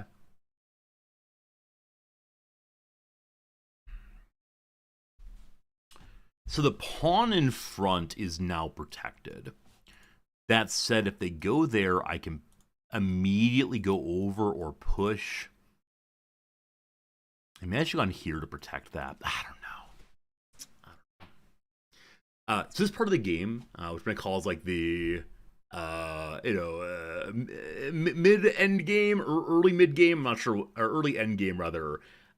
I never quite know how to attack effectively, so I turn into this like strange defensive bot where all I want to do is stop their attacks without exactly seeing how my attacks work well.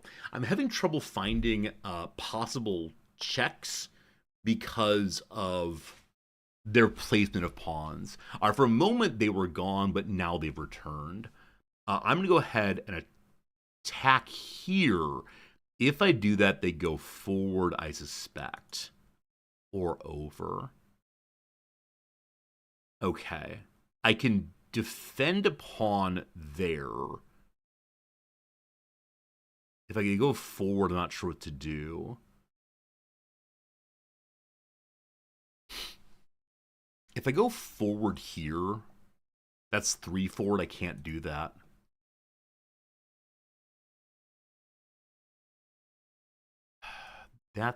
This like clump of characters seems so unbelievably strong. How do I do this well? How do I do this well? Okay. I'm going to I'm going to protect that one also.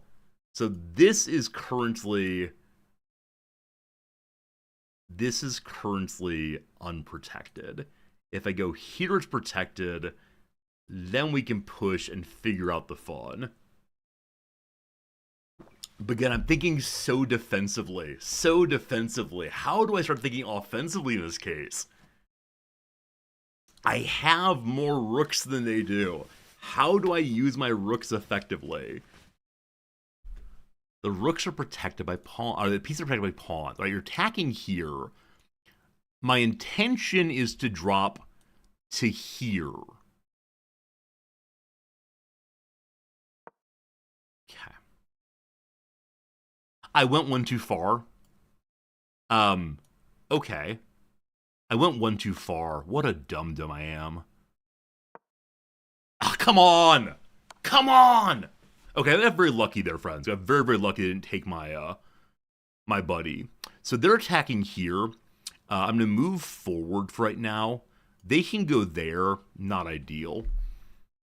Ah, I can't believe I did that. They're now attacking a rook. If I check, everything is covered. They can't take my rook right now. Okay, hello, king. I can check again here. I don't know what that gets us, but it's something I can do. If I check there, the king can take this. I'm going to move my king over to attack here. I believe you are now trapped, correct? You are now trapped. Awesome.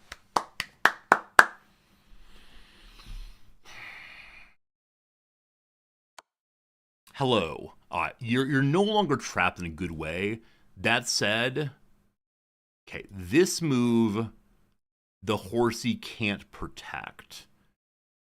I'm okay with that trade. I could also check, but doesn't help me here. We are now even, unfortunately. Hello, good to see you. Man, we're getting hammered. Man, we're getting hammered, team. Fine. Forward that. Not a good move. They can just take that, no problem. It buys merely a second, unfortunately. Okay. Well, shoot. Possibly well shoot, we'll see. No, we're fine. If they come down, we're good to go. So go. I'm not in check right now. I don't want to go here. It is a trade, I guess. I'm not in check, so I should probably check them somehow. But how? If I check here, I lose that. That's not good. I want to fork, if possible, on the king.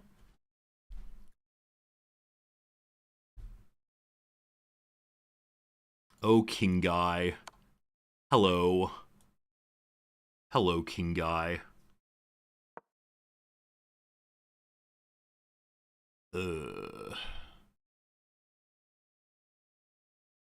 I worry if this bishop gets involved, we have problems. Okay. That's being protected. This is not a bishop trade, unfortunately. So I don't want to do that. At this point, I can check, which is exchanging a rook for a bishop. I don't want that either. If I go here, I think things are good for me. Give me the trade. Give me the trade, big boy. Okay, cool. I probably should... I have no time to think. There's a check there. The pawns are not protected, unfortunately. Okay. I believe this is trying for a draw or something.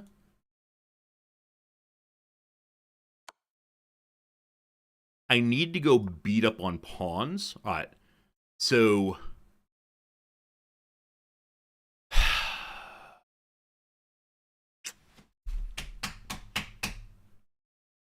there's no way to protect this pawn. Yeah? Yeah. I want this pawn. Huh, unexpected. They're going for, like, let's level up. I still have time. This is being covered. That's not ideal. Okay, so 1, 2, 3, we lose it. We don't want that. So we need to move over a little bit. Here is fine. And then I'll go protect it that way. Well, not ideal. Is there a way to fork currently? There is not.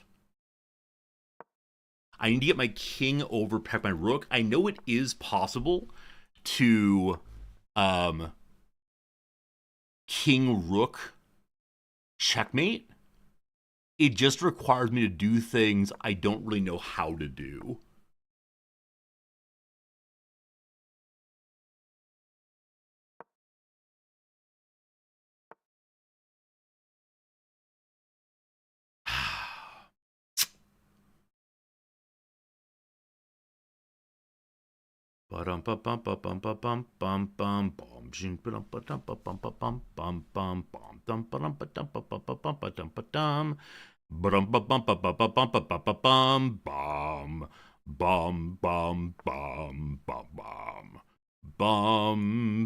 So they're offering a queen for a rook, unfortunately.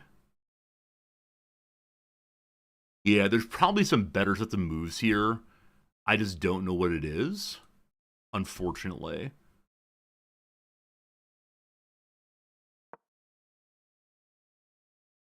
I can't make that move. Shoot. Okay. How does one solve a problem like Maria? Okay. So this doesn't seem great. I believe we get to lose now, unfortunately.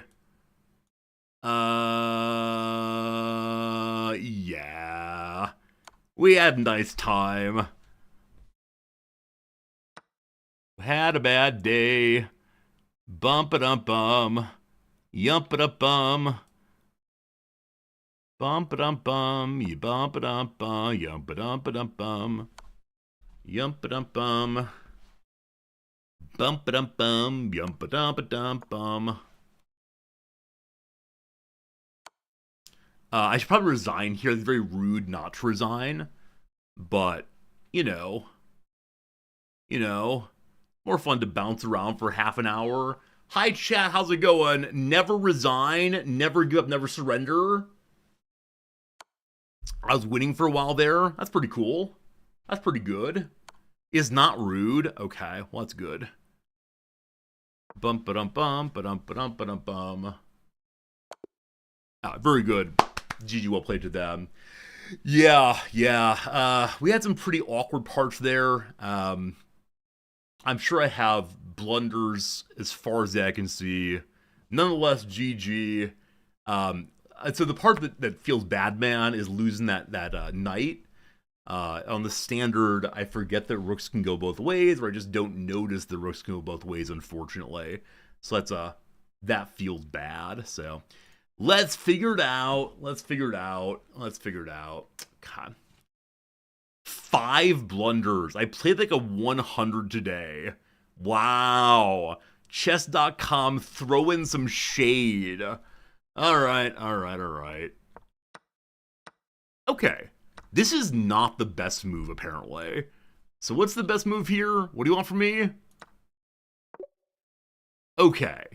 So though they're up by a pawn, it's better for me to bully the knight. Huh. Well, okay, I'll keep it in mind. I made the exchange. I then set up an outpost. That feels good. They move the queen forward. All right. Bad move, bucko. So bad move, bucko, there. And then worst move, bucko, there. Right. I think I recognize only late that I can do one of these and attack the queen.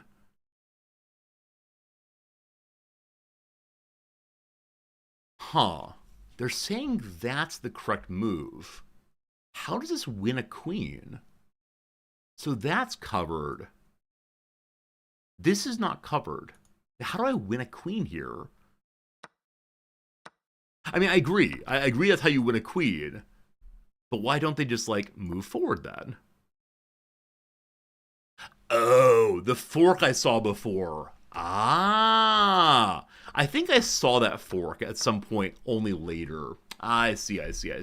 So terrible move. Amazingly, they don't follow up on it. Very lucky to me. I go back to defend. They want me to still do the same move. I just don't see it, unfortunately. That's how it goes. On we go. They take a buddy. I take a buddy. Oh, right. This is a mismove. I remember now. I meant to go to here. It's still a bad move. But the one I intended to make at least. I think at this point I have more defenders. So they take. I take. We're evens. And they go back, apparently. I don't know. Anyway, let's go. So I back up a little bit. We pile in. I decide not to pile in all the way, because at this point, I notice that the fork can be done. Right, here they're defending that. So they didn't want me to move the bishop in. They wanted this instead. How does that lead to winning material? I see you go forward. Well, I guess we can come across this way and then check again. Okay. Yeah, I probably even saw this big old nonsense, and then I don't know. I saw this big old nonsense. There's nothing useful there. I'll just get knocked out without seeing the across. I tend to think of queens as either diagonal or horizontal vertical, and I need to think about both, of course. Regardless, we take that. We get the fork somehow. We don't deserve it, but we get the fork. And we get the rook. They don't like that I did that. They dislike that I took the rook for the bishop. Huh. Okay. Okay. Well, at this point, I notice that I have a queen trade possibility. I consider doing this. I decided against doing so because this allows the skewer, I believe. That seems pretty good. Now check with knight. How? How? Here, I guess. Oh, I see. Well, no, I don't really see. I mean, it's still like that. I think it amounts to the same thing, yeah? Yeah, I think it amounts to the same thing. Regardless, I go ahead and ignore the trade here because they haven't taken it. Fine. Push in. They finally take the trade, fine. I'm up by 4 now. So at 4, I say, we're going to start trading. And, yeah. I move forward. That's kind of fun. My knight is still locked in there. We move the king away. I kick. That's a bad idea. They prefer me to move my rook forward to add some pressure. How does this win a bishop? That's my question. So I see that we check. Oh, they have to come over. Yes, when you say I should have done X, the video game tells me that also. Yes, the woulda, shoulda, coulda, I agree. I didn't, though. That's okay. So I didn't see here that that this check is very useful because it forces the knight king can't move in any useful position. So they move down to here, and we push in against it. That's pretty cool. That's pretty cool. Didn't notice it, pretty cool anyway. All right. Moved forward. Inaccuracies galore. I get my knight out, and they make this move. And I say, they didn't take anything. That must have been a misclick. Whoops. God is my witness. I am a complete idiot. Because I do not notice this. He's not trapped. I just don't notice. I know he's attacking the pawn. I get stuck on his attacking the pawn. I don't know why. It's just idiocy. So we can move here. Definitely checks Buddy in a very useful way, but didn't notice it. They go back. That's a great move. I'm +1 still. I don't think it exactly matters. So at this point, I start struggling immensely on what on earth I do because the two bishops are holding so much territory. And the knight makes them, in my view, largely impenetrable. So I could have just started pushing pawns to make things complicated, but I really don't know what I should have done in this case. The video game wanted me to push the pawn forward. So why did you want that? Because I'm pretty sure if you did this, yeah. Okay. So what I thought would happen is what would happen. But why is that a good thing? Huh. Yeah, I don't know, team. Occasionally I really struggle. I mean, I guess it moves the pawn out the way and then gives the rook a clearer sight. Yeah, I guess that makes sense. Yeah. Makes some sense. Okay. Whichever way, didn't play that for fear of losing a pawn. Okay. The opportunity to punish my inaccurate play, but didn't catch it. I can now win tempo by threatening a knight. Do they want this move? Yeah, okay. Doesn't attack anything, but makes the knight move finally. Okay. This is a terrible move. I lost a bishop. Yeah, I don't know. So I made this move because I had the clever idea that if I can just protect all my pawns, things will be good for me. They did not notice that they had an attack on the bishop because that. Fine. Whatever. They do this. I should have pushed in, whatever. Things are moving. Things are bad. We're now evens. Things are bad. It's all bad. It's all bad. Really bad. It's exceptionally bad. It's all bad. Fine. Fine. My friends, I give you, it's time for one more match at the very least. Probably is one more match. Let's see how it goes. Oh my goodness, my secret information. Okay. One more match, see how it goes. Why did I move my rook closer? Please don't ask questions. I have no answers for you other than I'm bad at the game. I had a draw there. I don't know, my friend. I don't know. I don't know how to play for draws. I know how to play for stalemates, but that's that. A person from the great nation of Iran. Oh, sorry, Iraq, rather. First time seeing a person from Iraq. How exciting is that? We're going to go with this defense. This defense is always fun. Let's see how it works out. Cool. And what next, my friend?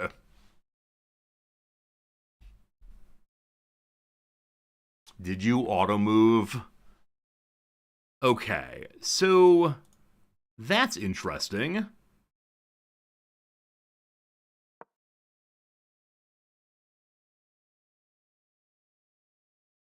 Okay.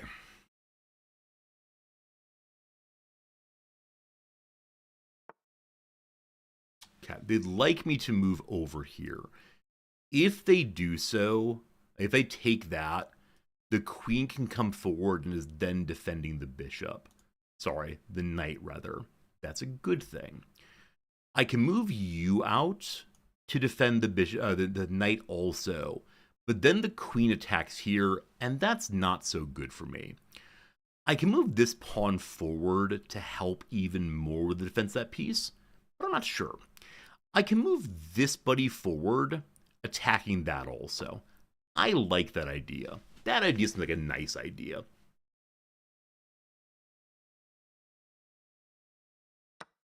Okay. As mentioned, I want to do this now.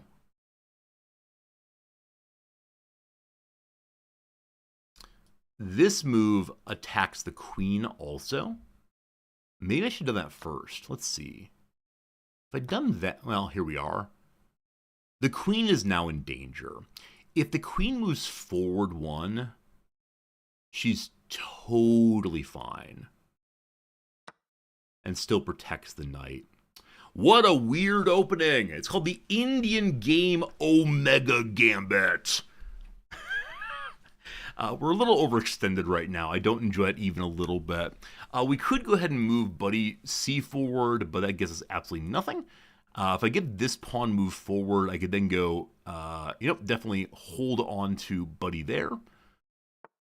Hello. Oh man, what a mess. What an absolute mess this is.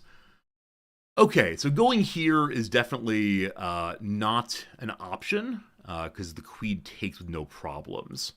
The queen going here is an interesting check because it's covered, but the bishop protects also. What do I want to do? If we go here, we attack the queen also, so we're offering a queen trade of some sort. If we go here, much the same happens. Huh. So do I run away? Or do I offer a trade?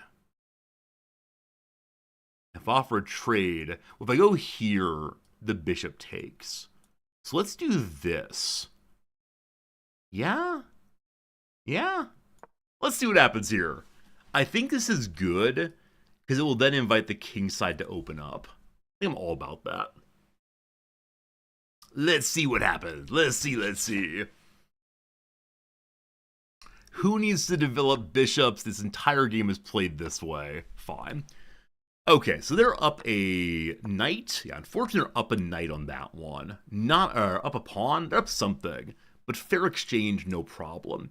Currently, you're attacking there and there. I'm not terribly concerned about that. I can move the f-pawn forward to attack this. That might be worth doing. I can move my bishop up to attack this. Also might be worth doing. A shame that they're +1 at the end of that. I didn't really have it figured out terribly well. And now here we are, all a little confused and maybe even worse for the wear. Pawn moving forward could be good for getting the bishop out. That could be a good thing. But for right now, let's just do one of these. Hello, good to see you. What do you want to do next? If I can get this pawn out the way... No, wait, never mind. Never mind. I was going to say there's a fork there. The fork's here, actually. So, this into this. One moment. So, wait, wrong one. What am I doing? What am I trying to do here? I want to get to there. That's not achievable in 2 jumps. You're currently threatening that. I can go ahead and castle queenside. Or I can push here. Or I can attack the bishop. Or. I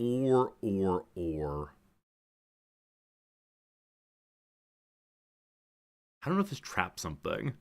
Well, let's see what happens. That's weakening the queen side, so probably have to castle king side. Indian Game Omega Gambit. Great name, huh? That's a great name. Hello. Okay, kind of expected. They're now attacking this. If we castle queen side, the rook protects. However, it is castling into check. We don't want that, of course.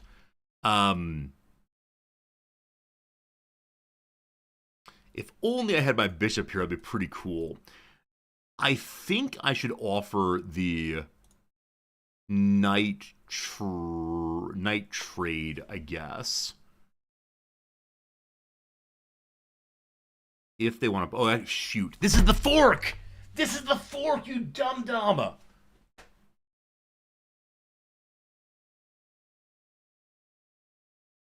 Okay. Amazingly, they move the rook here. I don't deserve what is currently happening to me. I moved to here and we're fine. Now, if Brother Man comes in, no concern. Thank you, based sub 500 ELO games.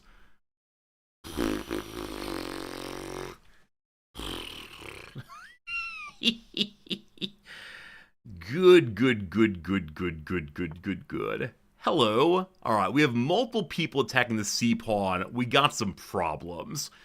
I can push here. If I do so, the knight covers that, and I think it's a good thing. I like that very much.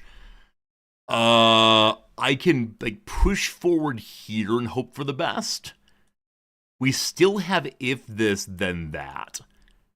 So that's not great. But this also blocks out. Okay, one second. Yeah, this also blocks out. So knight goes backwards, that's good. If you come here, we'll take with the rook. If you come here, we take with the rook. You come down, no problem. Exciting attack time. The plan is currently to take that, or if they come here, that. All right, fine. No worries at all. Totally cool. So we'll kind of just hang out here for a while, I believe. My bishop can go here and attack the rook. Unfortunately, it's not an interesting case where if the rook moves, we get something else. So what could be interesting here? This is not so great because the bishop can come out and stop my attack on the rook. Alright, it's finally time to use my friend and yours, the F bishop. If we go here, it's a check. That's a thing. The king moves forward to get out of it. Doesn't buy us much.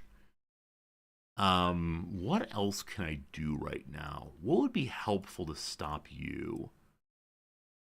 I mean, I can just go ahead and line up here, right? And if they want to make the trade, they make the trade. I can move my bishop to here also, further protecting this. And if the bishop comes down, cool. Yeah. Oh, I'm glad I didn't go for the check there. The horse would have taken it. We struggle with that occasionally. We do struggle.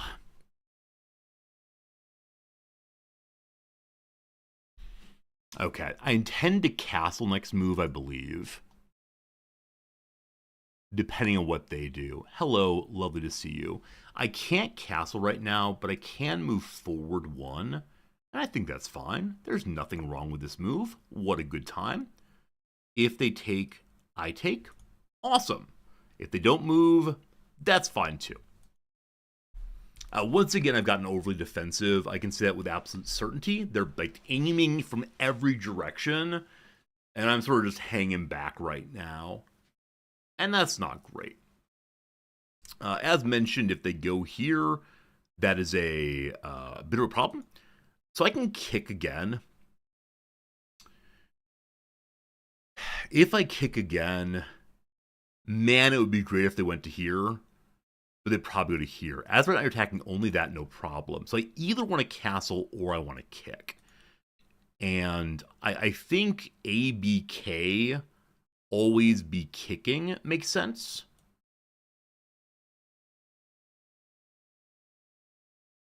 We can take that right now. If we had cover on that, like if I went to here and we took that, it would then be, we'd lose a piece. Never mind. Okay. So kick or castle? I'm going to castle. That way I can have another active buddy. And that lets me push forward here in a really cool way. More active buddies, more good. Okay, I feel like my board's developed in the past move or two. I feel like I'm in a better place than I was previously. Okay.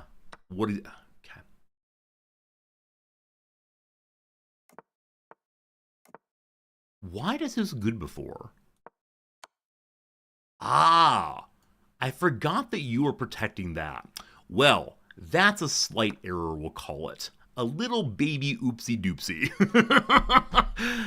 Trying to remember why pieces are where they are, something I've got to work on in a big way. That's a little unfortunate, I apologize. Yeah, definitely not so good that. So you can beat up on these, that's unfortunate. I can kick here, I'd like to do that now. Yeah,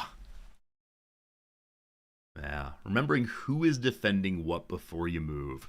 An important habit, obviously. Friends, an ad break is coming. I forgot to play the ad break between games. I'm very sorry. The ad break is 3 minutes once an hour. If you don't want to watch it, consider throwing me a subscription this way. Prime sub is as good as any other sub, and I do appreciate a whole bunch. Buddy is attacking here now. What can I do that would be helpful? I can move my rook to here. That seems like a very, very, very good idea. I could outpost this way, but no, I think rook here makes sense right now. Again, friends, sorry for the ad happening during the chess match. I need to ensure that I play in between the matches, but I often forget to do so. Okay. What do I see? Unfortunately, this jump is still garbage. It's eternal garbage. I'm not even sure why I want to do it, honestly. Maybe it's time to start moving pieces forward. I don't know. As of right now, we're fine. Like, if brother comes down, we're good to go. We'll see. Okay, pawn forward.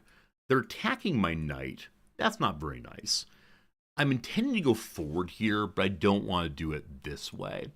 So, where to? I guess just safety. Now, if I go here and they come across, I'm totally fine with that. Is there any reason not to make this move? It stops this being protected. But again, if they come down here, I'm largely fine with that. So I think this is okay.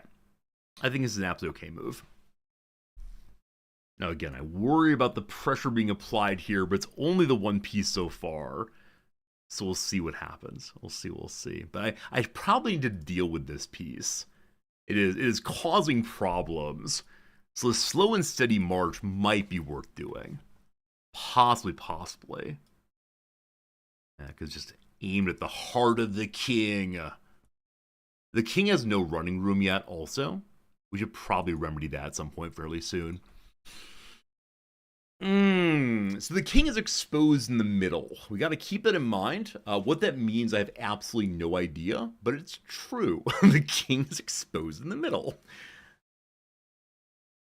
So if I were to push forward here, and they take, like, this move is totally cool. Hello, good to see you. I think they're trying to work on multiple pieces on the F. I believe that's what's coming. So if I move forward only one, that doesn't exactly help me. If need be, I can move here to attack that. I can also just go ahead and take here.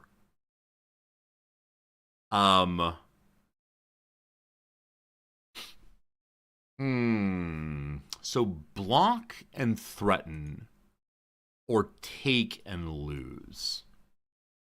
He's up by 4, so he wants the trades.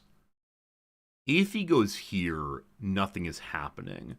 So I can move a pawn forward to stop that potentially. Or I move this pawn forward and hope for the best. No. This is one of those cases where I'm preemptively making moves. Okay. If they attack here, we're fine. Unfortunately, it does block out this, but if they take that, I will rush. I'm probably rushing regardless at this point. I don't know.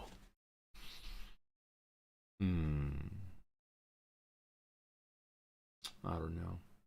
Man, if that knight comes down, I'm not quite sure what I'm going to do. I mean, it's okay now, right? If the knight comes down, hello.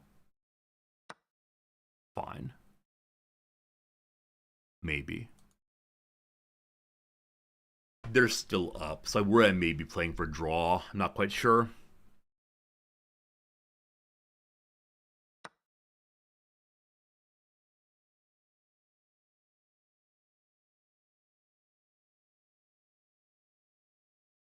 Okay, they just took a pawn. This is not being attacked in any way, and it's also a check. I think that may have been an error on their side. I was expecting the rook to take, but I'm not quite sure what happened there. Okay. Cool. They're only +2 now. That's all right. What can I do currently to be good? I'm not attacking anything here, unfortunately.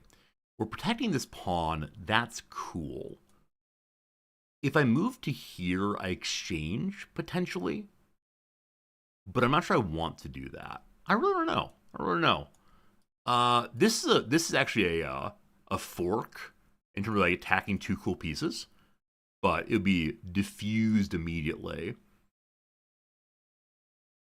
This attacks nothing.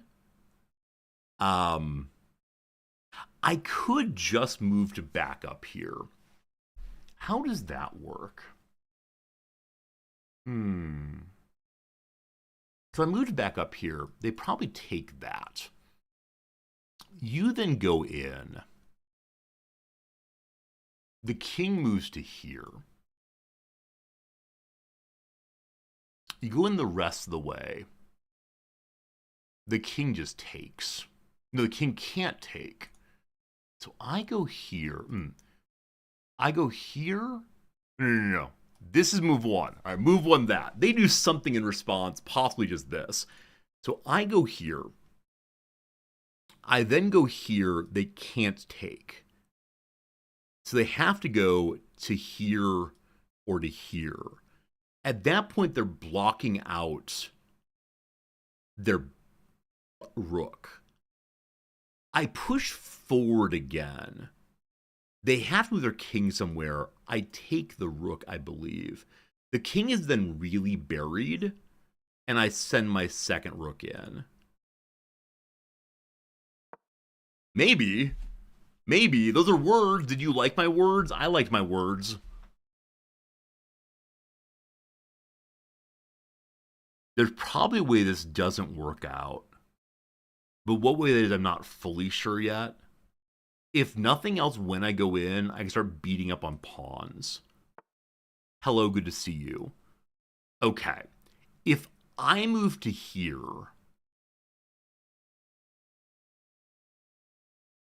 Wait, I can just take this. They can't take back because my second rook's behind. I think this is a fine move. Give me just 1 second to think. So the only attacker on this square, there are no bishops, is this, and it can't attack. Okay, cool.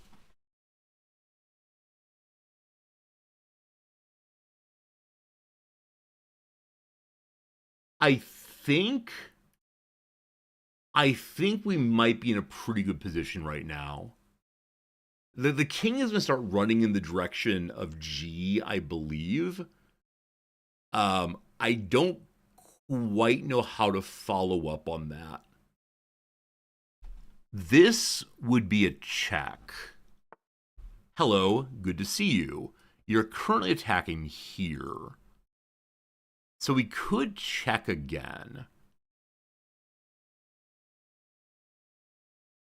We could check again to buy time.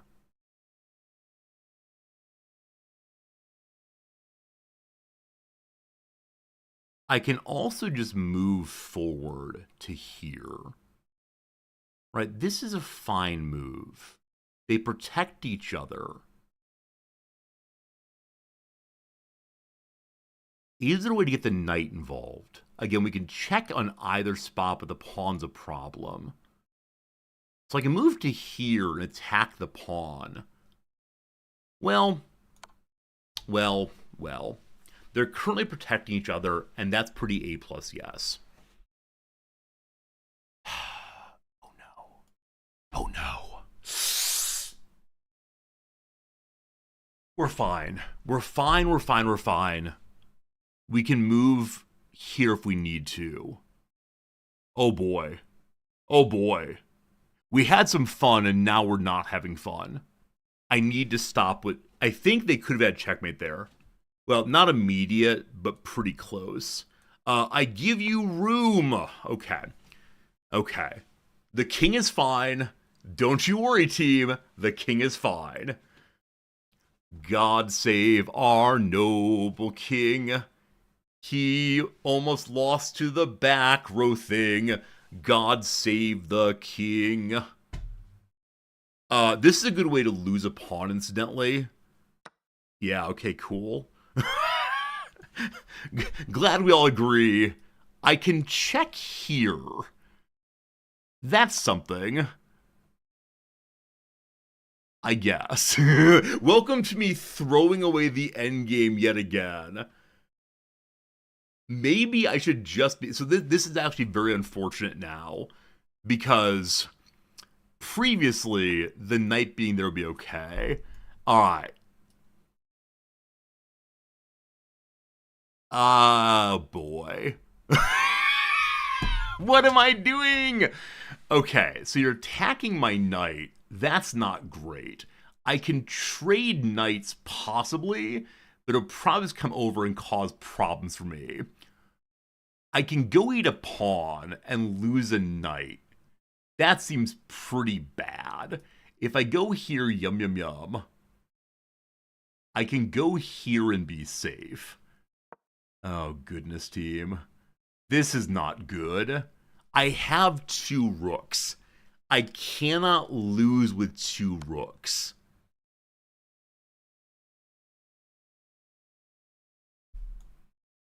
I can lose with 2 rooks.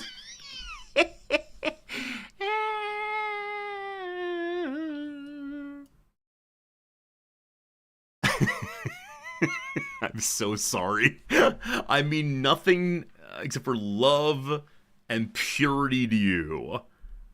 This attack is happening. Fine. This is very bad, just so you know, because this is now covered. Wait, is this bad? This is not bad. This is bad. We all agree this is very, very bad. This is a check. Hooray! Oh, man.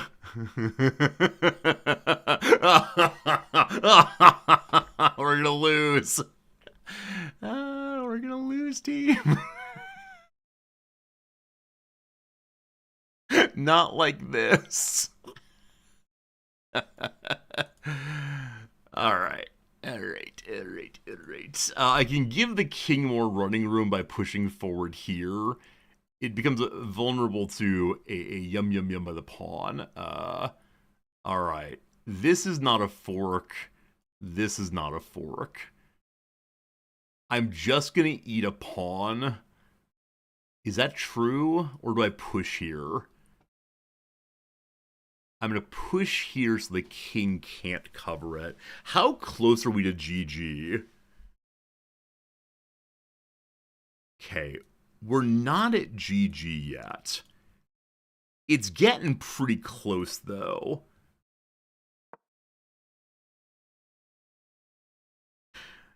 I'd like to do this, please. This would be pretty cool.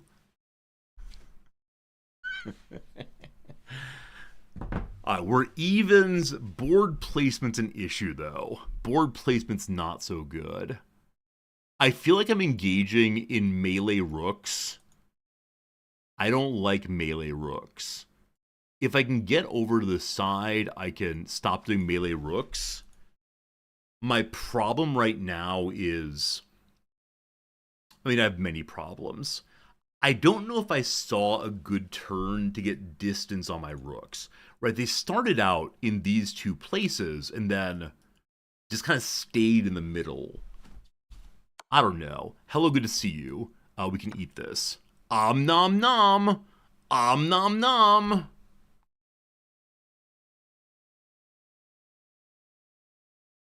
This is legit also.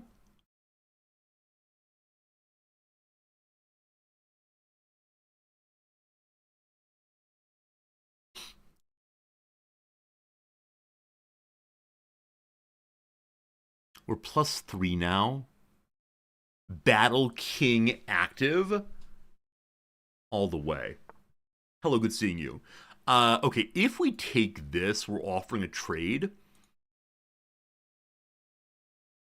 I don't have a check right now that's any good. But I think this makes... wait. Ha-ha! We have pawns for a reason. And their reason is to be sacrificed for the greater glory of the black side. Okay. I almost screwed that one up. I'm playing too fast right now. I'm overly excitable. So we're going to take a deep breath. And everything's fine, team. It's alright. Saying it's alright. Baby, it's alright. Okay. As of right now, we can go to there and be protected. Not sure if good. I'm considering jumping forward again. My king can go behind. Oh.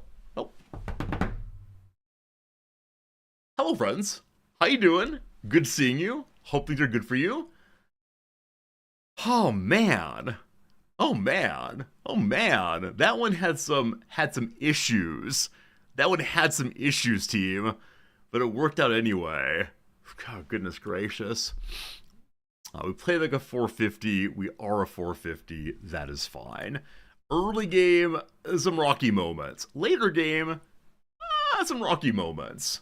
All good. All right, forward. I go forward too. They make that move oopsie doopsie. Like I said, I thought they had their plan worked out. They send the queen there. Doesn't help at all. I defend. Good. They attack. Good. I attack. Good. I pawn for pawn. Cool. Also protecting the knight. I like this move I made quite a bit.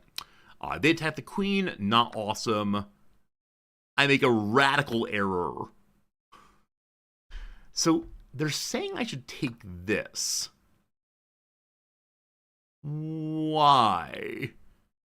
Don't we just... Oh, it protects the queen also. Whoops, I didn't mean to do that. It protects the queen also. I did not see it at all, actually. I was thinking we had to have the physical defense, but yeah, if we go here... that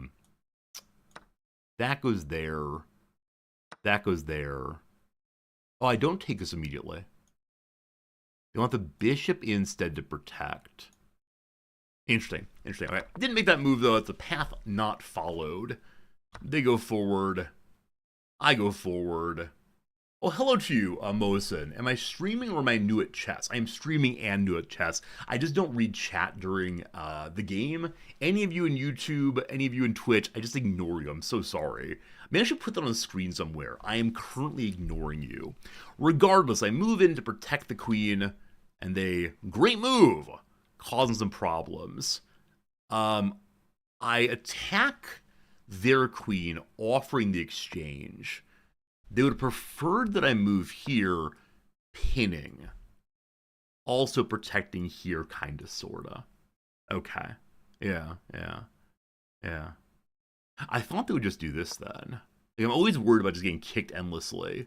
Oh, I see how it's strong, though. Okay. This is me, like, queen threatening the corner, and I'm not doing terribly well at that. You don't think I need a banner telling people I'm in a chess match? Pharaoh, the fact of it, though, is people message over and over and over again on the YouTube. Even if I ignore them. They say, are you a recording? Are you streaming? Are you new at chess? Do the check on the bishop. Move your horse. Over the course of like 5 minutes. I don't want to be rude. I don't want to be rude. Anyway, we offer a bishoply exchange. That said, we perhaps don't play it super well. We queen exchange, fine. I go attack the knight. They move away. I become worried about forking as usual here. There's actually not a fork about which to worry currently. I should have gone ahead and castled here. Didn't. Kicked instead. They moved to the awkward corner here. I moved there to attack a bishop, I guess. I don't know. Here comes their rook. They're thinking stuff. I move there to avoid the fork. So from here, the fork is coming. Right. I notice it. I'm only too late. I make this move and I say, golly gosh, the fork, don't die. For some reason, they don't take the fork. I don't know why exactly, but they do not take the fork. Thank goodness I managed to avoid it. They're now piling pieces in, attacking my king. We're still kind of far away from losing. They build even more. That's no fun. I'd go and defend. Right, this is an inspired move. This right here invites the rook forward to be caught. In a moment, I'm going to move this pawn like an idiot, just so you know. Right, they check. That feels pretty bad. I kick. I didn't mean to do that. I mean, I did it. Yeah, for whatever reason, I don't move my bishop back. I assume I didn't notice my bishop. In the moment, it was, oh lord, must kick. But that does undermine this. Like I said, I occasionally forget why pieces are where they are. Would it be a terrible thing if I went and got some very small post-it notes and posted them to my screen to remind me why this is happening? Like, the C pawn is here for a good reason. Don't move it, dum-dum. I need post-it notes. And then when I eventually play over a board, I will need my post-it notes. Regardless, slight mistake there, unfortunately. We go forward. It's okay. But yeah, they're going to come get that bishop very soon. Definitely should move over to defend it somehow. Like, this would be a good move, probably. Don't do that, but how it goes. Anyway, they take it. Great move. All right, very good. I keep kicking.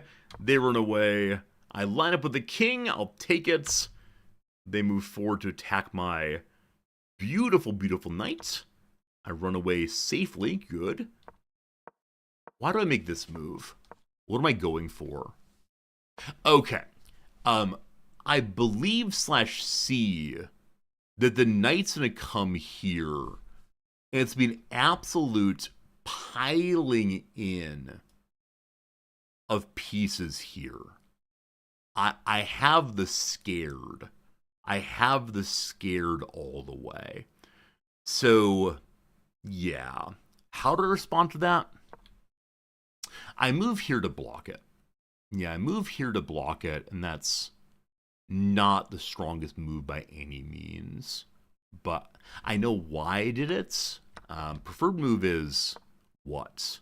Just the pawn forward. Why is pawn forward good? What's it do? It doesn't block the attack. Team, why is this move good? Like, I see they want me to take, and then hooray, I'm guessing. But why is that a good move? It'll block the attack next move. Okay. It's about getting ready to block in. Okay. I think, unfortunately, I tend to think in terms of 1, maybe 2 turn blocks at this point, and I see why, obviously, seeing that you're pushing on forward can be good, but I didn't do it, definitely. Regardless, blocked there. They take, I take. That was the plan. They come to here. I don't know why they do this.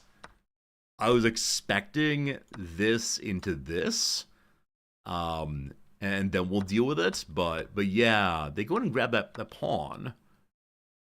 And so I also grab the bishop. I think it's a bit of a blunder, probably. They didn't mean to do that, but it worked out. I get the check also. At this point, I think I'm finding a checkmate somewhere nearby.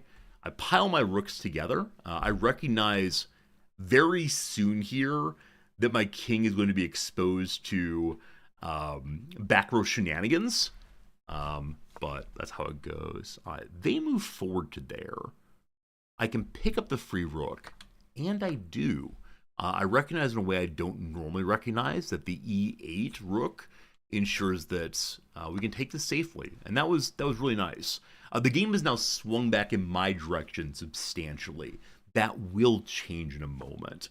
So they attack my knight. I don't mind that. I go and move forward. My rooks are protecting each other. I like it a lot. They move their king. I'm not quite sure what to do at this point. And so make the blunderific move of moving that one forward, which gives up my knight. And indeed it does. Indeed it does. I believe I made that move with the hopes of limiting the king's movement forward. But yeah, I mean, I see that this move is better because it blocks the same thing. Fantastic. But no, I gave up the knight, and that was not great. So I take a pawn. That's not great. I make a very awkward check. Hooray for awkward checks. They just move forward. So I'm tightening the noose, I guess, but I don't see... I think I'm tightening the noose, but the noose is actually not on the criminal's neck. Is that a fair thing to say? I think that's true. All right. So I jump back here. I jump back here to save the knight.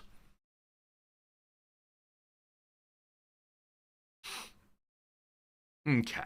I realize that jumping back here is also blocking my king in again. Not a huge fan of that.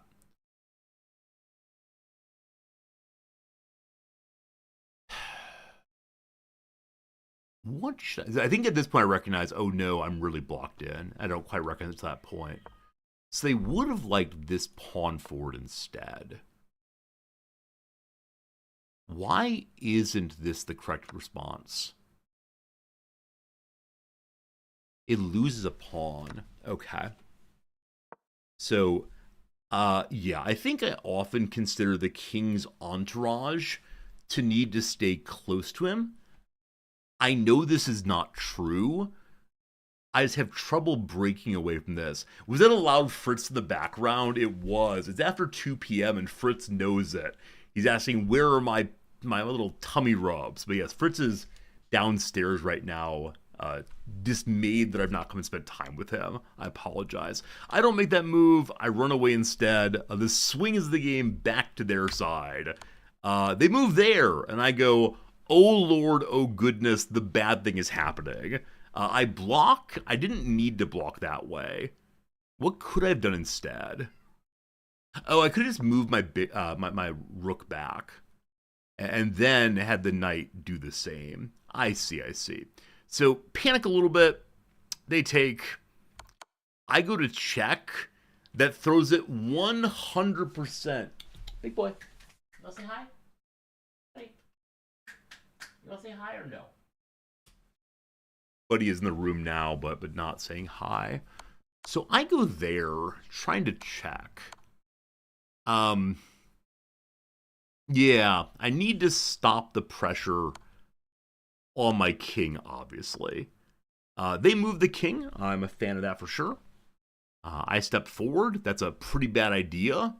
So the opponent can now check the king with 2 pieces. I recognize 100% the king's in a bad place, but I don't know what to do about it, honestly. Unfortunately. So they check. I battle king forward. They make this move, trying to lead to even more constriction on the king, but I recognize something very important. That is, the king carries a mace and a very large robe. I've watched enough of battle chess to know this. Whammo. And I believe my opponent is very frustrated right now. And so, I almost screwed up here, though.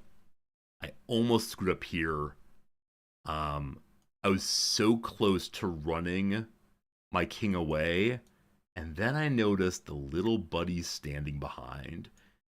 What's your name? My name's Jefferson, sir. I come from Manitoba County, up in the north. Jefferson, on this day, you are my assistant. Oh, charge! Oh, that's great. Absolutely great. I'm so happy I noticed that. It made me feel very, very good. Even taking away the rook is fine. I guess so. I got excited. I got excited about actually using a pawn productively. So there you go. They resign. I think they didn't see that probably. We're +6 now, and it works out. So there were definitely some very awkward periods. The game swung back and forth very aggressively. At no point did I feel like I had the game in hand. Right, even the part where I had the king pretty well stuck in the corner with my 2 rooks there, I didn't know what I was doing. It's like the first time I ever went to the front of a classroom to teach. I knew what teachers do, and I knew part of it was standing at the front of the classroom, but how do I even hold myself in place? And so I probably should have pulled back on the rooks, but we're struggling. Look for ways to capture a piece of checking before looking to run away. I like that. I like that very much. Yeah, thinking of aggressive responses to checks instead of just disengaging seems important. Whichever way, team, we end up today at a 455. Can you believe it? We started today at a 453. We had a draw. That was me earlier today. We had a crushing loss in which we both played absolutely terribly. And then we ended up with a win somehow. I think today we probably deserved 2 losses, but we started at 453. We ended up at 455. Number goes up. It's now 12:20. I got to go take some video for a YouTube video, so got to go work on that. We'll find someone to raid host. I think today, for the first time ever, I'd like to raid host someone in the Twitch, sorry, in the chess directory. I don't know.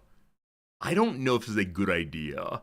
I don't know anything about the people who follow and play chess.